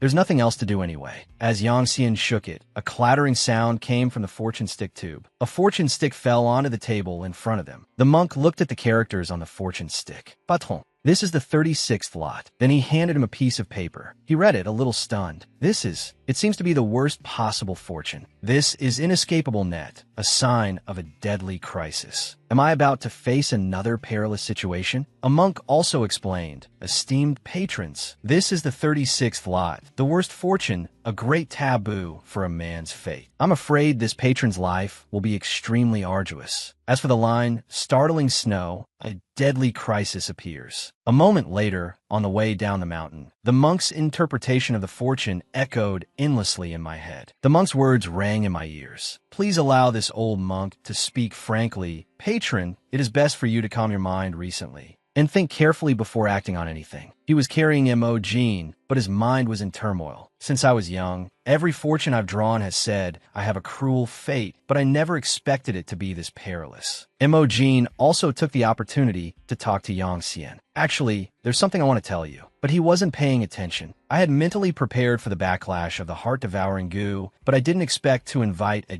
deadly crisis. Next week is the duel with Zhang, and absolutely nothing can go wrong. He seemed to have faintly heard something and turned his head to ask, "Oh, what did you just want to say?" Seeing that they were almost there, she hesitated and didn't want to say it anymore. Now I don't want to say it anymore. Yang Xian just stared at her, making her a little shy. Uncle Tan is waiting for us. Tan Siyuan saw one person carrying another. Utterly confused. You're back. What's this all about? But Yang Xian just nonchalantly placed her in the car and gave a few words of advice. Your foot is injured. Rest for 2 days and it will be fine. She also stammered, thank you. Tan Siyuan might have misunderstood, his expression serious as he placed a hand on his shoulder. Yang Xian, come with me for a moment. Mo Jean sat in the car, watching Yang Xian and Uncle Tan walk into the forest and couldn't help but wonder, what are Uncle Tan and Yang Xian going to do? Could it be that Uncle Tan, walked to a tree deep in the forest before stopping? Yang Xian asked curiously, Uncle Tan, what did you need me for? Suddenly, Uncle Tan turned around and threw a punch straight at Yang Xian's chest. He reacted quickly, raising his hand to block it, but still couldn't help but cry out, ah! Yang Xian took a few steps back, thinking in astonishment, such powerful force. The corner of Uncle Tan's mouth curled up, and he laughed heartily. The kid's training isn't bad, and his reaction is quite fast, to be able to generate such a strong fist force from that distance. Yang Xian thought to himself. He opened his mouth to guess. Could it be that Uncle Tan knows Wing Chun? With your level of skill, are you a grandmaster of some school? I didn't expect someone so young to be so knowledgeable. Uncle Tan thought to himself, but outwardly, he still shook his head and replied, those empty titles, I don't care about them. But I heard from little Jean that you practice martial arts, so I was a bit curious about you. With that, Uncle Tan raised his fist. Come on, since I'm in such a good mood today, how about we exchange a few moves? 20 minutes later, Yang Xian was drenched in sweat. He wiped the sweat from his forehead and let out a sigh of relief. Yang Xian quickly said, phew, so you were looking for me to spar? I thought you wanted me to stay away from Mo Jean. Uncle Tan looked at him with his hands on his hips.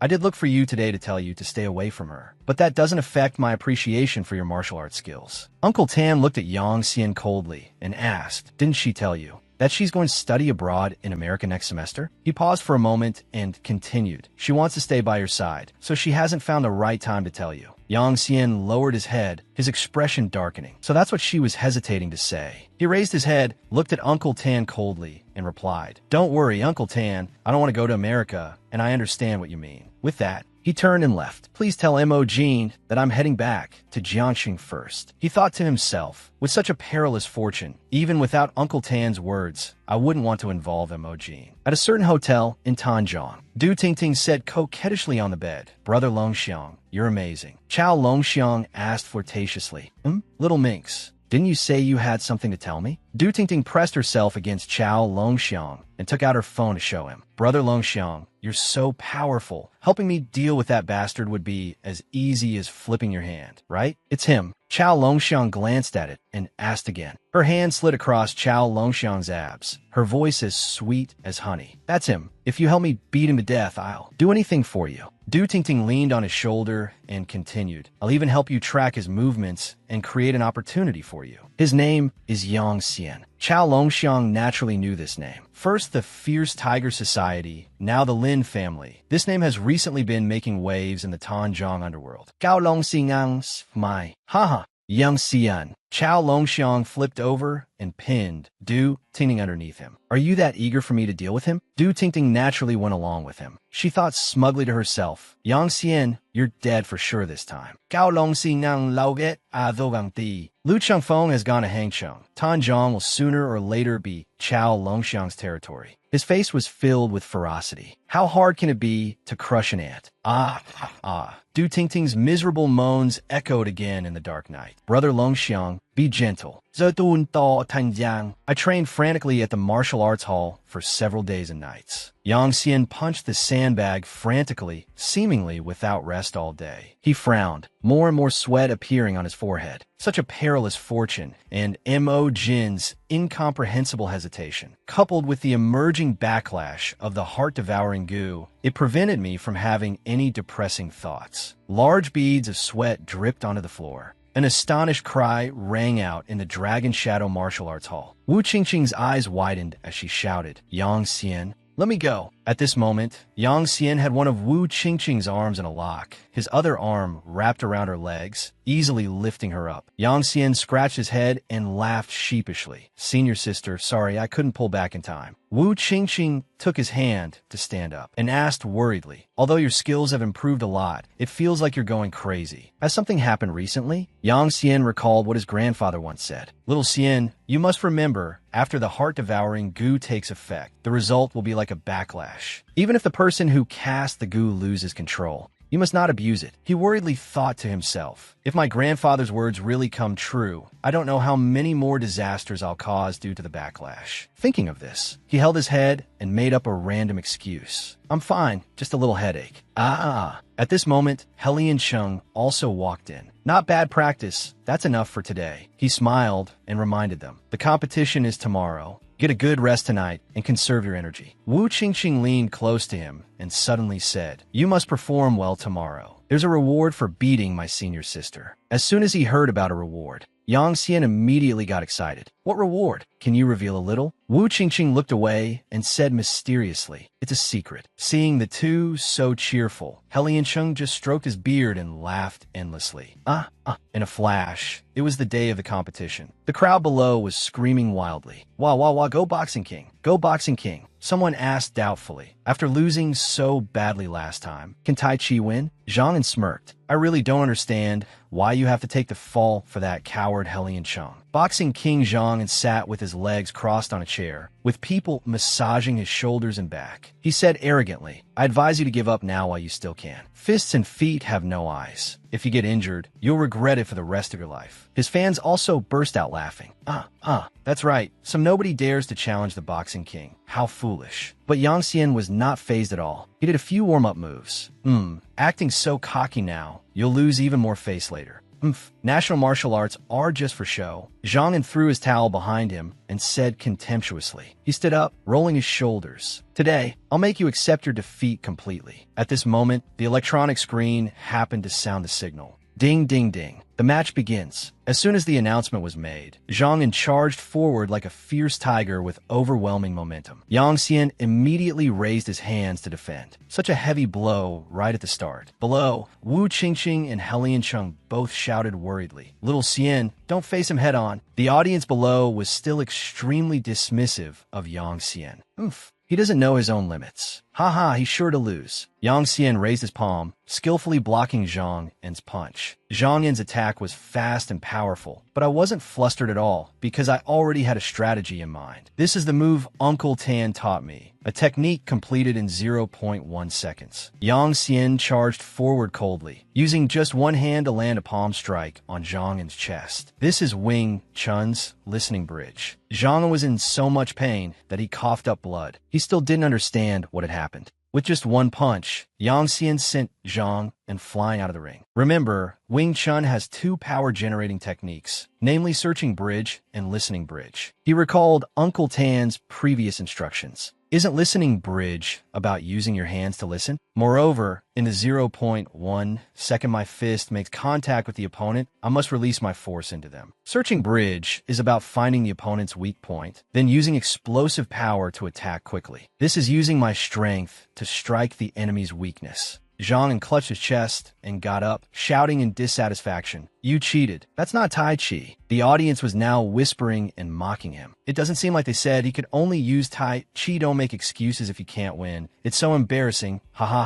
My, how the tables have turned. Yang Xian lamented. Yang Xian pointed at the ground and said confidently, if you want to be defeated by Tai Chi, then I'll grant your wish. Using the move, White Crane spreads its wings. Yang Xian spread his arms, and one palm strike hit Zhang Yan's chin, making him reel backward. Zhang Yan fell flat on his back, completely unable to fight back. How about it? Yang Xian stepped forward and asked in a low voice. He bent down and offered a hand to help Zhang Yan up. How does it feel to be defeated by national martial arts? Are you still okay? Zhang Yan shamefully slapped Yang Xian's hand away and said stubbornly, next time we meet, it's not certain who will win or lose. The referee immediately announced, Dragon Shadow Martial Arts Hall. Yang Xian wins. The crowd below was extremely excited. Yang Xian is so amazing. Wow, well done. When Yang Xian stepped down from the stage, many people rushed up to ask, Young hero, say a few words. How did you defeat the Boxing King? Zhang Yan said you cheated. What do you think? Wu Qingqing promptly stood in front of Yang Xian, protecting him. Please make way. My junior brother needs to rest. He's not taking interviews. She whispered in Yang Xian's ear. We'll go celebrate first and then tonight. The reporters, blocked by security behind them, still try to shout at Yang Xian to say a few words. Yang Xian replied in a low voice. It's too noisy. I can't hear anything. Later at the celebration party, Wu Qingqing happily drank herself into a stupor. Master Helion also had a few cups. Although I also drank a lot, I had the responsibility to take my senior sister home. Yang Xian opened the door to her home and said, "Senior sister, we're home." Stepping inside, Yang Xian discovered that Wu Qingqing's home was completely different from her style. There were no cold decorations, not even the necessary furniture. He looked sympathetically at the passed-out Wu Qingqing. This is the life she chose, strong and independent, so busy that she rarely has time to come home. Yang Xian helped Wu Qingqing lie down on the sofa, thinking to himself, I thought she would give me some kind of reward. Turns out it was making me carry her home. Suddenly, Wu Qingqing's arm shot up and grabbed the back of his neck. Yang Xian let out a surprised yelp. Oh? Wu Qingqing pulled him closer and whispered, "The reward I promised you, I haven't forgotten." Yang Xian stammered, "Senior sister." But before he could finish, Wu Qingqing leaned in and kissed him on the lips. Yang Xian didn't have time to react to an ambiguous kiss. The kiss lasted for a long time, making both of them lose themselves in it. Yang Xian also leaned down in response, returning her kiss. The atmosphere in the room instantly became heated. Yang Xian couldn't control himself, his hand unconsciously slipping inside Wu Qingqing's shirt. But at this moment,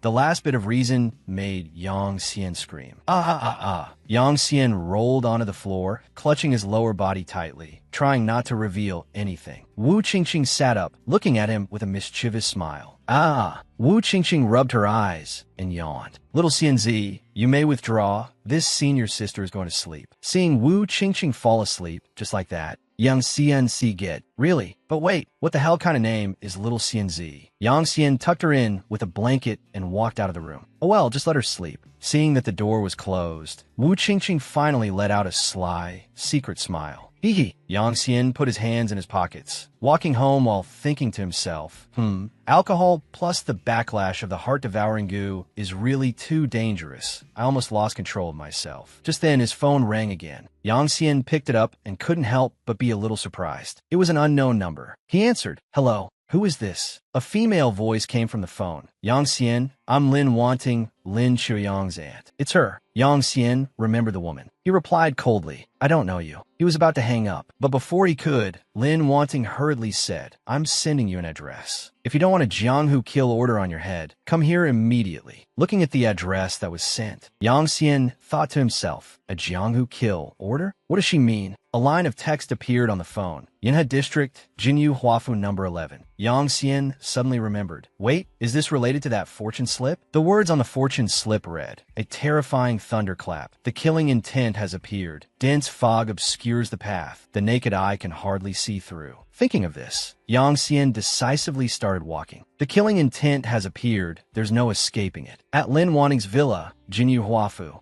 Yang Xian hid behind a door to observe the situation. His intuition told him that leaving a trace would invite danger. Thinking this, he decided to climb the wall. In just a few moves, he jumped over the 2-meter-high fence. After searching for a while, Yang Xian stopped in front of a building. He guessed that this was building number 11. He went forward and touched the door, discovering it was only slightly ajar. Inside the villa were empty bottles everywhere, and the strong smell of alcohol hit his nose. Lin Wanting was sitting on the floor. Yang Xian thought to himself, she's drinking? Lin Wanting smoothed her hair and smirked. Ha, you got here fast. I thought you wouldn't have the guts to come. Yang Xian walked in and said coldly, you didn't call me here just to watch you get drunk, did you? Spit it out. What's this about a Jianghu kill order? Lin Wanting was silent for a moment, then tightened her grip on the wine bottle. It's all your fault. Lin Wanting suddenly shot up, intending to smash the empty bottle on Yang Xian, her voice full of grievance. If it weren't for you, our Lin family wouldn't be in such a mess. Stop messing around. Yang Xian grabbed the bottle with one hand and pulled Lin Wanting into his arms with the other, making it impossible for her to struggle. He twisted Lin Wanting's wrist, and the bottle immediately fell to the ground and shattered. Yang Xian angrily swung his arm, pushing her to the ground. Do all of you in the Lin family like to shift blame like this? Lin Wanting let out a heart-wrenching scream. She trembled and sobbed. Boo-hoo-hoo. Chaoyang has gone mad. My eldest brother and sister-in-law argue every day. The elders in the family are all sick with anger, and there's nothing I can do. Seeing Lin Wanting's haggard appearance, Yang Xian felt a little reluctant. Lin Chaoyang has gone mad. It seems the impact on the Lin family is huge. Come to think of it, he and Lin Wanting didn't really have any grudge. For a young lady who's who's been pampered since childhood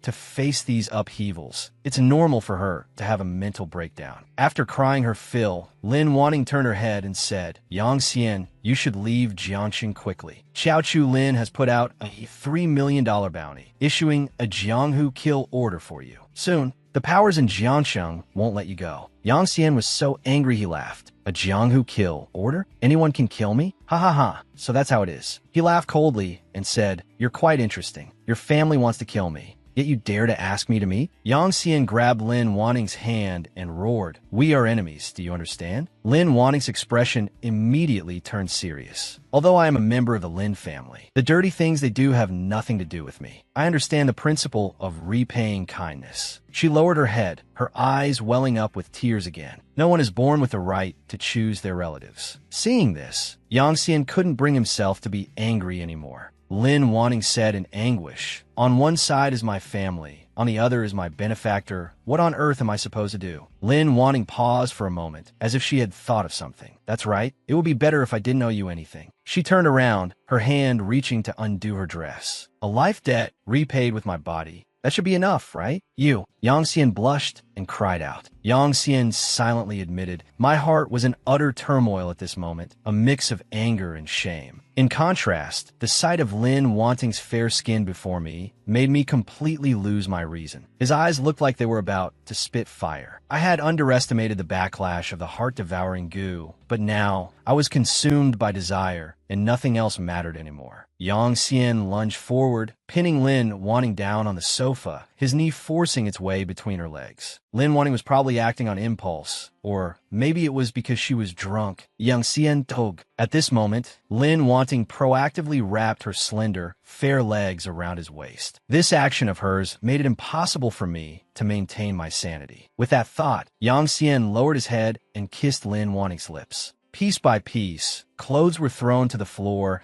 as the two entangled themselves in the villa, inseparable. Yang Xian lay on top of Lin Wanting, his expression completely dazed. Due to the backlash of the heart-devouring goo, I had completely lost all reason at this point. The two did everything, exchanging fiery kisses. Their positions changed constantly, following their bodies' instincts, lost in their own thoughts. As for Lin Wanting, under the influence of alcohol, she was incredibly passionate. Everything seemed to happen unconsciously. I vaguely recalled only the smell of alcohol and the warmth of a body. After they were exhausted, they held each other and fell asleep until the sunlight streamed into the room. A thin blanket was the only thing covering the two of them. Yang Xian's head was still a bit groggy. He slowly opened his eyes. It was already morning. Seeing himself and Lin Wanting naked and entangled, he was a bit stunned. Then he noticed the bloodstain on the sofa right next to his hand. This made him even more panicked and astonished. How could this be? It was her first time? Yang Xian fell into a panic, clutching his head and asking himself, What have I done?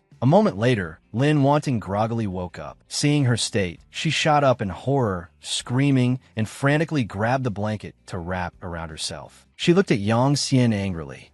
What did you do to me? Yang Xian didn't deny it. He calmly admitted, I have wronged you. But last night, neither of us was in normal state. If you want me to take responsibility. Before he could finish, he saw Lin Wanting grab a fruit knife from the table and froze. Lin Wanting's emotions were completely out of control as she charged with the knife. I'll kill you. Yang Xian stood there with a solemn expression, like a block of wood, with no intention of resisting. I could see her movements clearly, but I didn't want to dodge. Suddenly, Lin Wanting collapsed to her knees, the knife in her hand falling as well, her heart filled with helplessness. Looking at her trembling figure, Yang Xian felt extremely confused. Why did you stop? You could have killed me on behalf of the Lin family just now. Lin Wanting's face darkened. Why didn't you dodge? He grabbed his clothes, preparing to leave, as her screaming voice chased him away. Get out. Get out. Lin Wanting helplessly clutched her head, sobbing uncontrollably. Sobi, I don't owe you anything anymore. Next time I will definitely kill you. Yang Xian's hands clenched into fists, his heart in extreme turmoil. I couldn't describe my mood at that moment. I just slowly walked out of Lin Wanting's villa. Yang Xian held the kill order in his hand, but the intimate scene still flashed through his mind from time to time. For the next few days, I lived in a daze, my mind a mess. What I had done to Lin Wanting filled me with endless regret, but there was a more pressing matter at hand, the Jianghu kill order. He stuffed his hands into his pockets, wandering aimlessly on the street, his mind racing. According to Zhao Yaowei,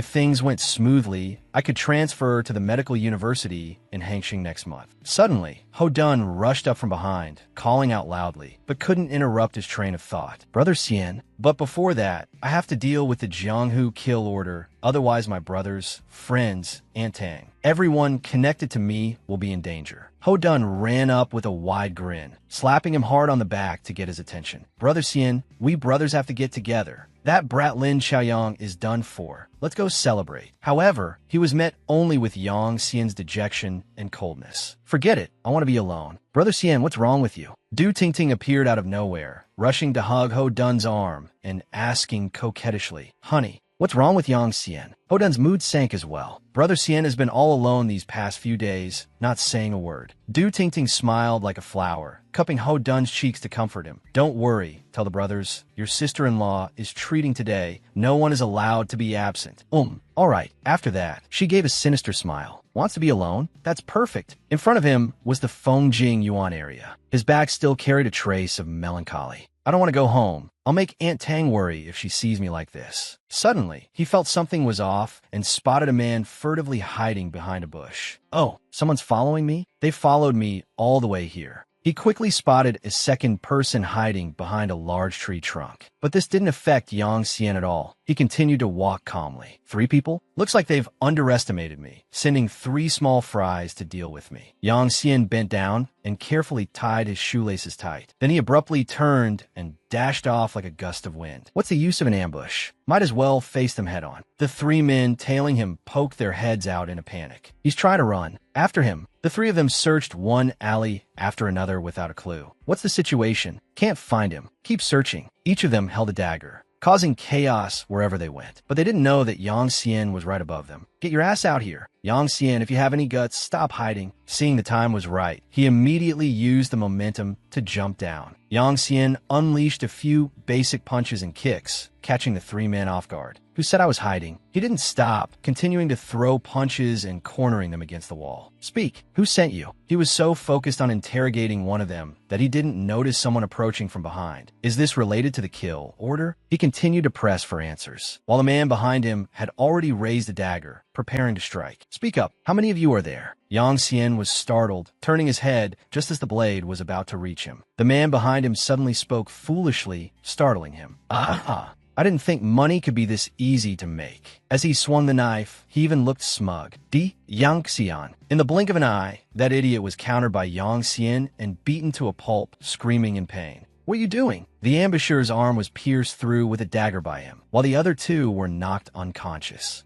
My arm. Is this guy a monster? Very quickly, someone reported the news to him. The man who was indulging himself at the Dub by Xiang Clubhouse, the den of Chao Longxiang. Hearing the news, he roared in anger. What? The 2 beautiful girls sitting beside him also turned their heads to listen in. Du Jio and his men failed. Useless trash. And one of them had his arm crippled. He was so angry he clenched his fist, crushing his phone and scaring the 2 girls pale. Damn it. Tell the brothers to move out and bring me his head. I'll definitely reward them with 1 million.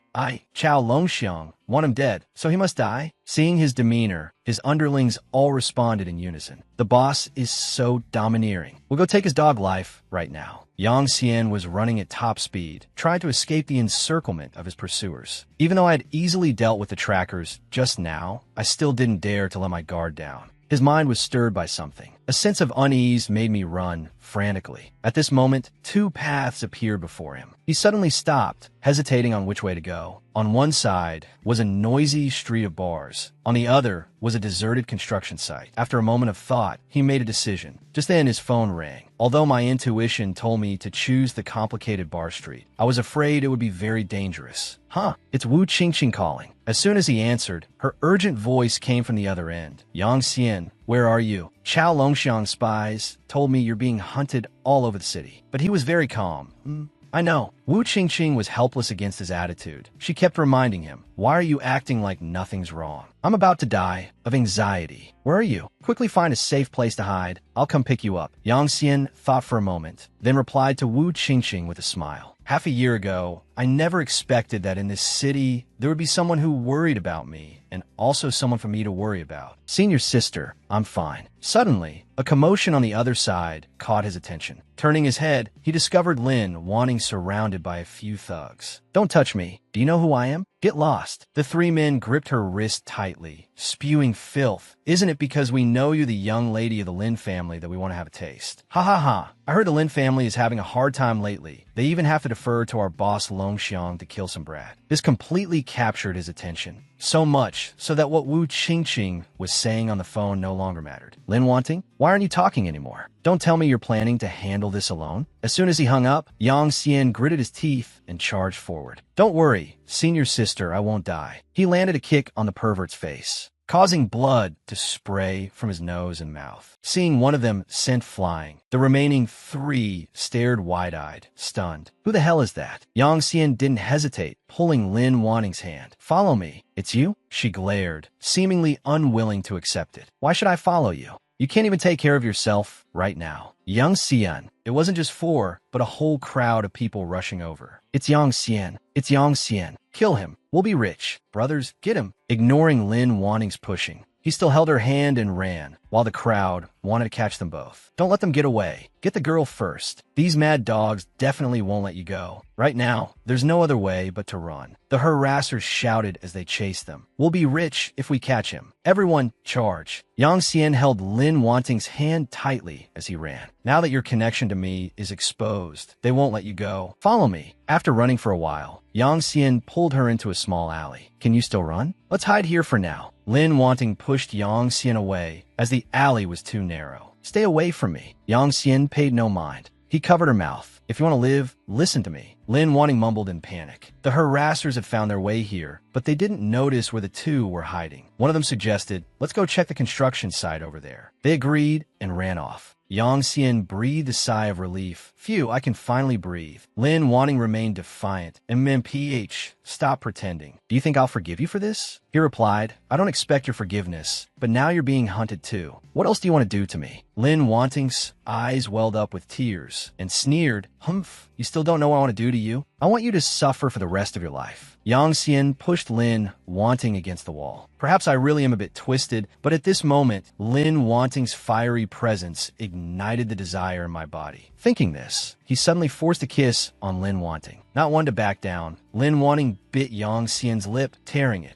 He wiped his lip. You're truly insane. She pushed him, causing him to fall into a pile of wood, and shouted, I am insane, so what? Lin Wanting boldly unzipped her dress. Don't you want me? Come on. She provoked, what? Don't you dare? Lan Xian just lo waludli. Ah, he said as if in a trance. We're mad. We're all mad. After saying that, the two began to frantically entangle themselves with each other in a dark, unknown corner. On a hazy road, two pitiful souls tormented each other. In the process of tormenting the other, a twisted pleasure arose. The scene changes to a certain restaurant in Jiangxing. Everyone at the banquet stood up to raise their glasses. Brothers, a toast to our sister-in-law. Du Tingting happily raised her glass in response. Ha ha ha. Cheers. Zhang Thursday Min and his sworn brothers were beside her, supervising her. Brother K, were you the one who spread the news about Yang Xian in the Jianghu? He laughed and replied, Ha ha, I'm not that kind. Another person interjected, Ha, I deliberately provoked Yang Xian into offending Chao Longxiang to divert his attention. That move was vicious enough. The old man added, but I just wanted to watch a good show. Zhang Tu Meng Lao Et Lao Li, ha ha. Brother Lai still has his unique way of thinking. Inviting you here today wasn't just for a drink with us juniors, of course. Suddenly, he leaned close to the other person and whispered, there are instructions from Brother Phone. He asked mysteriously, how is it? Do you need to re-enter the Jianghu and risk it all for your son? Du Tingting held her wine glass.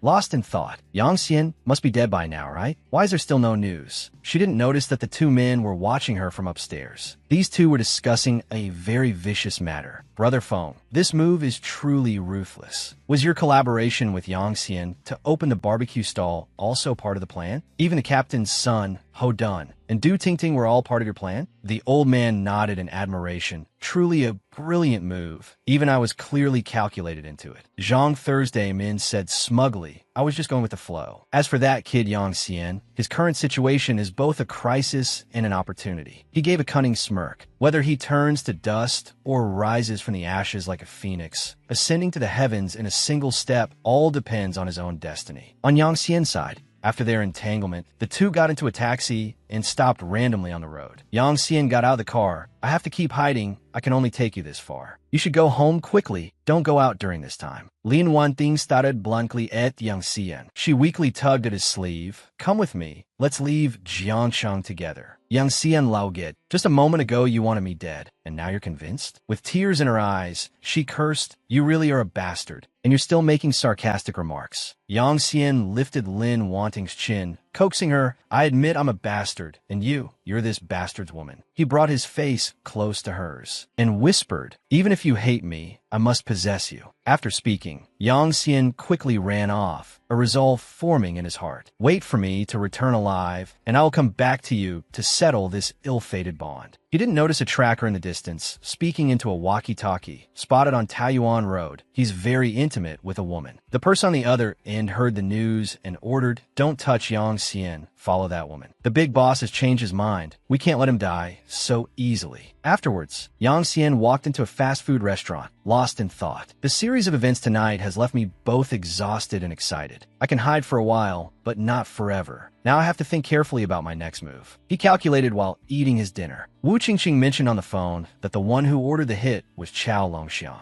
Moreover, this person, according to Brother K, is the #1 figure in Jiangxing's underworld after Lu Qingfeng left, known for his ruthless methods. I never expected to offend someone like that. Besides, would Chao Longxiang issue a citywide order just for the Lin family? It's a bit strange. Yang Xian held the food in his hand and came to a conclusion. In short, I can't confront him head-on right now. It would be like an egg hitting a rock. Too foolish. He suddenly crushed the hamburger in his hand. However, it's not like there's no chance at all. A person eating there looked at him with a puzzled expression. Yang Xian threw the crushed hamburger down and ran outside. To catch the bandits, first catch the king. Now is the best time. Then, he took out his phone and called Wu Qingqing. Senior sister, tell me about Chao Longxiang's situation. Wu Qingqing told Yang Xian the Debaixiang clubhouse in the East District is Chao Longxiang's lair. But I'm warning you, the situation there is complicated. If you go in, I'm afraid even I won't be able to get you out. After hearing his senior sister's words, he found the place. This is at the Debaixiang clubhouse. Yang Xian monitored the clubhouse from a distance. I managed to shake off 2 tails at the fast food joint just now, so I should be safe for now. You want to catch me? I'll give you a painful lesson while I'm at it. Seeing only one person guarding the door, Yang Xian sneered disdainfully. Looks like it's not crowded here tonight. It only took a moment for Yang Xian to take down the doorman, leaving him foaming at the mouth and unconscious, then stripped off his clothes and put them on himself. I'll just borrow this jacket. He suddenly ran into another waiter. The person carrying wine walked past and said, Wang Shower, what are you doing? The big boss told you to bring the key over. Yang Xian was startled, covered his face, and pretended to cough. Cough, cough, got it. The big boss is in room 905, right? He thought to himself, of course, I don't know Chao Longxiang's location, but blurting out a random room number should be fine. The waiter replied, the big boss is always in room 888. Did you drink too much last night? Yang Xian just gave a perfunctory reply. I have a cold, a bit of a headache. Yang Xian mentally noted 888.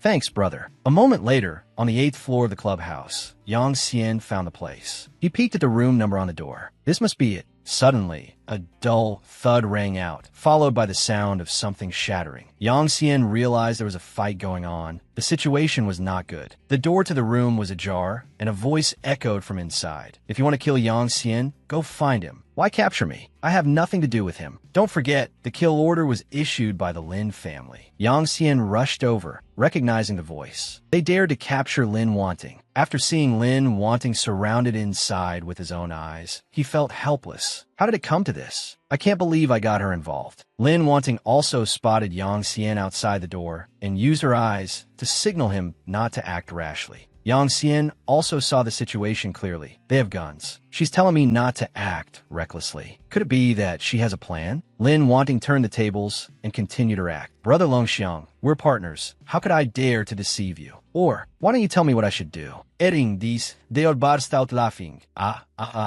Chao Longxiang stepped forward and lifted her chin. I, Chao Longxiang, wouldn't dare to harm the young lady of the Lin family. However, I need you to show some sincerity. Lin Wanting readily agreed. If Brother Longxiang wants sincerity, I'll give it to you. It's just that I don't want these hooligans to get a free show at our expense. Yang Xian now understood. So that's it. She wants to help me get rid of these armed men. The two of them locked eyes. In that moment, a mutual understanding was born between us. I could read her eyes. Chao Longxiang then chased all his subordinates out of the room. Get out, all of you. Don't ruin my fun. Yang Xian had been waiting for this opportunity. Even so, there wasn't much time. Chao Longxiang grabbed Lin Wanting's hand and said perversely, now no one will disturb us. At this moment, Yang Xian pushed the door open and entered, holding several sharp needles in his hand. Bastard, let her go. Yang Xian fearlessly shouted, Bastard, let her go. Chao Longxiang, who was bullying Lin Wanting, turned his head in surprise. Who? What he saw was Yang Xian. He was even more astonished. It's you?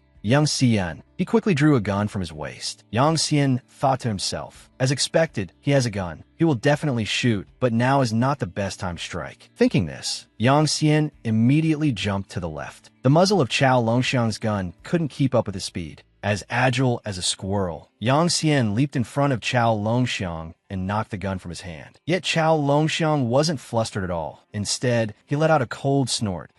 Yang Xian was a bit confused. His weapon was knocked away, yet he's still smirking? What does that mean? Unexpectedly, Chao Longxiang pulled out another gun and pressed it to Yang Xian's head. You thought you'd won just by knocking away one gun? Kid, you're still too green. Carrying two guns is nothing strange. This is Jianghu knowledge. Yang Xian thought in frustration, that was careless. Just then, several subordinates heard the strange noise and immediately rushed over. Big boss, someone's causing trouble. Yang Xian was immediately surrounded, with several guns pointed at him from all sides. Truly a young brat, going around making enemies everywhere. You got some nerve. Lin Wanting was extremely worried. Yang Xian. Chao Longxiang mocked. Charging into the dub by Xiang Clubhouse all by yourself? Could it be? He twirled the gun in his hand. That you came to beg for your life?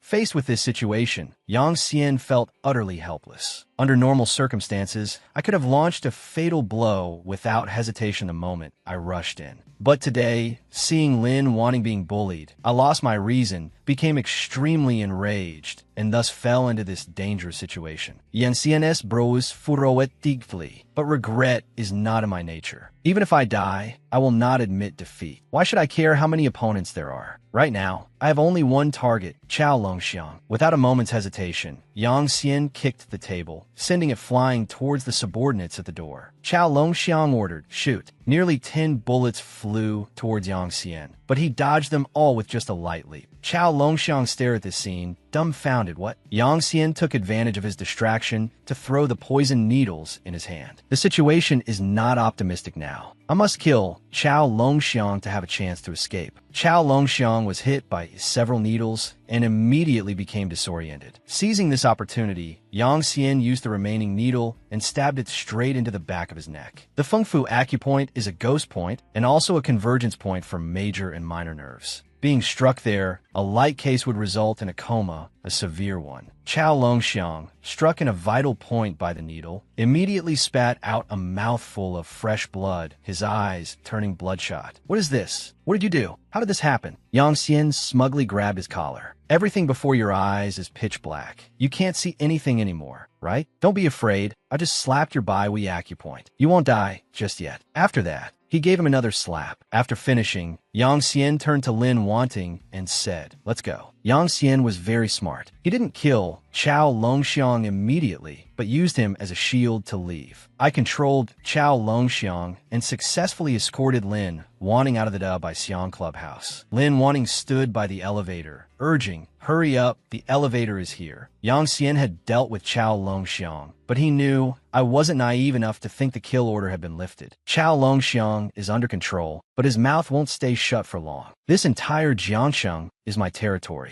You think you can live? Even if I die, I'll drag you down with me to cushion my fall. The elevator speaker announced, arrived at the first floor. As soon as the elevator doors opened, a large crowd was seen waiting outside. Wanting said worriedly, Yang Xian, there are too many people outside. Zhang Thursday Min and his underlings were already waiting there. He clapped and said, Brother Xian is truly a young hero, daring to charge into any place. Yang Xian was utterly astonished. It was the Chicken King. Why is he here? And there's also Shui Wen's father, Xian Yuanlai. Did he also come because of the kill order? Or was there another purpose? He kept a tight grip on the back of Chao Longxiang's neck, pointed a gun at the crowd, and then instructed Wanting, find a chance to leave first. Zhang Thursday Min pretended to surrender with his hands up. Hey, don't, Brother Xian. We're not enemies. We're on the same side. Seeing you're still alive, I'm so happy. Xian Yuanlai also spoke up. Yang Xian, our target is Chao Longxiang. Hand him over to us, and you can go. Yang Xian wasn't stupid. Oh, I just got him under control, and you all show up. Isn't that too much of coincidence? He thought to himself, borrowing a knife to kill someone. If that's the case, the recent events are definitely related to them. Zhang Thursday, Min explained. Yang Xian, don't forget, the underworld in this Jiangsheng is not just this small patch of land in front of you. He added, besides, after this is over, you won't be short of benefits. Just then, Wanting discovered that Chao Longxiang had been hiding a syringe in his hand for some time. What is that? In front of everyone, Chao Longxiang roared. If I can't live, don't you even think about living. With that, he lunged towards Yang Xian. Wanting screamed in panic. Yang Xian, be careful. Xian Yuanlai also immediately drew his gun. Yang Xian, get out of the way. As soon as he finished speaking, he fired with lightning speed, hitting Chao Longxiang right in the chest. Yang Xian, still in shock, turned his head to see Wanting had fallen to the ground, her hand stabbed by that syringe while shielding him. Lin Wanting looked at the wound, trembling, and stammered. Something doesn't feel right. After saying that, she collapsed to the ground, unconscious. A moment later, in the car, Zhang Thursday Min said to Yang Xian while driving, do you remember the underworld kingpin of Jiangsheng I mentioned to you before, Lu Qingfeng? Chao Longxiang was just a pawn of Brother Feng. Brother Feng went to Hangcheng, and Chao Longxiang started getting restless, even daring to deal drugs. Brother Feng won't let him off. He glanced at the two in the rearview mirror. All right, you also contributed to this matter. Brother Feng has said that from now on, the Bai Xiang will be under your management. Young and talented, truly admirable. Yang Xian just replied flatly, then thank you, Brother Chicken, for your care all this time. But in his heart, he already had the answer. In that moment, I figure everything out. Chao Longxiang offended Brother Feng in Hangsheng, so Brother Feng sent the Chicken King to deal with him. But Chao Longxiang's power was too great. It wasn't easy to make a move. So the Chicken King used me to cause a ruckus at the Bai Xiang, then sent people to kill him when Chao Longxiang had no one left by his side. A perfect plan to lure the tiger away from the mountain. Zhang Thursday Min asked with concern, by the way, isn't Miss Lin your enemy? He added, that syringe from Chao Longxiang just now was definitely drugs. With such a large dose, I'm afraid she'll either die or go insane. You'd better draw a clear line and not get involved with her. Yang Xian's heart was in turmoil as he looked at Lin, Wanting lying in his arms. In this web of interests, I was just a pawn. Luckily, I risked my life and survived, and even got to share the benefits. It's just that she became the sacrifice. Yang Xian said bluntly, your world is only about benefits, but mine is not. She saved me. How could I just ignore her? After taking Lin, Wanting to the hospital, her condition was terrible. Yang Xian and Zhang Yanfeng, standing outside the hospital room, could hear Wanting screams from inside. Let me die. Yanfeng turned and said to him, for Zaheo's sake, I've already done my best. But this 15YB drug has no antidote, and it can cause lifelong addiction. Yang Xian pushed the door open and entered. Wanting was tied to the bed, struggling and begging. I'm begging you. Please kill me. Yang Xian walked over and untied her. If Western medicine is helpless, then I can only try Miao medical arts. Wanting struggled and shouted, I'm in so much pain. Yang Xian, help me. She cried while grabbing his shoulders. Yang Xian, help me. I can't take it anymore. He calmly comforted her. Don't worry. I won't let anything happen to you. With that, Yang Xian took off Wanting's shirt. This seems a bit difficult to handle, but at least I can try to expel the toxins from her meridians. He had Wanting lie on her stomach, then inserted silver needles one by one into her back. I have read countless ancient texts to comprehend this acupuncture technique that can expel this corrosive toxin. Although this acupuncture technique is effective, it's only temporary. The toxins will relapse after a few hours. Fortunately, after several treatments, The relapse rate of the toxins has slowed down. After finishing, Yang Xian wiped the large beads of sweat from his forehead and smiled. During the entire treatment period, I didn't leave the hospital room for a single step. A sign was hung on the door, "Treatment in progress. Please do not disturb." He felt as if the whole world consisted of just the two of them. More than 10 days passed like this, and Lin Wanting finally became a little more clear-headed. She pulled open the curtain, looked at Yang Xian, who had fallen asleep on the chair from exhaustion, and then gently kissed his cheek. "You've worked hard." Yang Xian suddenly grabbed her hand. Trying to take advantage of the situation? Wanting was startled and said shyly, "You weren't asleep?" He lifted her chin. "You don't know your own limits." The two of them played around on the bed. Wanting teased, "Truly a beast, not even sparing a patient." Yang Xian replied, "Whether you're a patient or not, I'm the doctor. My word is final." She could only pout and curse 2 words: despicable. While the two were being sweet, someone arrived outside the hospital room. Through the thin curtain, the person outside the door saw their intimate scene, and the fruit basket in their hand immediately fell to the ground. Yang Xian quickly turned and asked loudly, "Who's out there?" He immediately ran to open the door, but only saw fruit scattered all over the floor. He looked towards the end of the hallway, where a door was being opened. They ran away. "We didn't tell anyone we came to this hospital. Maybe they went to the wrong room." Just then, another patient was pushed in. They shouted anxiously, "Grandpa, hang in there." Wu Binghe begged Zhang Yanfeng, "Director Zhang, you must save my grandfather." He assessed old man Wu's situation with difficulty. The meridians are in chaos, leading to obstructed qi and blood. I know of an ancient acupuncture technique, the 11 needles of the 1,000 gold prescriptions, that can treat this symptom, but this technique is extremely complex and has long been lost. Wu Binghe angrily pulled a stack of money from his pocket. "What do you mean by that? Can't he be saved? I don't care what method you use. You must at least keep him alive until tomorrow for me." Looking at the noisy scene before him, Yang Xian also frowned. Although I don't have a good impression of Director Zhang, from my observations these past few days, at least his medical ethics are not a problem. He doesn't deserve to be put in such a difficult position. Thinking of this, Yang Xian spoke up to help him out. "Director Zhang is a doctor, not a god. You're already in your 30s or 40s. Don't you understand this principle?" After hearing this, Wu Binghe's face turned red.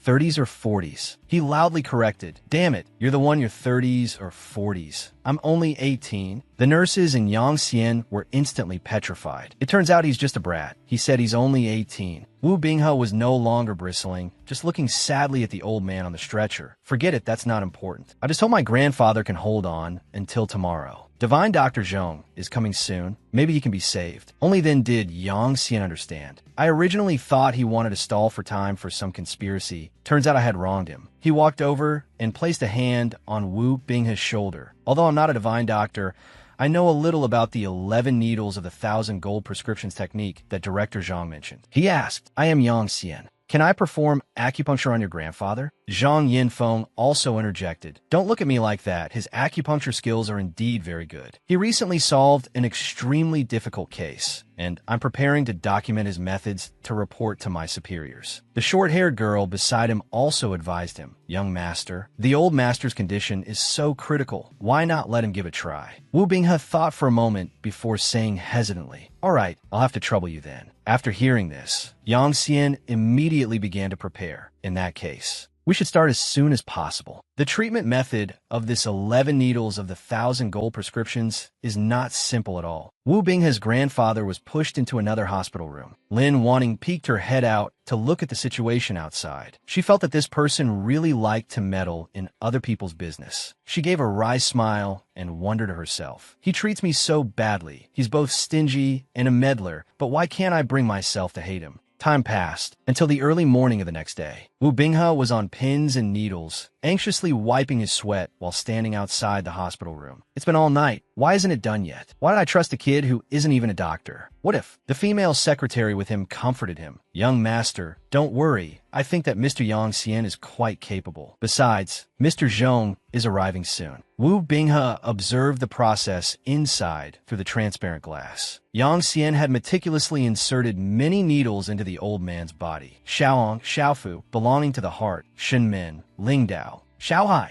Zhang Yinfeng, standing by, silently observed. This kid is truly a genius with needles. It's the first time I've seen such a perfect execution of the 11 needles of the 1,000 gold prescriptions. No wonder Zaheo saw him in a different light. At this moment, the old man immediately reacted, spitting out a mouthful of blood. Yinfeng asked, "Mr. Wu, can you hear me? How are you feeling?" But he was met with silence. Wu Binghe couldn't hold back any longer and burst through the door. "What's going on? Why did Grandpa spit out red syrup? Is there a problem with the treatment?" Yang Xian wiped his sweat, reassuring them. This is a normal phenomenon, as the Shaoshang and Taiyuan acupoints have been blocked for too long. The 11 needles of the 1,000 gold prescriptions has already saved his life. He left the bewildered group in the room. As for the rest, just wait for that divine Dr. Zhong to handle it. Just as he reached the door, a round of applause made him stop. The person praised, "What a pity, I actually missed a live demonstration of the 11 needles of the 1,000 gold prescriptions." The man cheerfully introduced himself. "I am Zhong Nanshan. I wonder if I could have a word with you, young friend." Yang Xian thought to himself, "Oh, so this is the divine Dr. Zhong they were talking about, the president of the National Traditional Chinese Medicine Association, a major figure in the Health Bureau, Zhong Nanshan." The two exchanged a few simple pleasantries. Zhong Nanshan arranged to meet me next Monday, then went inside to treat Mr. Wu. Wu Binghe, extremely anxious, pulled Zhong Nanshan into the patient's room. "Divine Dr. Zhong, please hurry and check on my grandfather." Yang Xian also left, and I returned to Lin Wanning's hospital room. 1 week later, Wanning asked him coquettishly, "I'm all better. Can I be discharged? It's so boring here." He smiled and replied, "You could be discharged. I also have to go back to school to handle my transfer procedures." She asked hesitantly, "So, are you planning to leave Jiangxing for Hangshan?" Thinking about being separated from him soon, Wanning pretended to lie back down on the bed and cry out in pain, "Ouch, my chest suddenly hurts so much, I'll probably have to stay a few more days." Yang Xian was bewildered. He didn't understand a girl's heart. At this moment, a knock was heard at the door. Wu Binghe and his female secretary pushed the door open and entered. "Brother Yang, my grandfather invites you over." He replied, "All right." It was only then that I learned that the person before me was Wu Binghe, and his grandfather was the tycoon of Jiangxing's largest real estate group, Wu Kailong. A moment later, in Wu Kailong's hospital room, the old man sat opposite Zhong Nanshan and Yang Xian. Mr. Wu spoke up, "Young friend Yang, I invited you here today to ask a favor of you." Yang Xian vaguely guessed it. Zhong Nanshan was also present for this conversation with me. Earlier, Zhong Nanshan said he had something to discuss with me. Could it be about this? He calmly replied, "Please speak, Mr. Wu." Mr. Wu looked at Zhong Nanshan and said, "Actually, I have several pharmacies under my name, and I want to find a trustworthy person. That's why I invited divine Dr. Zhong to Jiangxing." He was stunned. "What does this have to do with me?" Zhong Nanshan laughed heartily. "Ha ha ha. With such a good thing, why didn't you just say it directly, Mr. Wu?" He turned to Yang Xian and said, "Mr. Wu intended to entrust the pharmacies to me, but I recommended you to him. Consider it a thank you for saving my life." Mr. Wu also added, Yes, but they're just a few small pharmacies. I'm afraid it's not a sincere enough gesture." Yang Xian bowed his head and replied, "I accept Mr. Wu's kind intentions. It's just, I'm only a student and I haven't even attended medical school. How can I run a pharmacy?" Unexpectedly, Mr. Wu became even more excited, patting his shoulder and saying, "Divine Dr. Zhong is never wrong about people. Don't refuse anymore. If you don't want to be the boss yourself, you can just find someone to act on your behalf." Suddenly, Lin Wanting, who was standing outside the door, interjected, "I can partner with you." She walked in, her eyes sparkling as she said, "I heard everything. I believe in Yang Xian's medical skills. Having a pharmacy for him to showcase his skills, isn't that great?" Yang Xian looked at her like this, held his head, and chuckled to himself. "Ha, Lin Wanting's image in my heart has risen another level." In short, in this cheerful atmosphere, I suddenly became the owner of a pharmacy. Mr. Wu's hospital room was unusually lively. While in the hospital's main lobby, Zhang Yinfeng was receiving a girl, the beautiful Tang Ying. He asked her, "You went through so much trouble to come back for a visit. Aren't you going to say hello to him?" Tang Ying just sighed. "That year, I was the one who left without saying goodbye," she said weakly in a low voice. "He is someone new now. How can I blame him?" Yinfeng said, a little flustered. "It seems the girl from the Lin family was poisoned because of him. That's why he's so worried." He cursed himself inwardly. "That's not right. Why am I making excuses for that kid?" He comforted her. Maybe their relationship isn't that special. Tang Ying just smiled, changing the subject. "All right, it's all over now. I see that everyone is fine, so I can rest assured." Tang Ying picked up her bag and left the hospital, not forgetting to wave goodbye to Yinfeng. "No need to see me off. I have to get to the airport. He watched a retreating figure and sighed. In Lin Wanning's villa, Yang Xian spoke, instructing her. All right, you're finally free. Just focus on recovering. You don't need to get involved in the Lin family's affairs anymore. He turned around, waving and saying, I have to go take care of my own business now. She immediately rushed forward and hugged him from behind, reminding him, don't forget, I'll be waiting for you in Hangsheng. Yang Xian asked in surprise, You really want to go to Hangsheng to open pharmacy with me? Lin Wanting puffed her cheeks and questioned, Why? Are you trying to abandon me? He gently took her hand to comfort her. Of course not. How could I abandon a woman who's already in my grasp? I'm not that bad. She suddenly lowered her head, her tone dejected. I want to be bad too, but you will never belong to me. Yang Xian called softly. Wanting, she stepped forward, stood on her tiptoes, and gently placed a kiss on his cheek. What I mean is, you don't need to worry about the trivial matters of the pharmacy. When the time comes, you just need to be your world-saving divine doctor. Yang Xian smiled, preparing to leave. I won't joke with you anymore. I'm leaving now. He thought to himself, see you in Hangsheng next week. There are still many things to do, many people to meet, and among them are a few who make me very worried, my brothers. At this moment, during a grand feast, his group of brothers raised their glasses in a toast. Congratulations, Brother Xian, on taking down to Bai Xiang. Brother Xian is awesome. Congratulations, Brother Xian. He frowned and thought to himself, after learning Du Ting's purpose. Ho Dunzi was dealt a heavy blow. Shu Wen felt guilty toward his father because of the Da Bai Xiang incident. Suddenly, Yang Xian stood up and said loudly, Brothers, quiet down for a moment. I have something to say to everyone. Now, besides the barbecue joint, we have another asset to Bai Xiang. Our revenge alliance is no longer child's play. From now on, everything we do must be organized. He continued, I will be leaving Jiangsheng next week, so I can no longer manage these assets. Therefore, I plan to hand over the management rights to Ho Dun and Shu Wen, and you brothers can invest for a share of the profits. Shu Wen was utterly astonished. Brother Xian. Ho Dun was so moved he choked up. How can we do that? The two of them frowned, saying one after another, Brother Xian, this is your asset. It's not right to divide it among us brothers like this. It would give our enemies a chance to plot against you. Besides, with the Da Bai Xiang matter, we didn't even help much. Yang Xian understood his brother's sentiments, but there were more urgent matters to resolve. This underworld hit order, strictly speaking, was related to them. But since we are brothers, I choose to trust them 100%. Shu Wen said with a choked voice, Brother Xian, you're going to Hangsheng. How can we ever atone for our mistake? Ho Dun was filled with regret. Brother Xian, we've wronged you. Then the two of them threw themselves at his legs, crying and begging. Brother Xian, don't go. He also said helplessly, Hey, you two, I'm just going to Hangsheng, not leaving for good. That evening,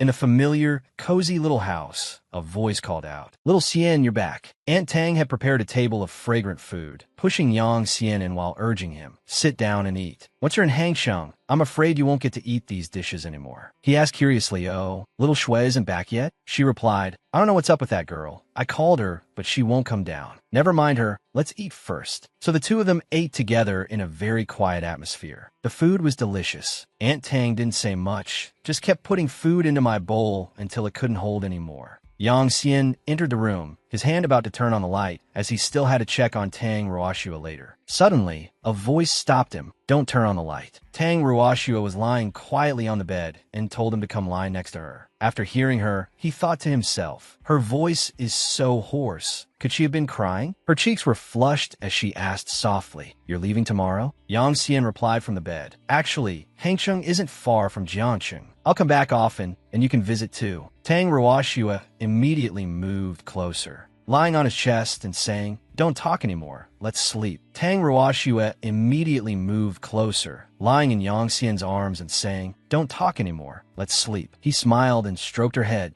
Let's sleep. A tear rolled down her cheek, dampening the pillow. He thought to himself, regarding the future, it's not that I have no attachments in Jiangsheng, but developing in Hangsheng is an opportunity one can't miss. I still haven't forgotten the days Zaheo left. To protect the people around me, I must become stronger, even stronger. The next morning, as the first rays of sunlight shone down, Tang Ruoxua woke up. She sat up abruptly, her voice full of disappointment. He's already gone? At Qingjiang Academy, Zhao Yaowei handed a document to Yang Xian. The transfer procedures are complete. He voiced his thanks. Thank you, Ms. Zhao. She said, don't pretend to be well-behaved in front of me, but I should be the one thanking you. Over this period, applying for your leave of absence earned me quite a few glares from other teachers. Yang Xian seriously assured her, rest assured, Ms. Zhao, once I get to Hangzhou Medical University, I will definitely study hard and repay the motherland. Zhao Yaowei found it strange, walked over, and touched his forehead, asking, Kid, are you possessed or something? Yang Xian had finally settled his affairs in this city, with only one lingering attachment left. Goodbye, Qingjiang Academy. There's still one person I haven't met, and perhaps I never will again. He arrived at Qingjiang Station, where a staff member hurriedly shouted, Passenger Yang Xian, Passenger Yang Xian. The person held a package and announced, This is from your younger sister. He was bewildered. Younger sister? This is Tang Ruoshue's handwriting. So, on the train, Yang Xian began to read the words written on it. A swan in the sky? Is that her? It was a sparkling, incredibly beautiful painting. He thought to himself, I don't understand paintings. I can only see the loneliness and solitude in it. For some reason, I'm sure this is a painting by M.O. Jean. Suddenly, a voice from behind praised, What a beautiful painting, did you draw it? Yang Xian turned and replied, No, a friend of mine drew it. And Jisoo smiled and said,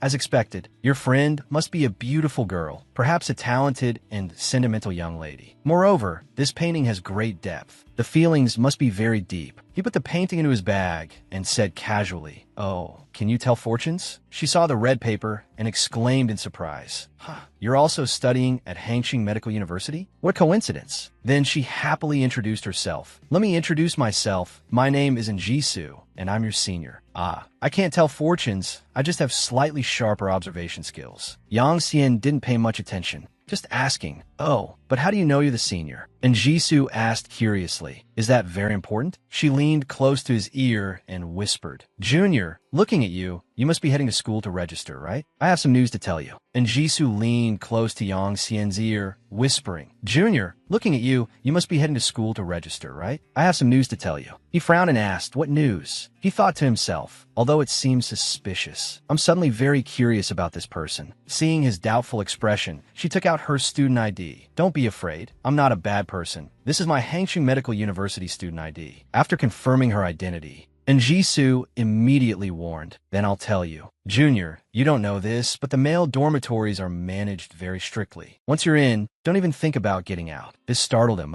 And then she smiled and continued. I can tell you're someone destined for great things. Staying in a dormitory that's like a prison is naturally not suitable. Your senior knows of an apartment for rent that's very suitable for you. Yang Xian couldn't help but laugh, thinking to himself, turns out she's a student working part-time as a real estate agent. That's interesting. The train sped along the tracks and would soon arrive at Hangzhou Station. After arriving safely, Jisoo immediately took Yang Xian to see the apartment. She pushed the door open forcefully and introduced. This room is newly built. The location is great, and there's a plaza downstairs. The room is clean and spacious. Take a look. He looked around, feeling a bit appreciative. This place isn't bad. It's fully furnished, not far from Old Man Wu's pharmacy, and it's also very quiet. After making his decision, he immediately asked, How much is the rent? And Jisoo waved her hand and replied, Don't worry. Based on our relationship, I won't overcharge you. He thought to himself, We don't really have any relationship. She held up 5 fingers and asked, This price? Can you accept it? Yang Xian agreed without hesitation. Okay, I'll rent it. And Jisoo was extremely surprised. Not a single question? Not short on money? Could he be a rich young master experiencing life? My judgment really wasn't wrong. Suddenly, he stopped. That is, it turned out that when he pulled back the window curtain to admire the view, he saw someone else's underwear. And Jisoo's face turned bright red as she gathered them up. Aya, don't look. Yang Xian questioned, Is someone already living here? She hid the items behind her back, blushing as she explained, I won't hide it from you. I live here too. From now on, you'll be living with me. He decisively put on his backpack, frowning as he said, Live with you? Did I hear that right? Then he pointed to the men's underwear next to it. Besides, don't you already have a boyfriend? Otherwise, why would there be men's underwear? And Jisoo explained, Oh, this? This isn't for wearing, it's for self-defense. She tilted her head, smiling innocently. It's very dangerous for a girl to live alone, especially someone like me. Yang Xian decisively turned to leave. Then you should find a boyfriend. It's safer. And Jisoo struggled to pull him back. Don't be so heartless. This place is nice. Suddenly, she tripped, let out a cry of ah, and fell right into his arms. He caught her and reminded her, be careful. Just then, a hand pushed the door open. The person shouted, and then, seeing the intimate scene between the two, he immediately questioned loudly, who is this? Kang saw the intimate scene between the man and woman and questioned while crying, why? And then, I pursued you for over 10 years.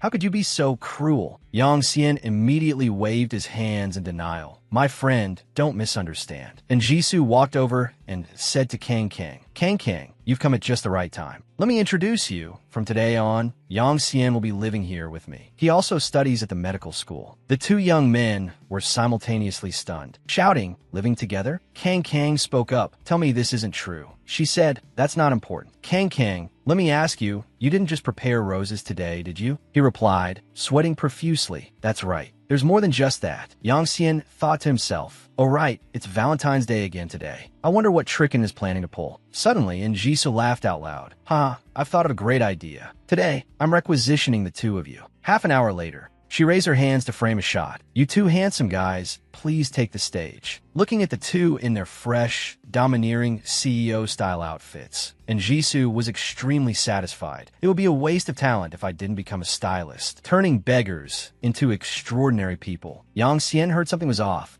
Do we look like beggars? He frowned and asked, shouldn't you make it clear now? What are you making us dress like this for? She laughed and replied, to sell you, of course. And Jisoo pointed towards Kang's luxury car filled with roses. He was extremely shocked. You're making us sell flowers? Kang, with tears in his eyes, said heartbrokenly, and in this car of roses is a token of my affection for you. But Jisoo paid no mind, decisively pushing the two into the car. The opportunity to make money can't be wasted. Hurry up and go sell. My flower-selling boy band. During my free time, I also went out with an in and Kang. According to an in, having handsome guys sell flowers would be very effective, either luring beautiful girls to buy flowers or stimulating other guys to open their wallets. Her strategy was incredibly effective. Even if unwilling, the guys who were stimulated to open their wallets became more generous. Sure enough, a fool who wanted to win over a beauty took the bait. I'll buy everything here. The flowers were all sold out. Now it was Ann's turn to be beaming. She happily divided the spoils. Take it, this is your share, 5,500, a pleasure doing business with you. And Jisoo smiled and calculated. Oh right, I've already deducted 5,000 for your rent. Yang Xian held the money in his hand and said, you're really thoughtful. She turned to Kang, as if rubbing salt in the wound. As for Kang, the roses were originally your gift to me, so you probably don't mind taking the money, right? He sat beside them, also feeling heartbroken for that poor man. In the end, to prevent others from renting the place, Kang changed his mind and supported me moving in. But I had also deducted the rent, so of course I didn't refuse. And Jisoo spoke up, Yang Xian, I'll take you to school tomorrow. No need to worry about anything. I've arranged everything for you. Yang Xian, understanding her profit-seeking nature, asked beforehand, is this service free of charge? Suddenly, a familiar voice called out, Yang Xian. He was stunned. Wanting? Why are you here? She replied, I had some business nearby. What about you? Why are you here? And Jisoo waved with a smug smile. You two take your time talking.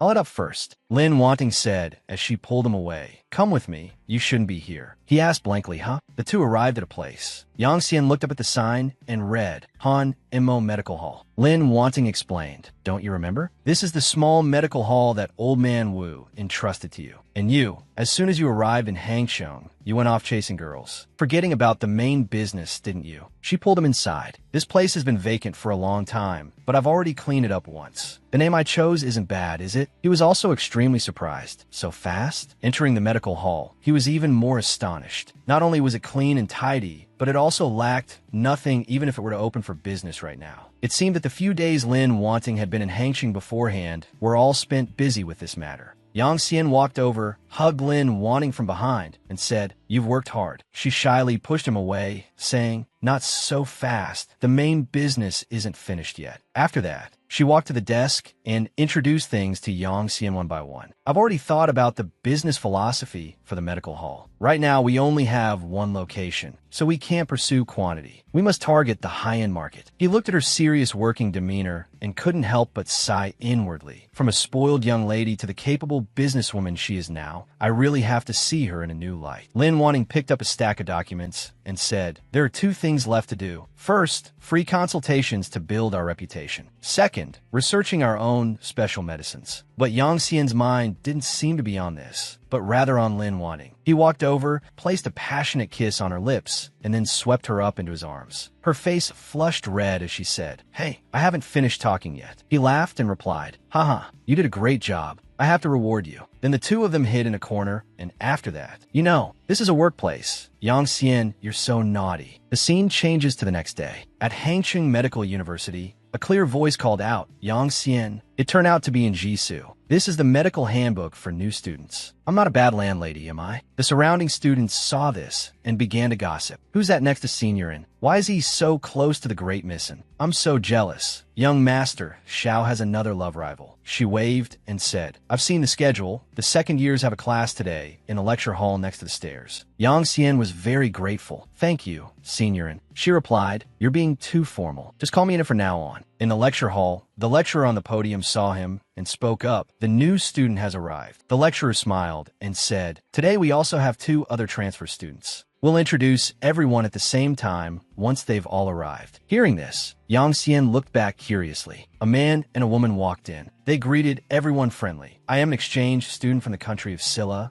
My name is Kim Taewon. Am Nam Yuna." The other students stared, dumbfounded, praising them endlessly. "So pretty. I wonder if she had plastic surgery." "So what, as long as he's handsome." The lecturer turned to Yang Xian, preparing to introduce him. "Besides these two, there's also another transfer student, Yang." Suddenly, Kim Taewon interrupted, boasting, "Actually, the medicine of our Silla is much more developed than that of Huaxia." He scanned the room with a provocative gaze, his tone full of contempt. "Your traditional Chinese medicine was also just passed down from Silla." Yang Xian was very displeased, thinking to himself, "This guy is not only rude, but there's also something wrong with his head." The lecturer had to step in to mediate. "Student Kim, student Nam, let's begin the class." But Kim Taewon didn't know his place, provoking loudly, "If any student disagrees with my point of view, you can bring it up for discussion." Yang Xian could no longer tolerate his arrogant attitude and stood up to challenge him. "Since you're so knowledgeable, I wonder if you know that 8 or 9/10 of the content in your Dongguei Bogum is plagiarized." Hearing this, he flew into a rage and shouted, "What did you say?" At this moment, Nam Yuna spoke up. "Fellow student, you must have evidence when you speak. Don't insult the classic medical texts of my country." These two were the transfer students from Silla, Nam Yuna and Kim Taewon.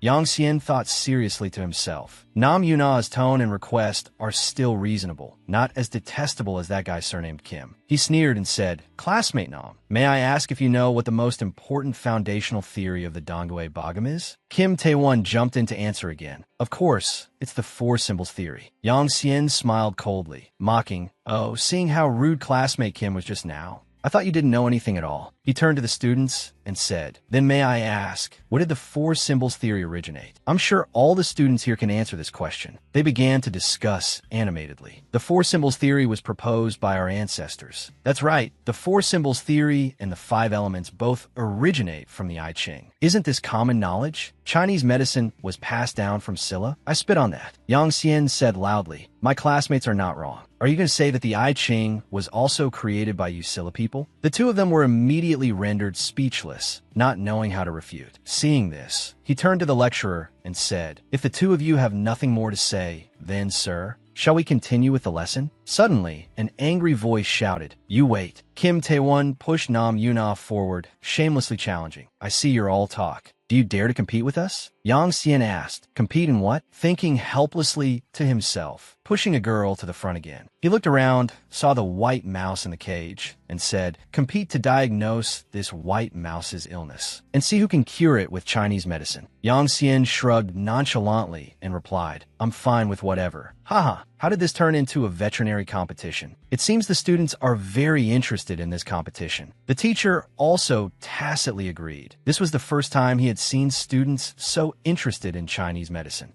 Yang Xian saw that Nam Yuna was extremely focused and sighed inwardly. Unlike Kim Tae-won, she's probably very passionate about medicine. But after so long, she still hasn't diagnosed the white mouse's illness. How can she possibly beat me? After observing it, she said, this little mouse has a high body temperature, sometimes agitated, sometimes listless. But to know the specific illness, a blood test is needed. Hearing this, he said, you're not wrong. Clinical medicine requires caution. But Yang Xian picked up the white mouse and said, according to our rules, we just need to cure it. He stuck a needle into its abdomen, and it struggled. Squeak, squeak, squeak, squeak. Then he placed the white mouse back into the cage. It's done. Kim Tae-won thought this was a foolish act and loudly mocked.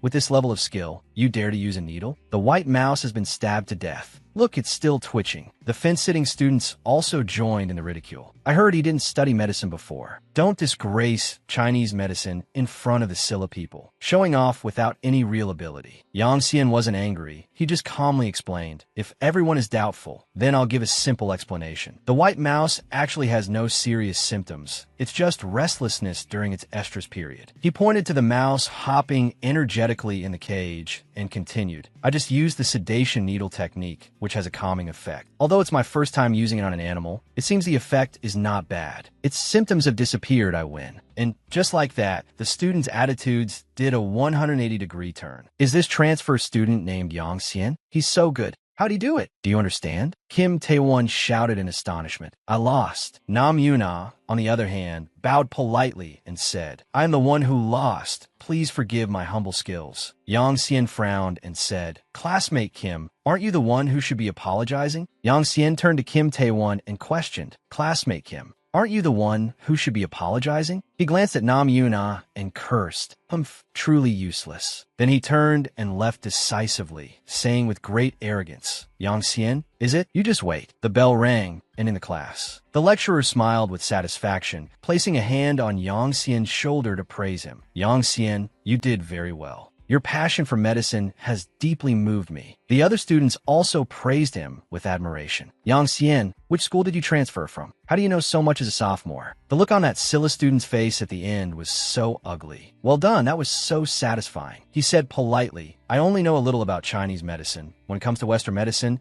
I still have much to learn from all of you. Then he waved and left. Everyone, I have something to do. I'll be leaving first. The students behind him were still concerned. Buddy, you have to be careful of his revenge. Yang Xian walked out of the classroom, thinking to himself, humph, the last time I transferred schools, everyone wanted to beat me up. This time I'm being celebrated. How ridiculous. Suddenly, a voice called from behind, Yang Xian. He recognized it was Nam Yuna. She started the conversation about the history of Chinese medicine. I never doubted what my country's textbooks recorded. I was just learning by rote, lacking deep thought. Yang Xian said bluntly, I accepted the challenge because you people annoyed me. But I'm not free enough to have to educate you. Nam Yuna bowed politely in thanks. In any case, I must thank you today. I hope for more guidance in the future. He glanced back, thinking to himself, Nam Yuna is strange, but Kim Tae-won is even stranger. Recalling the earlier scene, Yang Xian could only smile bitterly. He clearly has no interest in medicine, yet he transferred from Silla as an exchange student just to pursue a girl. Forget it. It's best not to get involved with him in the future. A few days later, according to Lin Wanning's plan, the medical hall's promotional activities began. Under her arrangement, the Han Mo Medical Hall held a free clinic event. Yang Xian was taking a man's pulse. You have insomnia, you can press the Naguan and Zusonli acupoints. Suddenly, someone came to cause trouble, shouting, Yang Xian, drop dead. He treated my second uncle to death. They carried a person over, loudly accusing, everyone, come and see, the Han Mo Medical Hall has treated someone to death. Seeing this, the surrounding people cursed angrily. How tragic.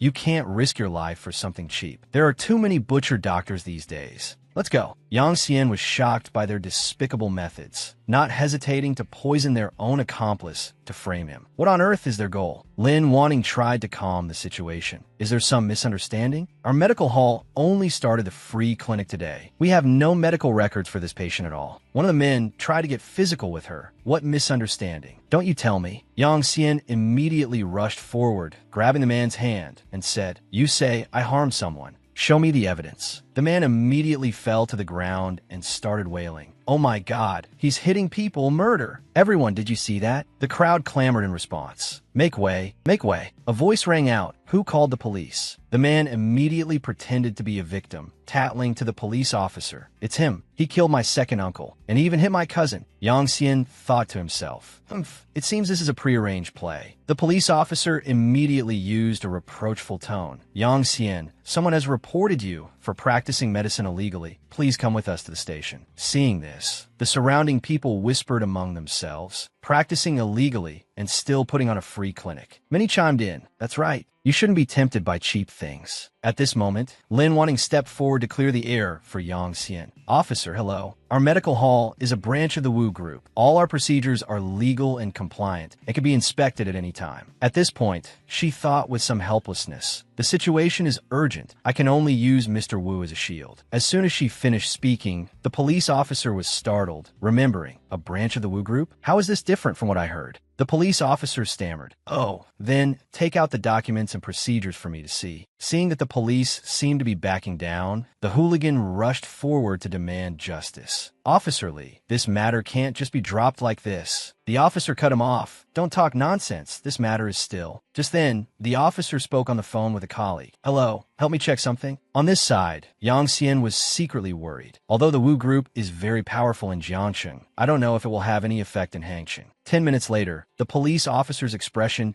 changed faster than flipping a book. Comrade Yang Xian, upon investigation, there are no issues with your medical hall. Moreover, your medical skills are superb, and you have even received a national medal. This free clinic event is to benefit the people of Hangsheng. Then, he turned to the man who had been wailing on the ground and yelled, This isn't the first time you people have caused trouble. Get lost now. Don't interfere with people treating patients and saving lives. Yang Xian sighed inwardly. One phone call, and the attitude is worlds apart. Not just the police, even the onlooking crowd's expressions changed. A group of people immediately lined up, waiting for him to see them. I heard this doctor has received a national medal. The person next to them praised, and it's a free consultation. We can't miss such a good thing. Someone voluntarily reminded everyone, line up properly. Seeing this, Lin Wanting breathed a sigh of relief. The trouble was finally resolved. I didn't expect the Wu Group to have such great influence in Hangsheng as well. But Yang Xian's expression remained pensive as he thought to himself, I know who's making trouble for me, but for it to be resolved so quickly, could there be someone else involved? Elsewhere in Hangsheng,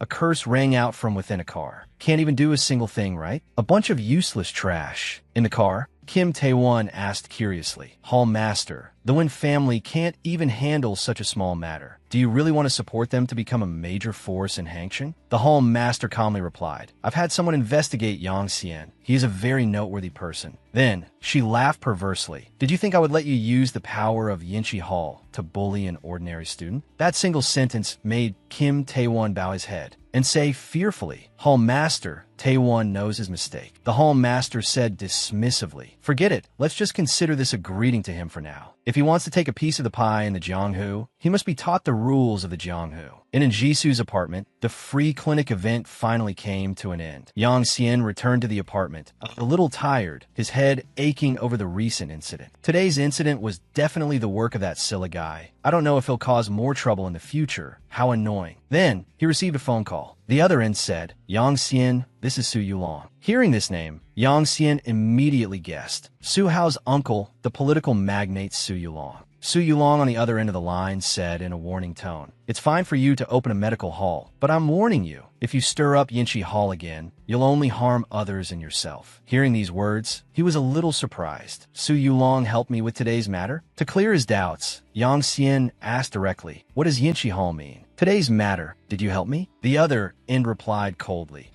You're not yet qualified for me to help. I just don't like the stain on Hauer to continue spreading. Speaking of which, He still didn't understand Su Yolong's meaning. What did he mean? That I'm Howard's disgrace? But the other party hung up directly, making him furious. Beep, beep, beep. He angrily punched the door beside him. Su Yolong, a calm voice rang out. Let me give you a piece of advice. It's useless to act on impulse now. Preoccupied with his own affairs, Yang Xian had forgotten about Jisu's presence. Jisu, still wrapped in a towel, said while sitting on the sofa, if you have the guts to offend Yinchi Hall, instead of getting angry here, you'd better quickly figure out how to survive and how the people around you will survive. Hearing Jisu's words, Yang Xian didn't have time to question how she knew about Yinchi Hall. Right now, only one thought occupied his mind. I'm her disgrace. Yang Xian walked as he replayed An's words in his mind. That Kim Tae-won who clashed with you is a member of Yinchi Hall, the East Asia branch of Hongmen. It's said he came to Hangsheng to build up his influence. In the Jianghu, few are unaware of the long-established Hongmen, whose influence spreads throughout the underworld, not something a newcomer to Hangsheng like himself could handle. He ran like a madman to a certain place, calling on his phone as he ran, but no one answered on the other end. Beep, beep, beep. The other end only played the system's cold, automated message. The number you have dialed is temporarily unavailable. Seeing this, he gritted his teeth in anxiety. Why isn't Lin wanting to answer her phone? Afterward, he stopped and thought calmly. If it was just about offending Kim Tae-won a few days ago, Yinchi Hall wouldn't have acted so rashly. It's highly likely that somewhere, unbeknownst to me, I've encroached on Yinchi Hall's interests. If that's the case, this is too dangerous. Suddenly, a car came hurtling toward him at a terrifying speed, crashing straight into him.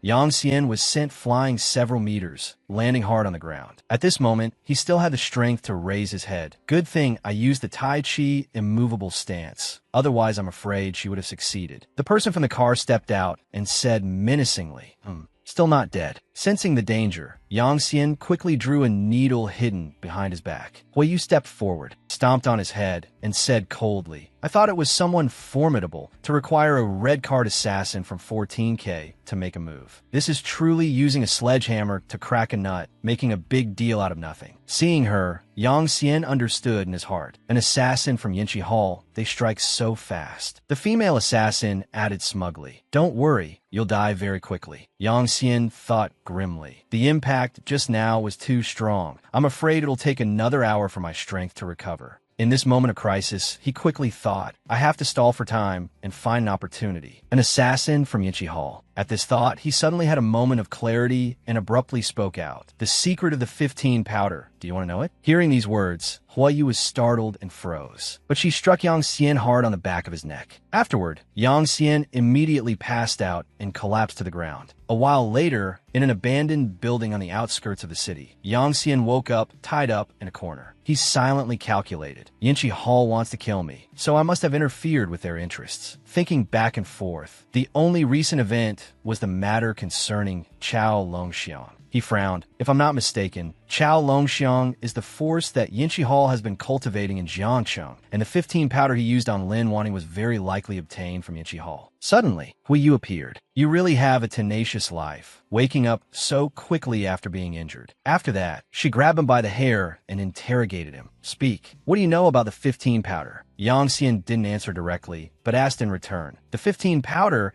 it's the poison Yinchi Hall uses to control assassins like you, isn't it? However, this female assassin was quite clever, pressing a knife to his neck and warning.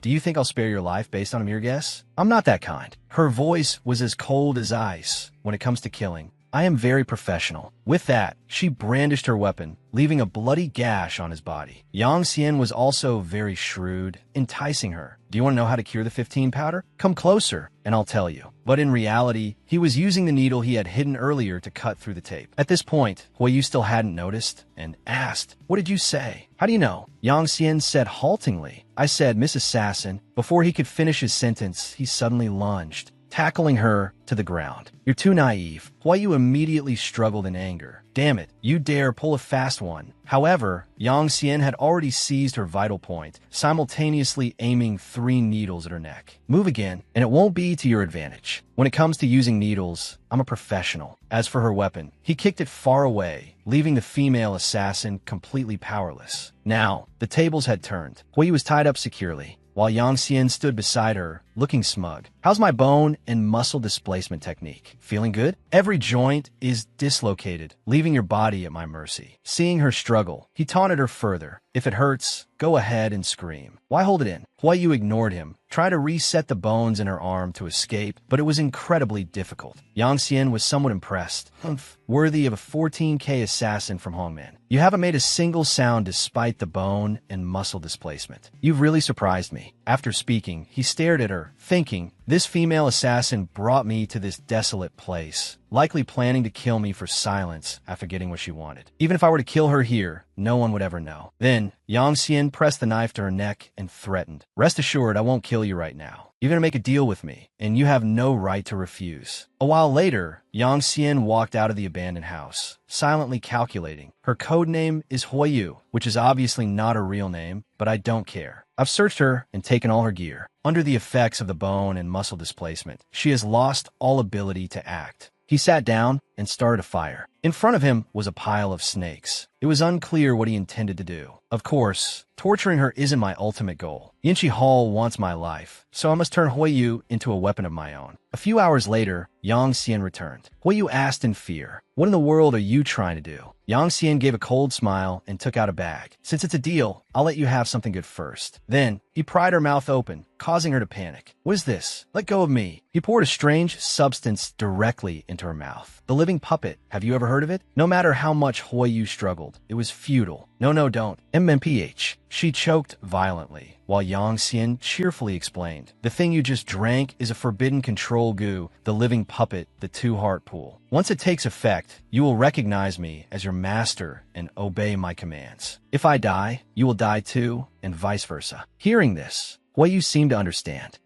No wonder those who offend you never come to a good end. So you know Goo's sorcery, but I know someone who can break Goo curses. Hearing these words, Yang Xian gave a cold laugh. The two-heart pool isn't Meow Goo, it's Wu Goo, and there's no antidote. Suddenly, he frowned, as if in warning. It's too late to try and deal with me. Because he understood Goo's sorcery best, once the two-heart pool took effect, all he had to do was think it, and she would be tormented by excruciating pain. Huayu immediately screamed in agony. Spare me. I'll do whatever you want me to do. Seeing this, he said cheerfully, now that's a good girl. Come on, tell me about your master, Yanqi Hall. A while later, I learned from her that 14K is an assassin organization under Hongman, and she is the queen of clubs, ranked 6th. This means that above her, there are 5 more formidable assassins at Yanqi Hall's disposal. But fortunately, 14K and Yanqi Hall don't have a superior subordinate relationship, but a cooperative one. Even though this mission failed, Huayu can still maintain her status. At that point, Yang Xian pressed Huayu. Since they sent you on this mission, they must have thoroughly investigated my background, right? At this point, he continued to ask, if they want to deal with me, who is their next target? Huayu answered truthfully, based on my experience, it would probably be the person you value the most. Hearing these words, he immediately thought of Tang Rou and Yushui, and his heart was thrown into turmoil. Who is it? Speak. Seeing the sudden change in his expression, Huayu said with interest, so you have a weakness after all. Let me guess, it must be Su Hao. Yang Xian said in astonishment. Su Hao? But she's already left me. I don't even know where she is. Huayu's expression turned sly. I was tricking you.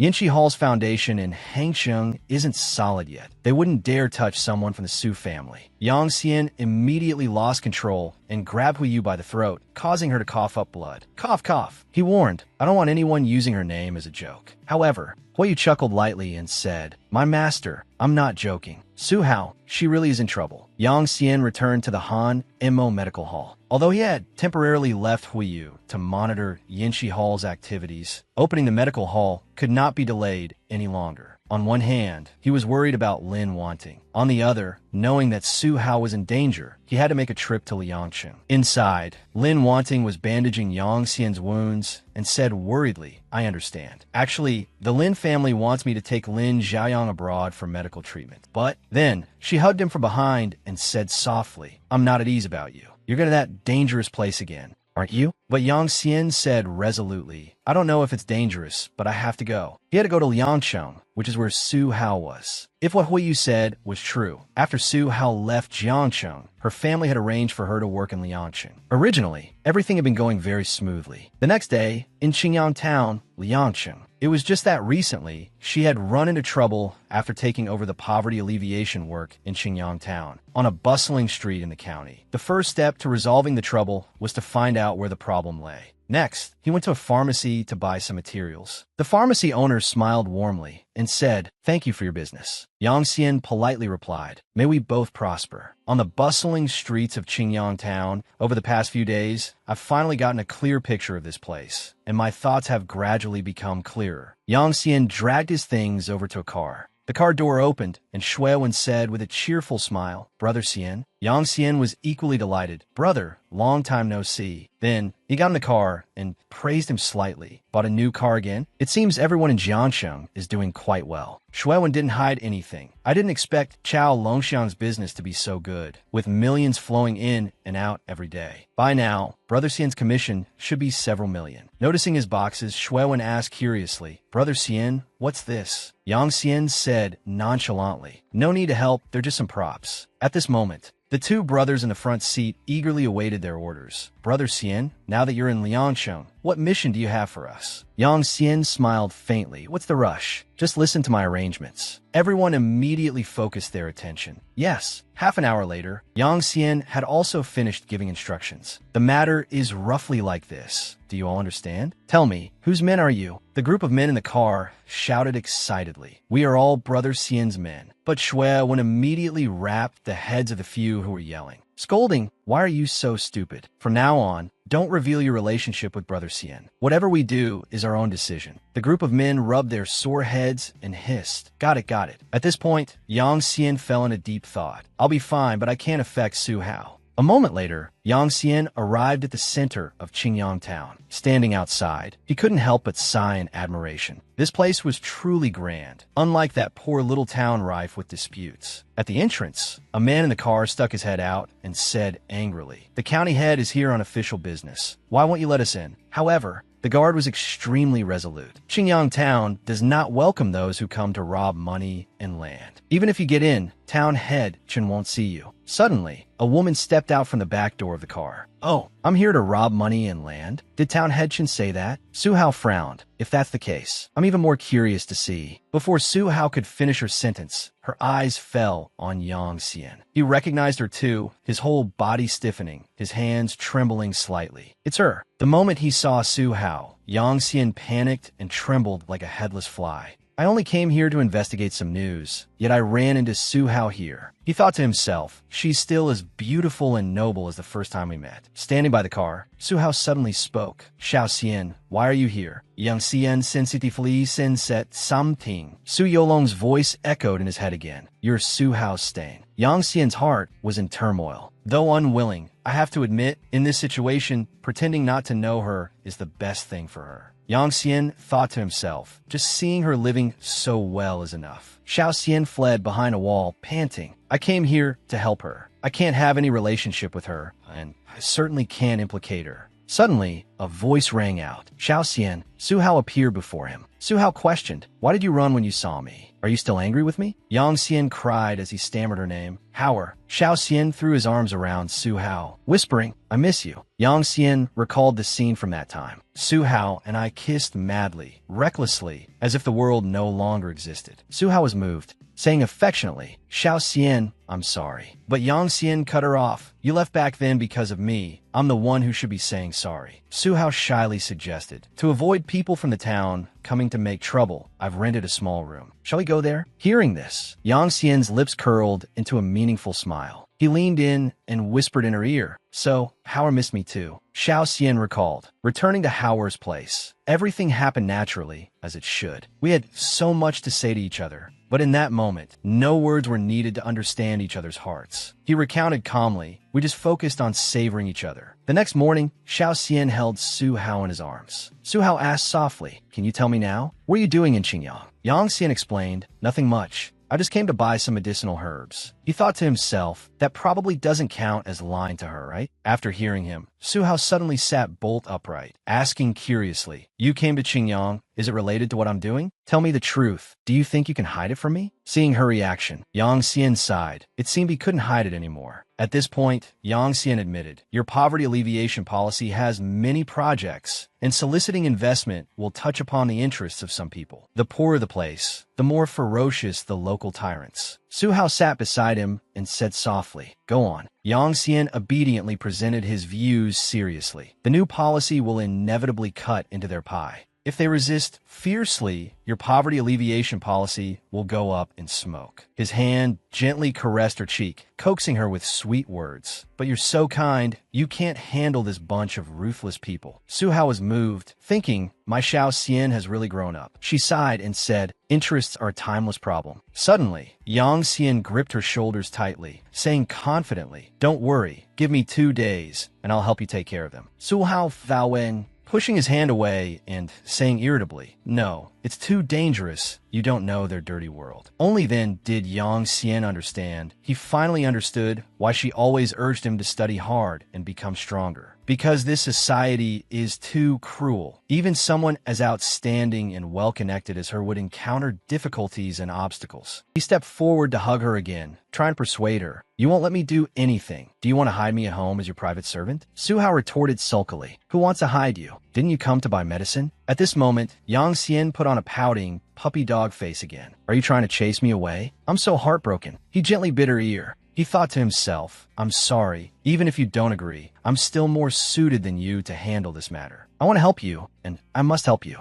At the dining table, the sound of discussion arose. "Ming, tell us what you found out these past 2 days. When it comes to the local tyrants in Qingyang town, one cannot fail to mention the Chen family." Shuewen quickly chimed in. "That will be the town head of Qingyang, Chen Ziang." Yang Xian thought to himself, Chen Ziang, it seems he's the target to be dealt with this time. The red-haired man frowned and added, "This guy surnamed Chun is extremely arrogant, using his power to seize a lot of fertile land for himself." Learning more about him made Yang Xian very interested. For this guy surnamed Chun to act like this, he must have made quite a few enemies. Shuewen muttered anxiously. "The people in Qingyang town are all oppressed by the Chun family. Most just grit their teeth and bear it. There's only one family we can use, and that's the Li family." Shuewen continued. "On Brother Yan's orders, we found a breakthrough point right below this building." Shuewen looked down from above, describing, "The Li family has a pharmacy downstairs. Because they took business territory from the Chun family, they've always been given a hard time by them. They've been coming to cause trouble every day recently." Just then, Yang Xian saw Old Li. Yang Xian sighed, "Humph, speak of the devil, and he shall appear." Chun Zhang shouted loudly, "Old Li, where are you hiding?" They gathered in front of Yisher Grand Pharmacy, yelling, "Old Li out there, hurry up and greet your customers. What's with that look on your face? The customer is king, understand?" Over here, Shui would nervously ask for his opinion. "Brother Xian,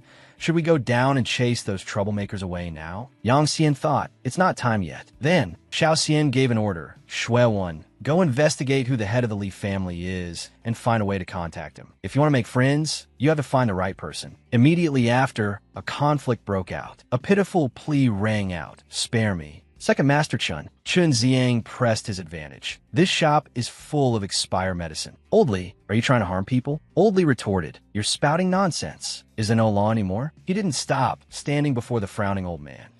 I don't care about other places, but here in Qingyang town, the Chun family is the law. Town head Chun is the law, understand?" Right after that, Yang Xian and his group appeared. He spoke up and asked, "Old sir, are you all right? I'd like to buy some medicine. I wonder if it's convenient. I see it seems someone is causing trouble." Chun Ziang cursed angrily. "Who the hell are you? I'm warning you. Don't stick your nose in other people's business." The men following Xiao Xian rushed forward and beat them to a pulp. Yang Xian chuckled. "Oh my, I'm so scared. Weak as a snail. No wonder you only know how to bully the elderly." Chun Zhang tremblingly raised a knife to threaten them. "You're not from Qingyang town, are you? Do you know who you've offended? Today I'll pull out my knife and kill you, and I have people backing me up. Do you understand?" Yang Xian smirked smugly. So fierce, you even want to kill me? You'll have to ask if I agree first. As he finished speaking, the knife in the man's hand fell to the ground. In a flash, Yang Xian had him under control. He held the knife to his neck and threatened, I'm in a good mood today. I don't have time to argue with you. You know what to do, right? Chun Zhang was so scared he broke out in a cold sweat, trembling like a leaf. I know, I'll get lost right away. Yang Xian said coldly, Scram? Scram as far away as possible. Chun Zhang staggered and replied, Don't worry, big brother, we won't dare to come again. Afterwards, Old Li stood before everyone, coughed twice, and said, I'm the head of the Li family. My name is Li Yirai. Li Yirai expressed his thanks. Thank you for your help today, little brother. I wonder what business little brother has with our Li family? Yang Xian showed a look of satisfaction. Li Yirai was indeed a sharp person. He got straight to the point. This little brother, Yang Xian, wants to build a medicinal herb processing plant in Qingyang town,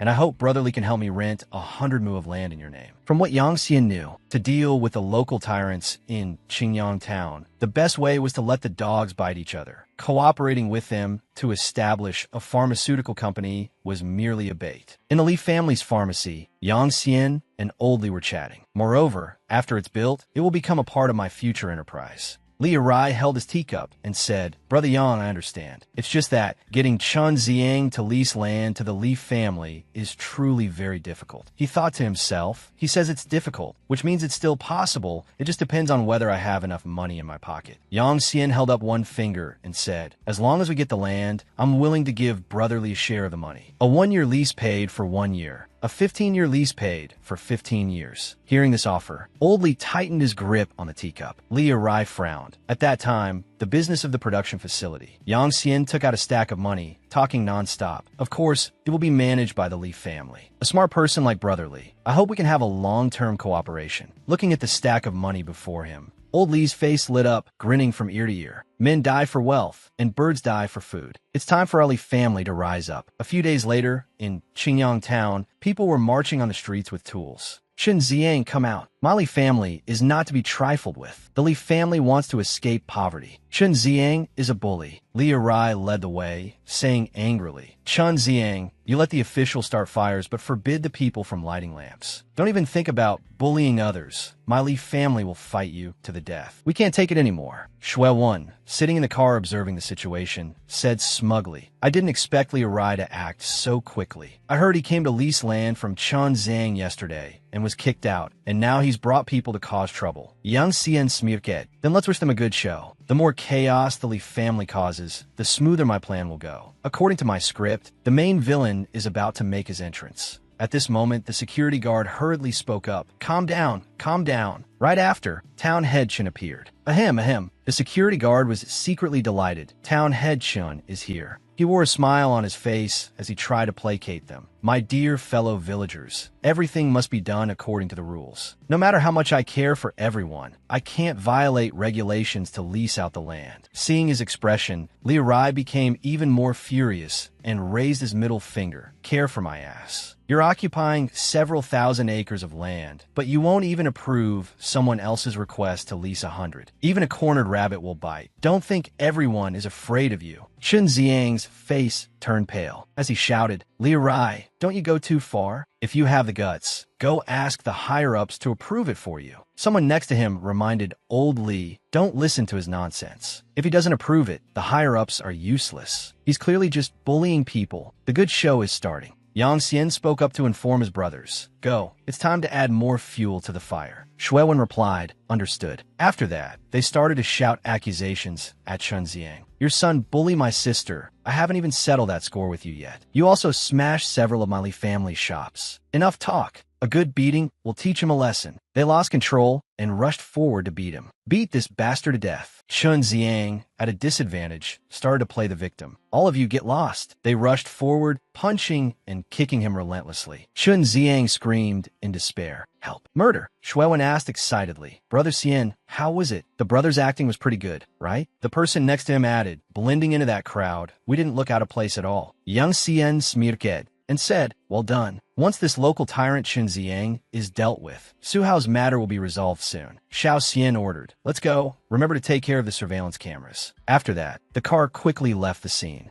Night fell, and Yang Xian went to Su Hao's house. She asked in surprise, "Xiao Xian, I heard there was a fight in the town center. Are you okay?" He quickly comforted her. "You don't need to worry about me. Just be my little woman by my side sometimes. That's all that matters." Hearing these words, Su Hao's heart was a little flustered. That night, Yang Xian gazed at Su Hao for a long time. He worried, how her has gotten so thin. He put his arm around her waist and whispered softly, what has she been through these past 6 months? Perhaps she had to deal with those schemes and tricks every day. Yang Xian shifted, pulling her fully into his embrace, thinking sadly, if it weren't for me, she could have been shining on her path in medicine. Su Den Li, Su Hao spoke, Xiao Xian. Yang Xian was startled. Sorry. Did I wake you? Su Hao's cheeks flushed as she said, No, it's just that for the past 2 days, I've been thinking that it's my fault for wanting you to become stronger. He quickly kissed her forehead gently, coaxing, Howard, you're not wrong. Only when I'm stronger can you stop being bullied. Su Hao stammered, but before she could finish, he held her hand tightly. Don't worry, Howard. Early in the morning, the news updated. Yesterday, a brawl occurred in the center of Qingyang town. Town head Chen Zhang was severely beaten and is currently receiving emergency treatment. At the same time, reporters have learned that this incident stemmed from the non-approval of a piece of land. This matter is seriously linked to corruption, and the truth of the incident is awaiting clarification from the relevant authorities. At this moment, Yang Xian saw his chance and quickly made a move.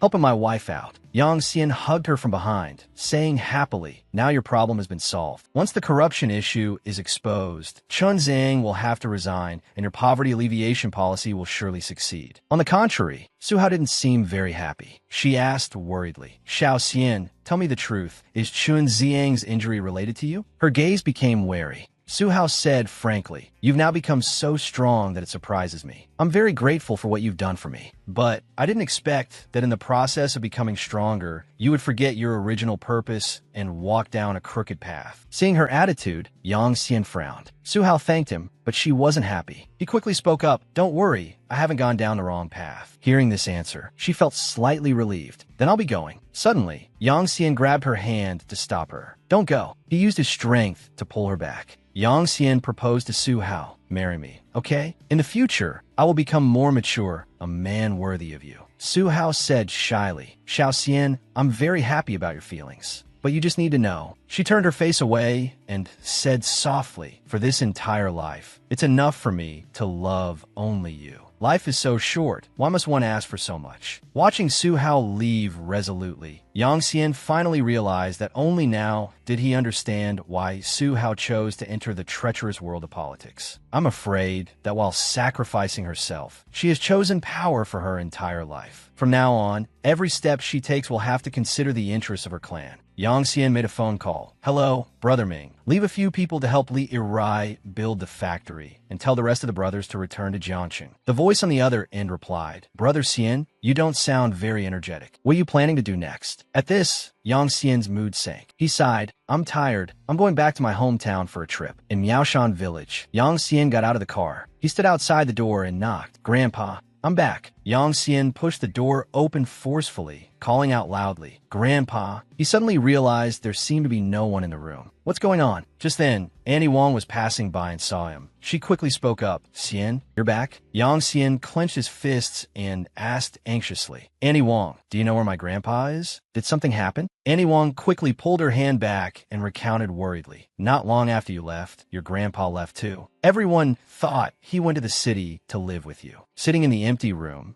Yang Xian pondered. Before, Grandpa said his great tribulation was coming, which is why he sent me to the city. How could he just leave? What if something happened to him out there? Suddenly, a mouse appeared. Yang Xian was startled. He curiously picked up a box. What is this? Inside the box was an old book. Yang Xian thought to himself, could this be Grandpa's diary? But why did he hide it so carefully? I am sorry, Grandpa. I want to find you, and the only clue is right here. He curiously opened the diary. The content on the page was, December 20th, 2019. Xiao Xian's talent for medicine is astonishing. I'm afraid his secret constitution can't be hidden for much longer. I must take action. Reading this, his mind was filled with questions. Yang Xian was puzzled. My constitution? What does that mean? Grandpa, just how many more secrets are you hiding from me? Yang Xian recalled. I read through Grandpa's entire diary. Secret after secret was gradually revealed, dealing me a heavy blow that left me breathless. He recalled how from childhood to adulthood, every time someone mocked him for having no father or mother, he would comfort himself with the thought that he still had his grandpa in this world. But I never thought the truth would be so cruel. His tears fell, but he let out a laugh. Haha, Yang Xian. Oh, Yang Xian, your only grandpa is not your biological grandpa. You're a pitiful wretch with no family. He stood up in frustration. Humph, and you're some kind of 5 poisons goo body, immune to all poisons, a fertile ground for venomous goo. You, what right do you have to marry Howard? Perhaps growing old alone is the best choice. A sharp pain suddenly struck, and Yang Xian gritted his teeth. He sank helplessly to his knees outside the door. Yang Xian, who on earth are you? What is the point of living in this world? Light shone in his eyes, cough, cough. Yang Xian realized it was already dawn. Yang Xian recounted, I decided to take Grandpa's diary with me. He picked up his suitcase and walked out of the house. He thought, the past cannot be changed, but the path forward must be walked with my own 2 feet. There's no reason to stay in the mountains anymore. The next day, I immediately headed back. Sitting on the train, Yang Xian was a bit bewildered, but I didn't return to Hangzhou. Instead, I took a train to Jiangcheng. He slammed the diary onto the table in frustration, his brows furrowed, because there was another passage in Grandpa's diary that I couldn't stop thinking about. Annie Tang's secret. Just as Yang Xian thought, his grandpa's diary mentioned Annie Tang's secret. After reading that diary page, Yang Xian was lost in thought. Grandpa, just how many more secrets do you have? At this moment, at Annie Tang's house, inside Yang Xian's mind, he was still thinking about the matters in the diary. I won't proactively pry into other people's secrets, but since I already know, I can't let her bear this alone. As he was sitting deep in thought,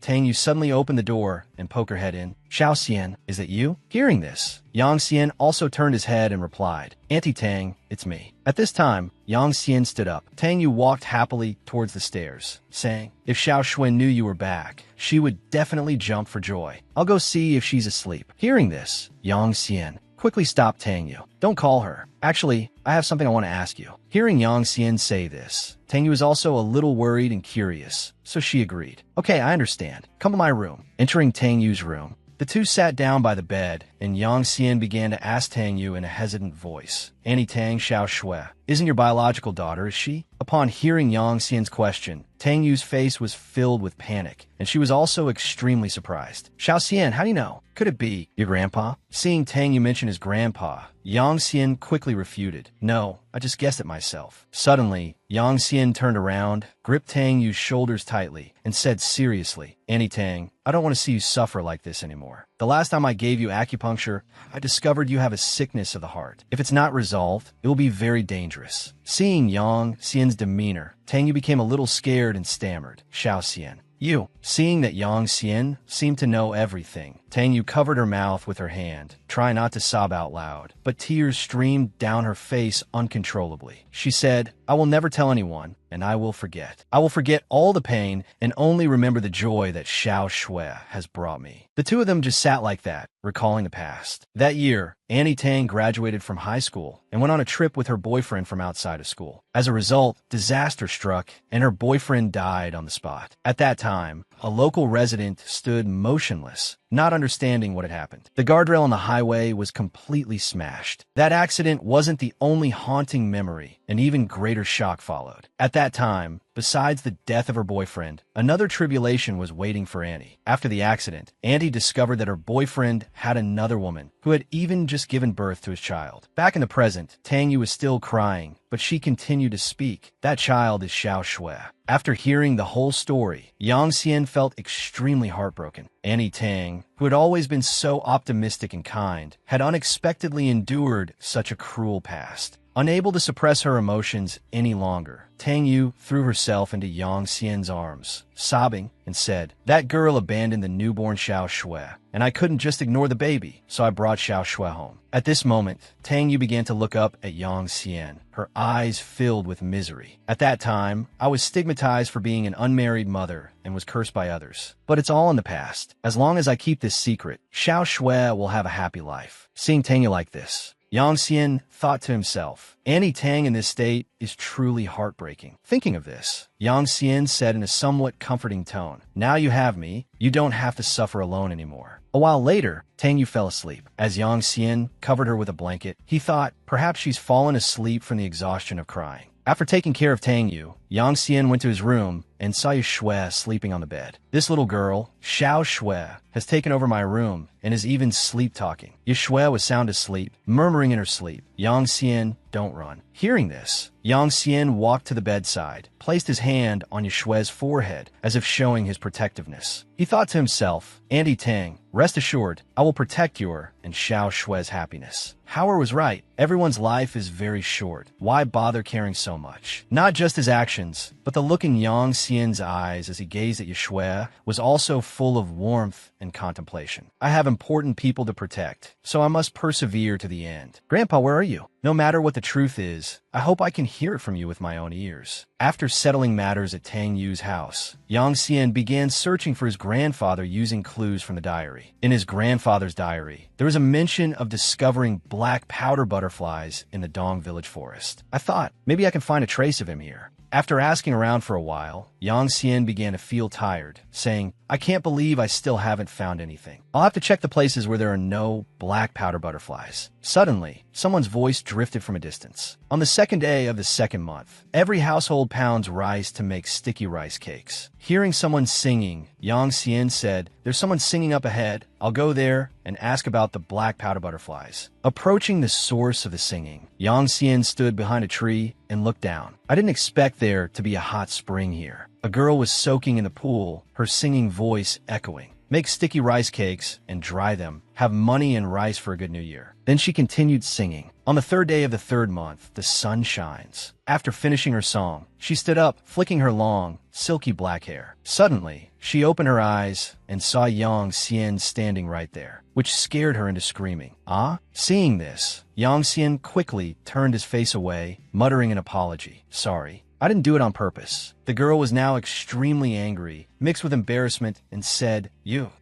were peeping at me," she shouted as she ran off. "Pervert." But she accidentally bumped right into Yang Xian, letting out a scream, "Ah?" And just like that, it took the two of them a full 10 minutes to handle this awkward scene. As Yang Xian checked her injury, he recalled the events. After explaining, "I learned that this young girl's name is Shui Sheng, a genuine Dong village girl." Seeing this, Shui Sheng apologized to Yang Xian for what had just happened. "I'm sorry, I yelled at you earlier, and yet you still helped me." The wound made Shui Sheng cry out in pain.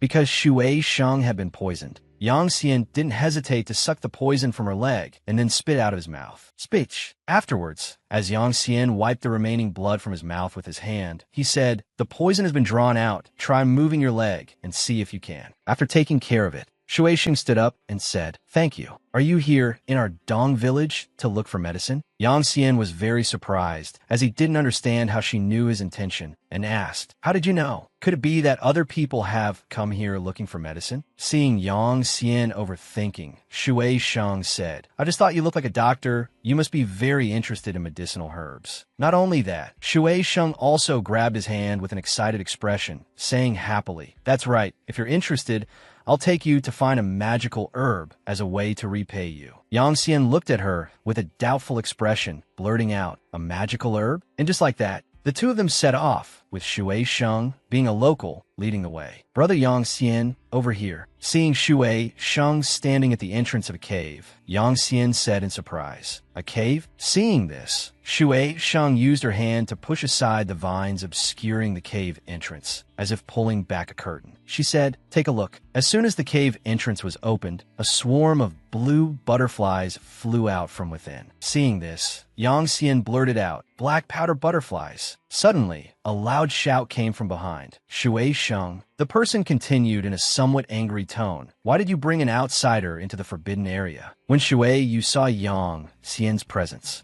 she immediately became vigilant, pointing straight at him and questioning, "Who are you? Did my sister Shui Sheng bring you here?" Shui Sheng ran out from somewhere, defending him. "Sister Shui Yu, why are you being so fierce to my savior? He just saved me, so I brought him here to find the black moon grass as a way to repay him." Shui Yu was still worried in her heart. She pinched Shui Sheng's cheek and said, "Oh my, why are you so stubborn? Since we were little, the village chief taught us that the forbidden area is very dangerous. We're not allowed to enter, right?" With her cheek being pinched, Shui Sheng couldn't help but cry out, "Ouch, it hurts, but I was fine the last time I went in." It turned out this mischievous girl had even snuck into play before. Shui Yu angrily pinched harder. "What, you went in?" Shui Sheng struggled and begged, "Sister Shui Yu, let me go." Yang Xian turned his head to look towards the cave entrance, thinking to himself, "What is this forbidden area? What is the relationship between the black moon grass and the black powder butterflies my grandfather was looking for? I have to go in and see." After some conversation, under Shui Sheng's persuasion, Shui Yu finally stopped preventing me from entering the forbidden area. However, she did not allow Shui Sheng to go in. Yang Xian walked along the small path inside the cave, carefully observing his surroundings. Hearing about the black powder butterflies, I decided to go inside and take a look. After walking for a bit, Yang Xian discovered something glowing. He was very surprised. "What's that glowing? Oh, is there a will-o'-the-wisp in here?" He got closer to see,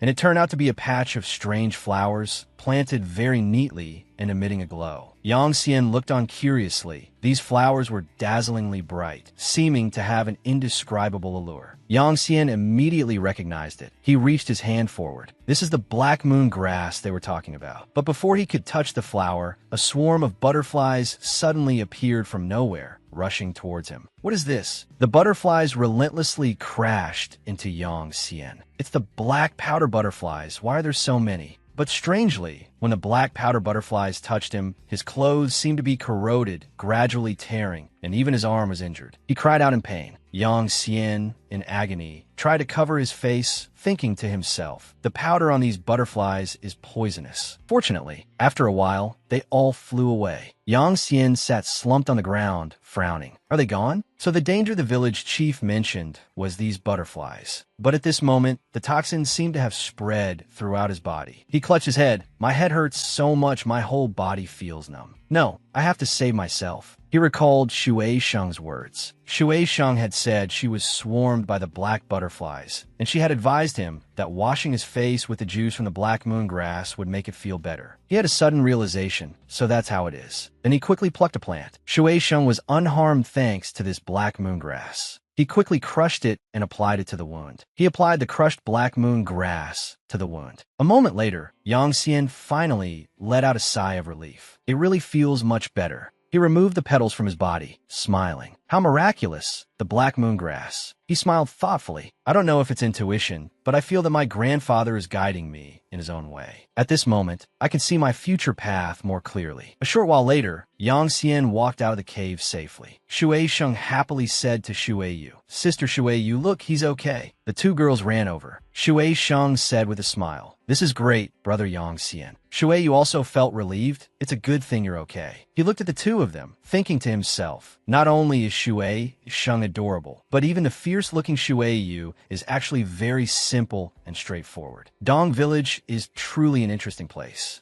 At this moment, Yang Xian spoke up. "Shui Sheng, Shui Yu, I have a request." He boldly proposed. "Can you take me to see the village chief?" At this point, the sister Shui Yu and Shui Sheng were outside the village chief's house. Shui Sheng spoke up. "Sister Shui Yu, what do you think?" She asked for Shui Yu's opinion. Will the village chief agree to let brother Yang Xian use the black moon grass to make medicine? But even Shuei wasn't very sure. The village chief is so fierce. I think he's lucky to get out in one piece. The door suddenly opened. Seeing this, Shuei immediately asked, "Are you okay?" Yang Xian opened the door from inside the village chief's house and said with a smile, "What's with you two? It's as if I just walked through the gates of hell." Shuei said, relieved, "It's good that you're okay." Seeing this, Shuei Sheng warned him, "The village chief is even scarier than the gates of hell." Just as she finished bad-mouthing him, the village chief actually walked out from inside, glaring at her. "Ahem, Shuei Sheng, your whisper was so soft it cured my years of deafness." Yang Xian chuckled to himself. They are being too dramatic. The two were startled. Shuei even trembled and whispered, "Shuei Sheng, you're dead meat." At this moment, Yang Xian let out two laughs and said, I haven't had a chance to tell you too. For the time being, I will be staying at the village chief's house until I have thoroughly researched the medicinal properties of the black moon grass." Shuei was quite surprised. The village chief agreed? Shuei Sheng was also secretly curious. How did Yang Xian persuade him? She couldn't help but ask, "You didn't do anything to the village chief, did you?" Yang Xian thought to himself, "Actually, it's not just them who are surprised. Even I am very surprised by the chief's decisive decision." During this time, Yang Xian was very serious about his research and note-taking. Although, if this medicine could be developed, it would bring considerable economic benefits to Dong Village. He also asked himself, but towards a stranger like me, he isn't wary at all. After working for a while, he stretched tiredly. "Well, I won't overthink it. If this is an opportunity, then I can only try and see." Yang Xian sat at the table, weighing the medicinal herbs. The black moon grass has miraculous effects: pain relief, scar reduction, and skin regeneration. He thought, but how to maintain its effectiveness? How to use it? Are there any side effects? These problems all needed to be proven through experiments. After many days of painstaking research, a process with no shortcuts, only failure and starting over. Finally, Yang Xian held the vial of medicine in his hand and cheered with joy. Wonderful. He was extremely proud. He had been able to use black moon grass as the main ingredient to create a scar-removing medicine. The medicinal materials were commonly found in pharmacies, like black moon grass, astragalus, and atractylodes. Suddenly, a clear voice called out, "Yang Xian, come out quickly." Another voice followed. "It's snowing, the first snow of the year." It was the two sisters, Shuei Yu and Shuei Sheng. "Come out and play in the snow with us." He looked at the snowy scene outside and suddenly recited, "White snow stretches on, clouds are warm, plum blossoms, and the first snow." He decided, let's just call it first snow cream. Afterward, the day came for Yang Xian to return. He sat on the train, waving goodbye to them. A few days later, I thanked the village chief, bid farewell to the two sisters, Shuei Yu and Shuei Sheng, left Dong Village, and boarded the train back. He thought, at this moment, my mood is calm, but my heart is incredibly excited. Yang Xian was overjoyed. "Grandpa, I have used medicine to prove myself. With the first snow cream, I will definitely take a new step in my career." Suddenly, a train attendant ran over in a panic, asking the passengers, "Someone has been poisoned. Is there a doctor?" She asked loudly, "Is there a doctor?" Seeing this, Yang Xian stood up and introduced himself. "I am a student at Hangqing Medical University. Perhaps I can help." The attendant immediately said, "Follow me quickly." He ran to the patient's side, who was lying on the ground, a woman performing emergency aid on him. "What's the illness?" After performing chest compressions for a while, the girl looked at the body and said, "He's beyond saving." Yang Xian hurriedly stepped forward, pushed the girl aside, and said, "Your judgment is too hasty. Let me see." The girl said decisively, "His heart has stopped, pupils are dilated, and his limbs are limp. Besides, if you're a medical student, you shouldn't doubt my diagnosis, right? Because I am Nangong." But Yang Xian paid no attention at all. He lifted the patient's shirt and said, "It doesn't matter who you are. What's important is," he shouted in shock, "this is an acute infectious virus." The girl was also shocked. "We must quarantine." At this moment,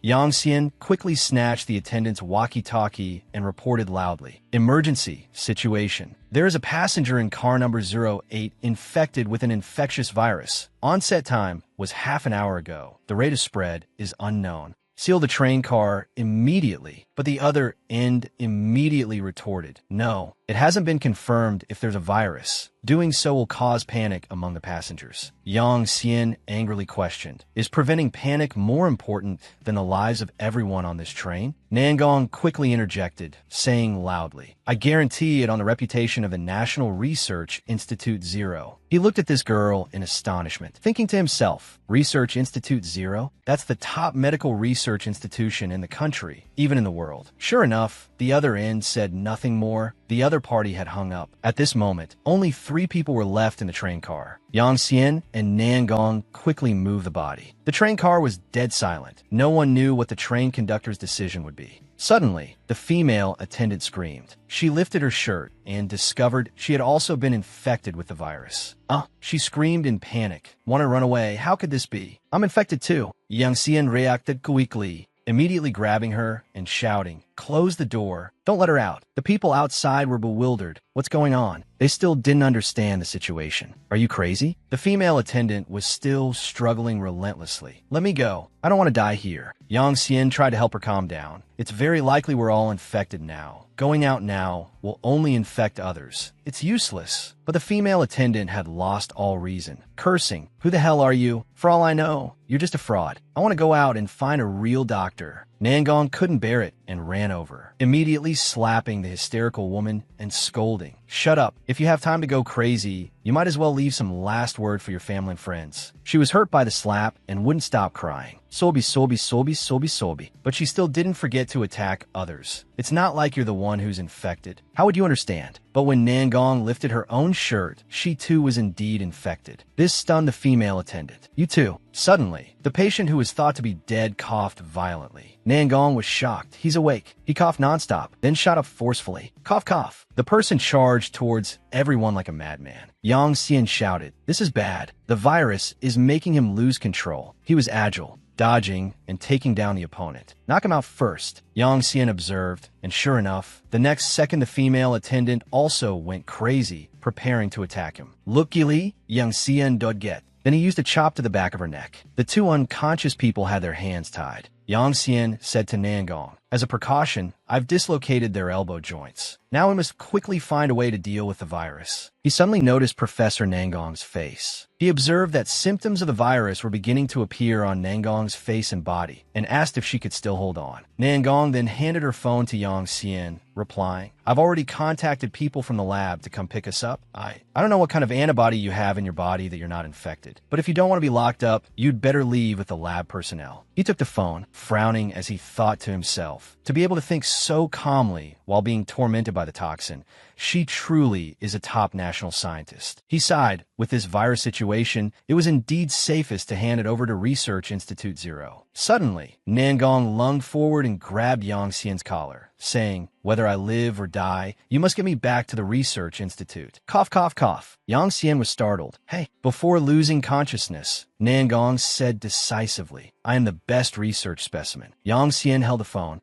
looked at the 3 unconscious people behind him, and said helplessly, "The people from the Research Institute won't arrive for another 2 hours. Yang Xian looked at the 2 critically ill people on the ground, thinking worriedly. The first 2 who were poisoned are in a more serious condition. There's no time to save them. Yang Xian tried to think and analyze. "I don't have any symptoms of poisoning. It's most likely due to my decaying goo 5 poisons constitution. If the decaying goo in my body can counteract the virus, then..." After a moment of thought, Yang Xian made a decision. "There's only one way to save them now. I can't waste any more time." Yang Xian took out a needle and decisively pricked his own hand. Yang Xian lifted the woman's hand, then used the needle to prick her wrist. "Let's try exchanging blood with the silver needle." While waiting for rescue, Yang Xian continuously exchanged blood for the 3 people. Time passed slowly as I used the silver needle to exchange their blood. Yang Xian leaned tiredly against the wall, looking at the 3 people before him. "I've done my best. Now it's all up to each of your immune systems. Hang in there. You'll get through this." An announcement came from outside. "The train is temporarily stopped. All passengers please remain in your seats. Through the window, Yang Xian saw a line of ambulances. The people from the research institute are here faster than I thought. The train stopped. After the 3 poisoned individuals were taken off, a doctor came over and asked, "You don't have any symptoms?" The doctor next to him spoke up, "You still need to be quarantined." Yang Xian looked at the blonde girl on the stretcher with a worried expression. In the end, among the 3, only Nangong, whose condition was milder, had regained consciousness. I hope Research Institute Zero can develop a plan to deal with the virus. At this time, Yang Xian was in the ambulance with the blonde girl. A loud argument attracted attention. "Everyone, please don't panic." Yang Xian turned his head to look through the window. "What's going on?" Outside, a line of people was queuing to board vehicles. "It's just a train malfunction. We need to transfer to another car. It won't affect everyone's journey." Seeing this, Yang Xian was shocked. What? Not only are they not quarantining them, but they're continuing with a vehicle transfer?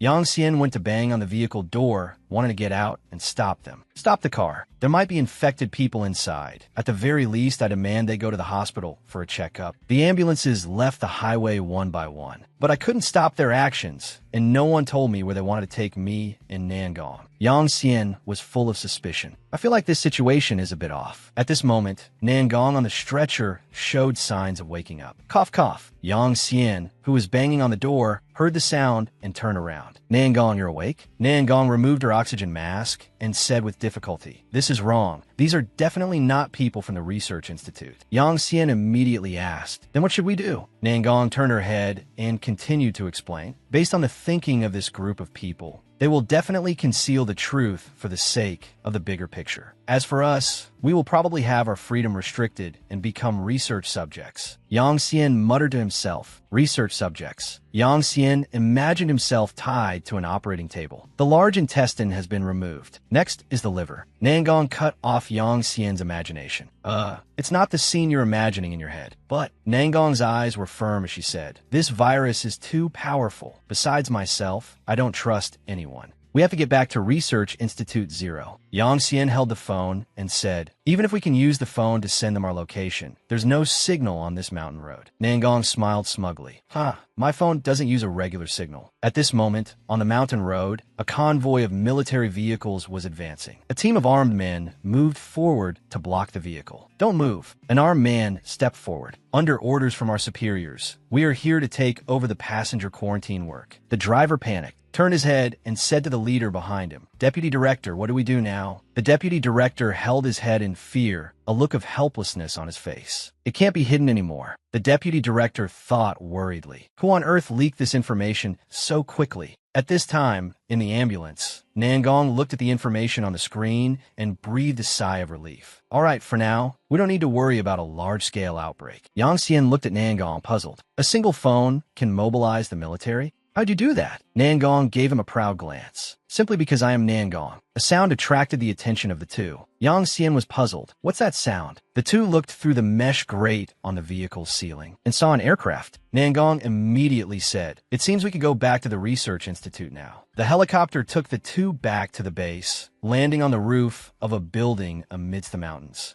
As soon as Yang Xian stepped off the helicopter, he thought in amazement, "I never expected Research Institute Zero to be located so deep in the mountains and forests." The researchers from the base came out to greet Nangong. Director, one person spoke up, "You're back." A researcher worriedly stepped forward and asked Nangong, "Director, are you all right?" Nangong paid no mind, instead asking, "Is the laboratory ready? Start researching the vaccine for me immediately." Nangong pointed at Yang Xian and said, "And him too." Another person seemed dissatisfied and spoke up, "Our laboratory is a national-level secure facility." The people behind also chimed in. "That's right, who is he?" Someone suggested, "How about you let us help you?" Nangong paid no attention to what everyone was saying and directly pulled Yang Xian inside. "No more talk. I'm letting him participate because he can do things that you all can't." The people behind couldn't stop them. "Director, wait." One person thought in confusion. Could it be that he's different in some way? At this moment, in the laboratory, the DNA combination in the blood has been analyzed. The person in the room replied, "No antibodies detected." Nangong, in the lab, asked, "Did you only use the Meow medicine blood swapping technique to exchange my blood before? Did you miss any steps?" Yang Xian immediately replied, "No more." but there's something in my body that's very difficult to explain with Western medicine. Nangong immediately refuted Yang Xian. There's nothing that medicine can't explain. It's just that an explanation hasn't been found yet. Hurry up and tell me. Yang Xian thought for a moment, then said, when I was young, there was a strange decaying goo from Miao territory in my body. This goo gave me a special constitution. The decaying goo 5 poisons body. This might be the reason I can suppress the virus. Nangong said in disbelief, what? A worm in your body, immune to all poisons? Yang Xian helplessly held his forehead and said, I told you. You scientists wouldn't accept this explanation of mine. Nangong immediately grabbed Yang Xian's hand and replied with focus, tell me in more detail. How does your decaying goo suppress the virus? What is the 5 poisons body? I want to know everything. As if she thought of something, Nangong pulled Yang Xian's hand and walked away. That's right, we can finally use that secret weapon. In the laboratory, Yang Xian looked around and asked doubtfully, what is this machine called? Professor Nangong replied with a calm face. This is a device specialized in measuring the human body's meridians. The professor frowned and continued. The research is based on the fundamental theories of Chinese medicine, so we normally don't have a chance to use it. After hearing this, Yang Xian felt a little uneasy. So I came here to be a test subject. Professor Nangong said in a serious tone, stand up straight, it's about to start. Yang Xian looked around, extremely surprised. I never expected Research Institute 0 to have this kind of device. Professor Nangong suddenly discovered an extremely unusual situation and shouted at Yang Xian, don't move. How can this be? In the professor's research office, Nangong explained, this is the scan map of your meridians. Normally, the human body's meridians are a giant circulatory loop of qi and blood. Nangong looked at the screen, her eyes lighting up as she said, but in Yang Xian's meridians, besides the large circulatory loop, an abnormal small circulatory loop has appeared. Yang Xian was confused. How can this be? What does this mean? Yang Xian stammered. There's a life form in my body? Seeing that Yang Xian was on the right track, Nangong nodded. That's right. Nangong continued. There is an independent living entity in Yang Xian's meridians. Yang Xian was shocked, huh? So the decaying goo is a living thing? So it has been sharing this body with me for 18 years. Nangong's expression turned serious. This is not a good thing. It's possible that before, Yang Xian's body and the decaying goo had reached a balance, so there were no major problems. Yang Xian thought to himself, this Nangong, does she have a low IQ, or is she just naive? I'm not happy about this at all. Seeing Yang Xian's confused expression, the professor thought to herself, what's with that look? Cutting off the train of thought, Yang Xian spoke up, I also only recently found out about the decaying goo 5 poisons body. Nangong continued to explain, based on my experience, the decaying goo has helped Yang Xian consume the pathogenic qi, but it could also break the balance in Yang Xian's body. Once the balance is lost, Yang Xian's body will exhibit unpredictable abnormal phenomena,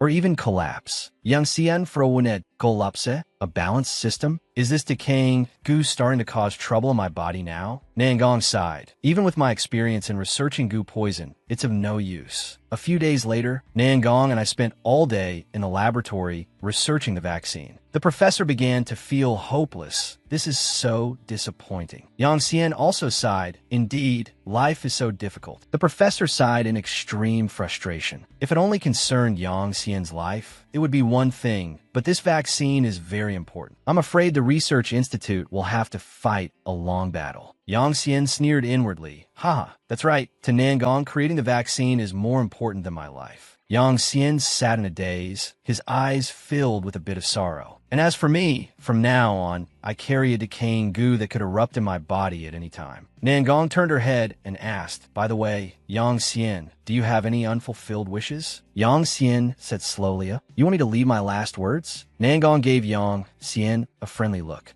I want to help you. You saved my life. I will never forget that. Moreover, from your talent and spirit, I can see your ambition for medicine. You haven't become dejected just because you don't have long to live. Yang Xian cornered Nangong against a chair, teasing, in that case, Professor Nangong. Yang Xian lifted her chin, exuding charm. No matter what request I make, you'll agree, right? Professor Nangong said without hesitation, as long as I can do it. Yang Xian stroked the professor's soft hair and said seriously, there is one thing perhaps you can help me with. Yang Xian took out a small box. This is First Snow Cream, a miracle drug I invented. I want to mass produce it. Nangong let out a sneer. First Snow Cream? with your bizarre medical talent. This isn't some ointment for dogs, is it? Seeing Yang Xian's mischievous expression, the professor laughed. I'm just teasing you, isn't it fun? Although Nangong's personality seemed unpredictable, her character and research abilities were absolutely beyond doubt. After handing the first snow cream to her, the very next day, she produced the complete formula. Just as expected, not long after, Nangong ran out happily to announce, the first batch of first snow cream is ready. Yang Xian pulled out a very suspicious-looking knife. Nangong was startled. What are you doing? Yang Xian unhesitatingly stabbed his own hand, causing the professor to panic once again. Are you crazy? Yang Xian replied nonchalantly. What's there to be tense about? It's just a live-subject experiment. Nangong frowned. Who does such a crude experiment? Besides, Nangong was extremely worried. Are you that confident? What if it's not effective? Yang Xian said decisively. I'm not confident in it. I'm confident in you. 5 minutes later, Nangong looked at the result. It seems to be fine. Yang Xian said with a smug look, see, it's a success. The professor also breathed a sigh of relief, smiling brightly. Not a single scar left. That's great. With the help of Nangong and Research Institute Zero, the production license and the establishment of the pharmaceutical company went very smoothly. The work progressed just like that. Returning to Hangzhou a month later at a hotel, the cameraman adjusting his camera was also astonished. Such a large hall. Is some big corporation holding a press conference? The female MC next to him was more excited, saying, I heard it's a press conference for a newly invented drug. She continued, it's a medicine that can instantly remove scars. Truly a gospel for women. The cameraman looked around.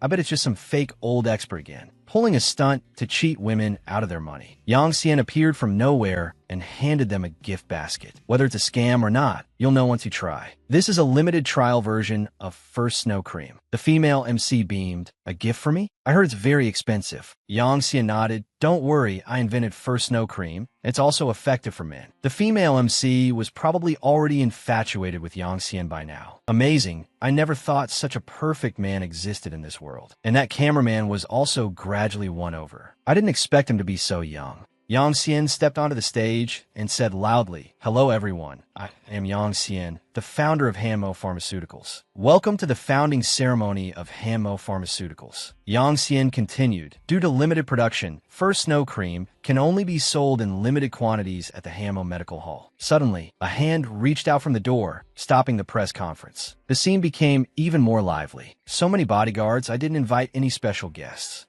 Yang Xian felt that something was not right. Could it be an uninvited guest? Everyone felt a bit tense. Who is he? The reporters suddenly realized Lu Qingfeng. They seemed very excited. Master Lu came in person. I didn't expect the Hanmo Medical Hall to have such prestige. There's big news today. Yang Xian recalled the previous conversation. So this was the underworld emperor of Hangzhou that Chicken King mentioned, Lu Qingfeng. Afterwards, with an uneasy feeling, Yang Xian quickly concluded his speech. Thank you all for attending the anniversary celebration of Hanmo Company. This concludes our event. Yang Xian looked at Lu Qingfeng. What's he doing here? Lu Qingfeng approached Yang Xian. Young friend Yang Xian, congratulations, congratulations. Yang Xian was surprised. He's taking the initiative to show goodwill. Yang Xian looked at Lu Qingfeng. Thank you. The reporters started whispering among themselves. This kid really is backing. I've never seen the great master Lu show such concern for a young person. Lu Qingfeng smiled and said, although this is our first meeting, your name sounds very familiar to me. Easily taking care of Chao Longxiang. I have to thank you for that. After saying this, Lu Qingfeng quickly left. I just came to say hello today. When you have time, come to my place. I'll treat you to tea, and we can talk slowly. Nangong looked at Lu Qingfeng, her eyes a bit pensive. Just showing his face and leaving. Is he putting on a show? Is that necessary? What does he mean? Suddenly, a voice interrupted his thoughts. Yang Xian reflexively looked around and saw a familiar face. And then you're here. And Jisoo looked at Yang Xian, her face full of admiration. You're really something, even knowing the great Master Lu. And Jisoo smiled and continued, I've been wanting to invest in a pharmaceutical company recently. Bring me along when the time comes. Yang Xian looked at Jisoo. As long as you don't mind a small amount of money, that's fine. Your information network is really impressive. You even know about the the Yinchi Hall incident, and you also know Lu Qingfeng. Yang Xian looked at Jisu, and Anne's identity isn't simple either. I underestimated her before. Dun Zi and a group of Yang Xian's friend arrived. Congratulations, Brother Xian,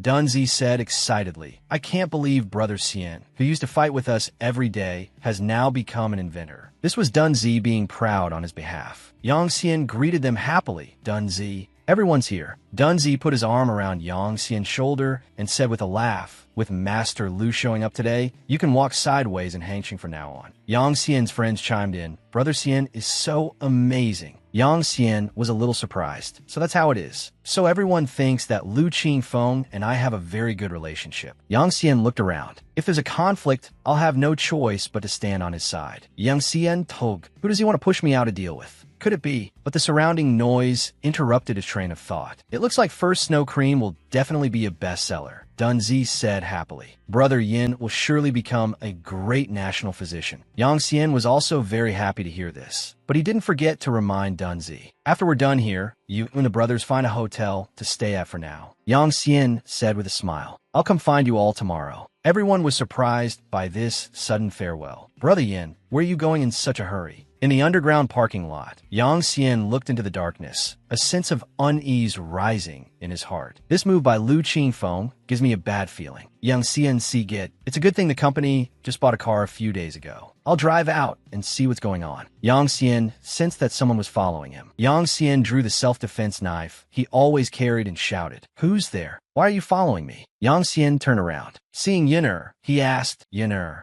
why are you here? Yin'er was a little flustered. I just want to ask you to be my master. Yang Xian was stunned. Ask me to be your master? You really know how to pick your moments. Now is not the time to talk about this. Leave this place quickly. Yin'er said anxiously, I'm very interested in Chinese medicine. The first snow cream you created is so amazing, and you're proficient in both Chinese and Miao medicine. Yang Xian looked into the distance and ordered, someone's coming. Later, no matter what happens, you must do as I say. Yang Xian thought to himself, what's coming will come. Countless gun muzzles and threats appear at the same time. Yang Xian, come with us. Master Lu invites you for tea. Yang Xian feigned gratitude. Master Lu is too kind, inviting me for tea with weapons. Yang Xian was wary. They were ordered by Lu Qingfeng to invite me, so they probably won't shoot. But if I run, they might capture Yin'er to threaten me. Yang Xian looked at Yin'er and ordered, Yin'er, get ready. Without hesitation, Yang Xian threw a punch at the group of men. Then he looked at Yin'er and ordered, Yin'er, run. Yin'er looked at Yang Xian and shouted, I'll call my mom to save you. The men charged forward together on their leader's command, but they greatly overestimated themselves, charging forward only to be beaten until they coughed up blood. Each powerful kick sent a thug flying. Yang Xian realized the situation. They clearly had guns, but weren't using them. Lu Qingfeng wanted to test me. Suddenly, something caught Yang Xian's eye. A punch missed, but it created a strong gust of wind that grazed his cheek. Yang Xian was stunned. Such power from just a light blow. Could it be the legendary internal energy? Yang Xian looked at Lu Qingfeng. Master Lu, why go to such great lengths? Lu Qingfeng burst out laughing. I just wanted to befriend a young man. Yang Xian pouted. Oh, that's a nice way of putting it. You just want to use me to deal with Yinchi Hall, don't you? Lu Qingfeng couldn't stop laughing. Ah, you're really smart. Even a gentleman has moments of fear. You don't want to live your days being hunted down, do you? Yang Xian said disdainfully. Humph. Even so, I won't cooperate with a murderer. The disciple standing next to Lu Qingfeng threatened. Are you looking to die? Lu Qingfeng batted Yang Xian's shoulder, praising, little friend Yang, I didn't expect you to have such good skills and also be a great physician. They stood there talking just like that. Half an hour later, the two got into a car, their destination unknown. Yang Xian was seen taking Lu Qingfeng's pulse. Then he frowned and said, Your meridians are somewhat chaotic. At this rate, you'll be crippled in less than half a year. Lu Qingfeng looked at Yang Xian. How confident are you that you can cure me? Yang Xian said seriously, Your internal injuries. From what I can see, I'm only 10% certain. Lu Qingfeng snorted coldly. You've got some nerve, kid. I've met many famous physicians. Only you dare to speak the truth. Yang Xian said without hesitation. If you stop using your internal energy, the chances can increase to 30%. Lu Qingfeng was a little surprised. Wait, there was a commotion outside. Lu Qingfeng frowned. It turned out to be the hall master of Yinchi Hall who had arrived. Remember Chao Longxiang and Jiangchun? He was also a dog raised by Yinchi Hall. Lu Qingfeng sneered coldly. I remember that vicious dog even took a bite out of your woman. Yang Xian sighed. Master Lu, you've really calculated everything. It turns out that besides cooperating with you, I had no other choice from the beginning. Lu Qingfeng laughed and said, Little divine doctor, things have come to this. You and I are already grasshoppers on the same rope. How to proceed, I'm sure I don't need to teach you. Yang Xian took a deep breath. I can only join this battle with Lu Qingfeng. Immediately after, the situation here became completely one-sided. Lu Qingfeng swung his blade. Lu Qingfeng's blade techniques were marvelous, using the momentum of the blade to attack in combat. The destructive power was astonishing. Yang Xian observed. He's limiting his use of internal energy. It seems he needs to end this quickly. The enemy quickly gave orders, whispering to each other, Quick, all of you attack together. Take them down first. They had surrounded Yang Xian and Lu Qingfeng. A burst of laughter rang out. Ha ha ha. Nan Qingyu shouted, Lu Qingfeng, you're a dying man. Stop opposing my Yinchi Hall. Yang Xian said calmly, whether he dies or not is not for you to decide. Lu Qingfeng ordered, the time has come. Bring the person here. This statement confused everyone, and Yang Xian was no exception. Akarai was harji. Sobi. Yang Xian was horrified. Yuna. Nan Qingyu shouted angrily. You think capturing my daughter will make me spare you? Yang Xian was utterly shocked. Nan Qingyu, Nan Yuner, I can't believe they're mother and daughter. The image of the girl trying to save Yang Xian earlier flashed in his mind. I'll call my mom to save you. Yuner was innocent, but she had unintentionally exposed herself and Lu Qingfeng. Nan Qingyu sighed. The martial world rumors that Lu Qingfeng, in his dealings, would never resort to the despicable act of threatening the lives of others' relatives. How ridiculous! Lu Qingfeng sinisterly patted Yuner's head. Desperate times call for desperate measures. Lu Qingfeng, really don't want to kill this girl who can't even trust a chicken. Lu Qingfeng continued, as long as Hall Master Nan orders Yinchi Hall to withdraw from Hangzhou, this matter will end here. How about it? Nan Qingyu's sharp eyes were full of calculation. Looking at Lu Qingfeng lowered his voice. Yang Xian, right? You and Yuner have a good relationship. Could you bear to entrust Yuner's life to Lu Qingfeng? Yang Xian frowned and thought. In the eyes of Lu Qingfeng and Nan Qingyu, I'm just a pawn they've arranged, but I have to make my own choice. Yang Xian said decisively, Of course, I won't participate. After all, Yuner has done nothing wrong. Nan Qingyu sneered. It seems you're a sensible kid. Lu Qingfeng held a silver needle, his voice hardening. It's just that, Hall Master Nan, do you know? What I hate the most is, without hesitation, Yang Xian threw the silver needle at Nan Qingyu, terrifying her. What did you do? Yang Xian replied coldly, being threatened by others. Nan Qingyu was horrified. You. What have you done to me? Yang Xian said coldly. I wonder if Hall Master Nan has ever heard of Miao Gu? Nan Qingyu's eyes widened in astonishment. Miao Gu? Yang Xian explained. The Miao Gu just planted and you will multiply inside your body, eventually making you wish for death to end the rest of your life. However, there's good news. Hall Master Nin didn't understand. Yang Xian continued. The person who can help you remove the goo poison is standing right in front of you. Lu Qingfeng clapped and praised. Little friend Yang Xian's methods are truly brilliant. Yuner, tied up on the side, kept crying for help. MMPH. Yang Xian blurted out, Master Lu, please don't harm Yuner. I believe she only came here because she wants to learn medicine. Lu Qingfeng gave a faint smile. This matter depends on the choice of the Hall Master of Yinchi Hall. Nan Qingyu gritted her teeth. Yinchi Hall will withdraw from Hangzhou. Quickly give me the antidote, release my daughter, and remove the goo from me. After I removed the goo for Nan Qingyu, she indeed kept her word and took Yuner back to Silla. As for Lu Qifeng, he took over the forces that Yinchi Hall left behind in Hangzhou. Yang Xian mused. Lin Wanqing has returned to the country. I'll just let her manage my company. At the same time, sales of first snow cream skyrocketed, and supply couldn't meet demand. Hamo Pharmaceuticals became famous overnight. As for me, I started living a normal life at the Hamo Pharmacy. My life should have been getting better and better, except for the decaying goo. Yang Xian worried. According to Nan Gongyu, it won't be long before the balance in my body is broken and the decaying goo will start to wreak havoc. Suddenly, everything on the table fell and shattered. Yang Xian was startled. The time between flare-ups has shortened. It seems the remedy in my grandfather's journal has lost its effect. Yang Xian thought in frustration. Damn it, at this rate, how much longer can I hold on? Yang Xian mocked himself. Could this all be retribution? Retribution for being too greedy. A knock came from the door. Yang Xian sigid, sorry. We're closed today. Su Jie walked in. Divine Dr. Yang, what a bad attitude. You don't even want to see your own sister? Yang Xian was astonished. Yeah? This isn't a hallucination, is it? Su Jie smiled lightly. Feel this. Isn't this real? Thanks to you, the charity work in the capital is going very smoothly. I'll be moving back to Hangzhou at the end of this month. Yang Xian was overjoyed. Jie is going to stay in Hangzhou, but I can't let her know about the decaying goo. This is great. Su Jie only heard bits and pieces and asked again.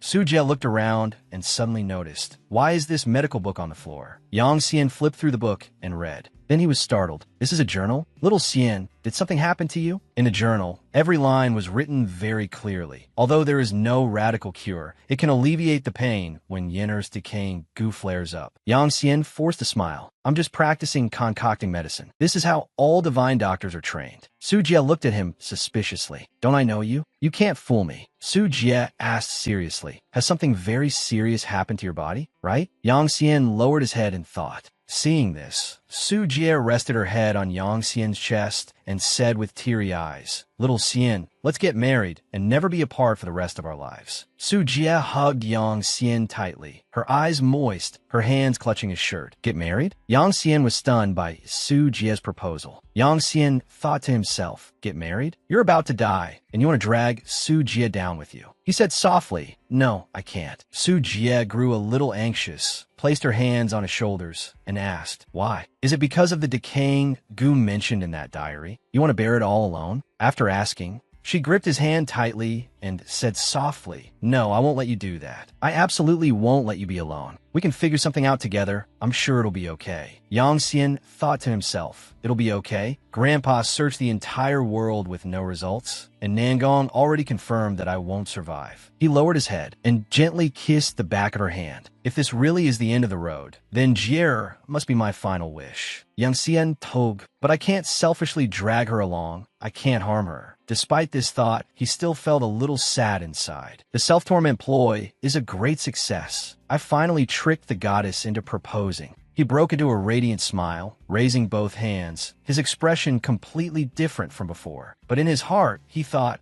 I have to try to act natural to act my way through this. You don't laugh. You have to tell me about this decaying goo. Su Jie was a little surprised and also a little worried, her face blushing as she held the diary. It's just a few hungry worms inside me. As long as I feed them until they're full, it's no big deal. Yang Xian was still grinning. He reached out and took the diary from her hand. But Jie, we can't get married yet. A young sprout, like me, isn't even 20 years old. As he spoke, he tossed the diary away. The diary flew over Su Jie's shoulder. Yang Xian took the opportunity to press his body close. Damn it, I momentarily forgot about the age issue. You really know how to tease me. Pinned underneath him, Su Jie said softly. Yang Xian thought to himself, forgive me, I can't tell you the truth. Afterwards, I explained that the decaying goo was just a type of chronic illness. Seeing me act as if it was nothing, Su Jie didn't ask any further. A few days later, Yang Xian stood at the door, looking up at the sky. He thought about how sad it would be to have to leave Su Jie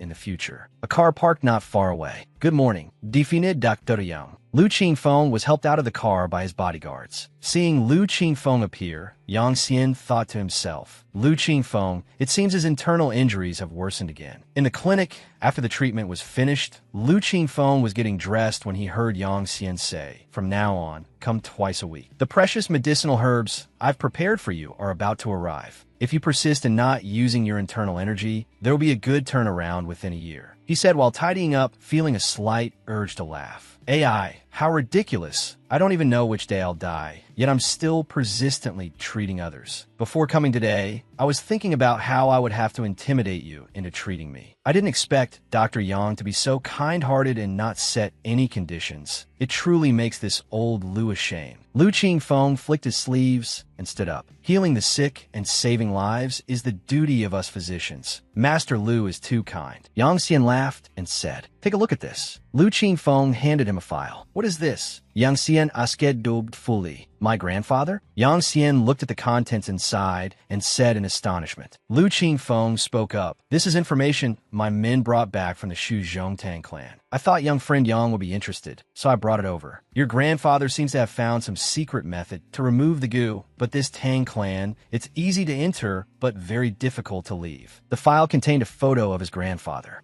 Yang Xian couldn't believe his eyes, his hand tightening around the paper as he abruptly stood up and said, What? Could it be that inside this mysterious Tang clan, grandfather found a way to remove the decaying goo? In that case, I still have hope. What? Don't have the guts to barge into the Tang clan? Lu Qingfeng smiled and placed a hand on his shoulder. Of course I'm going.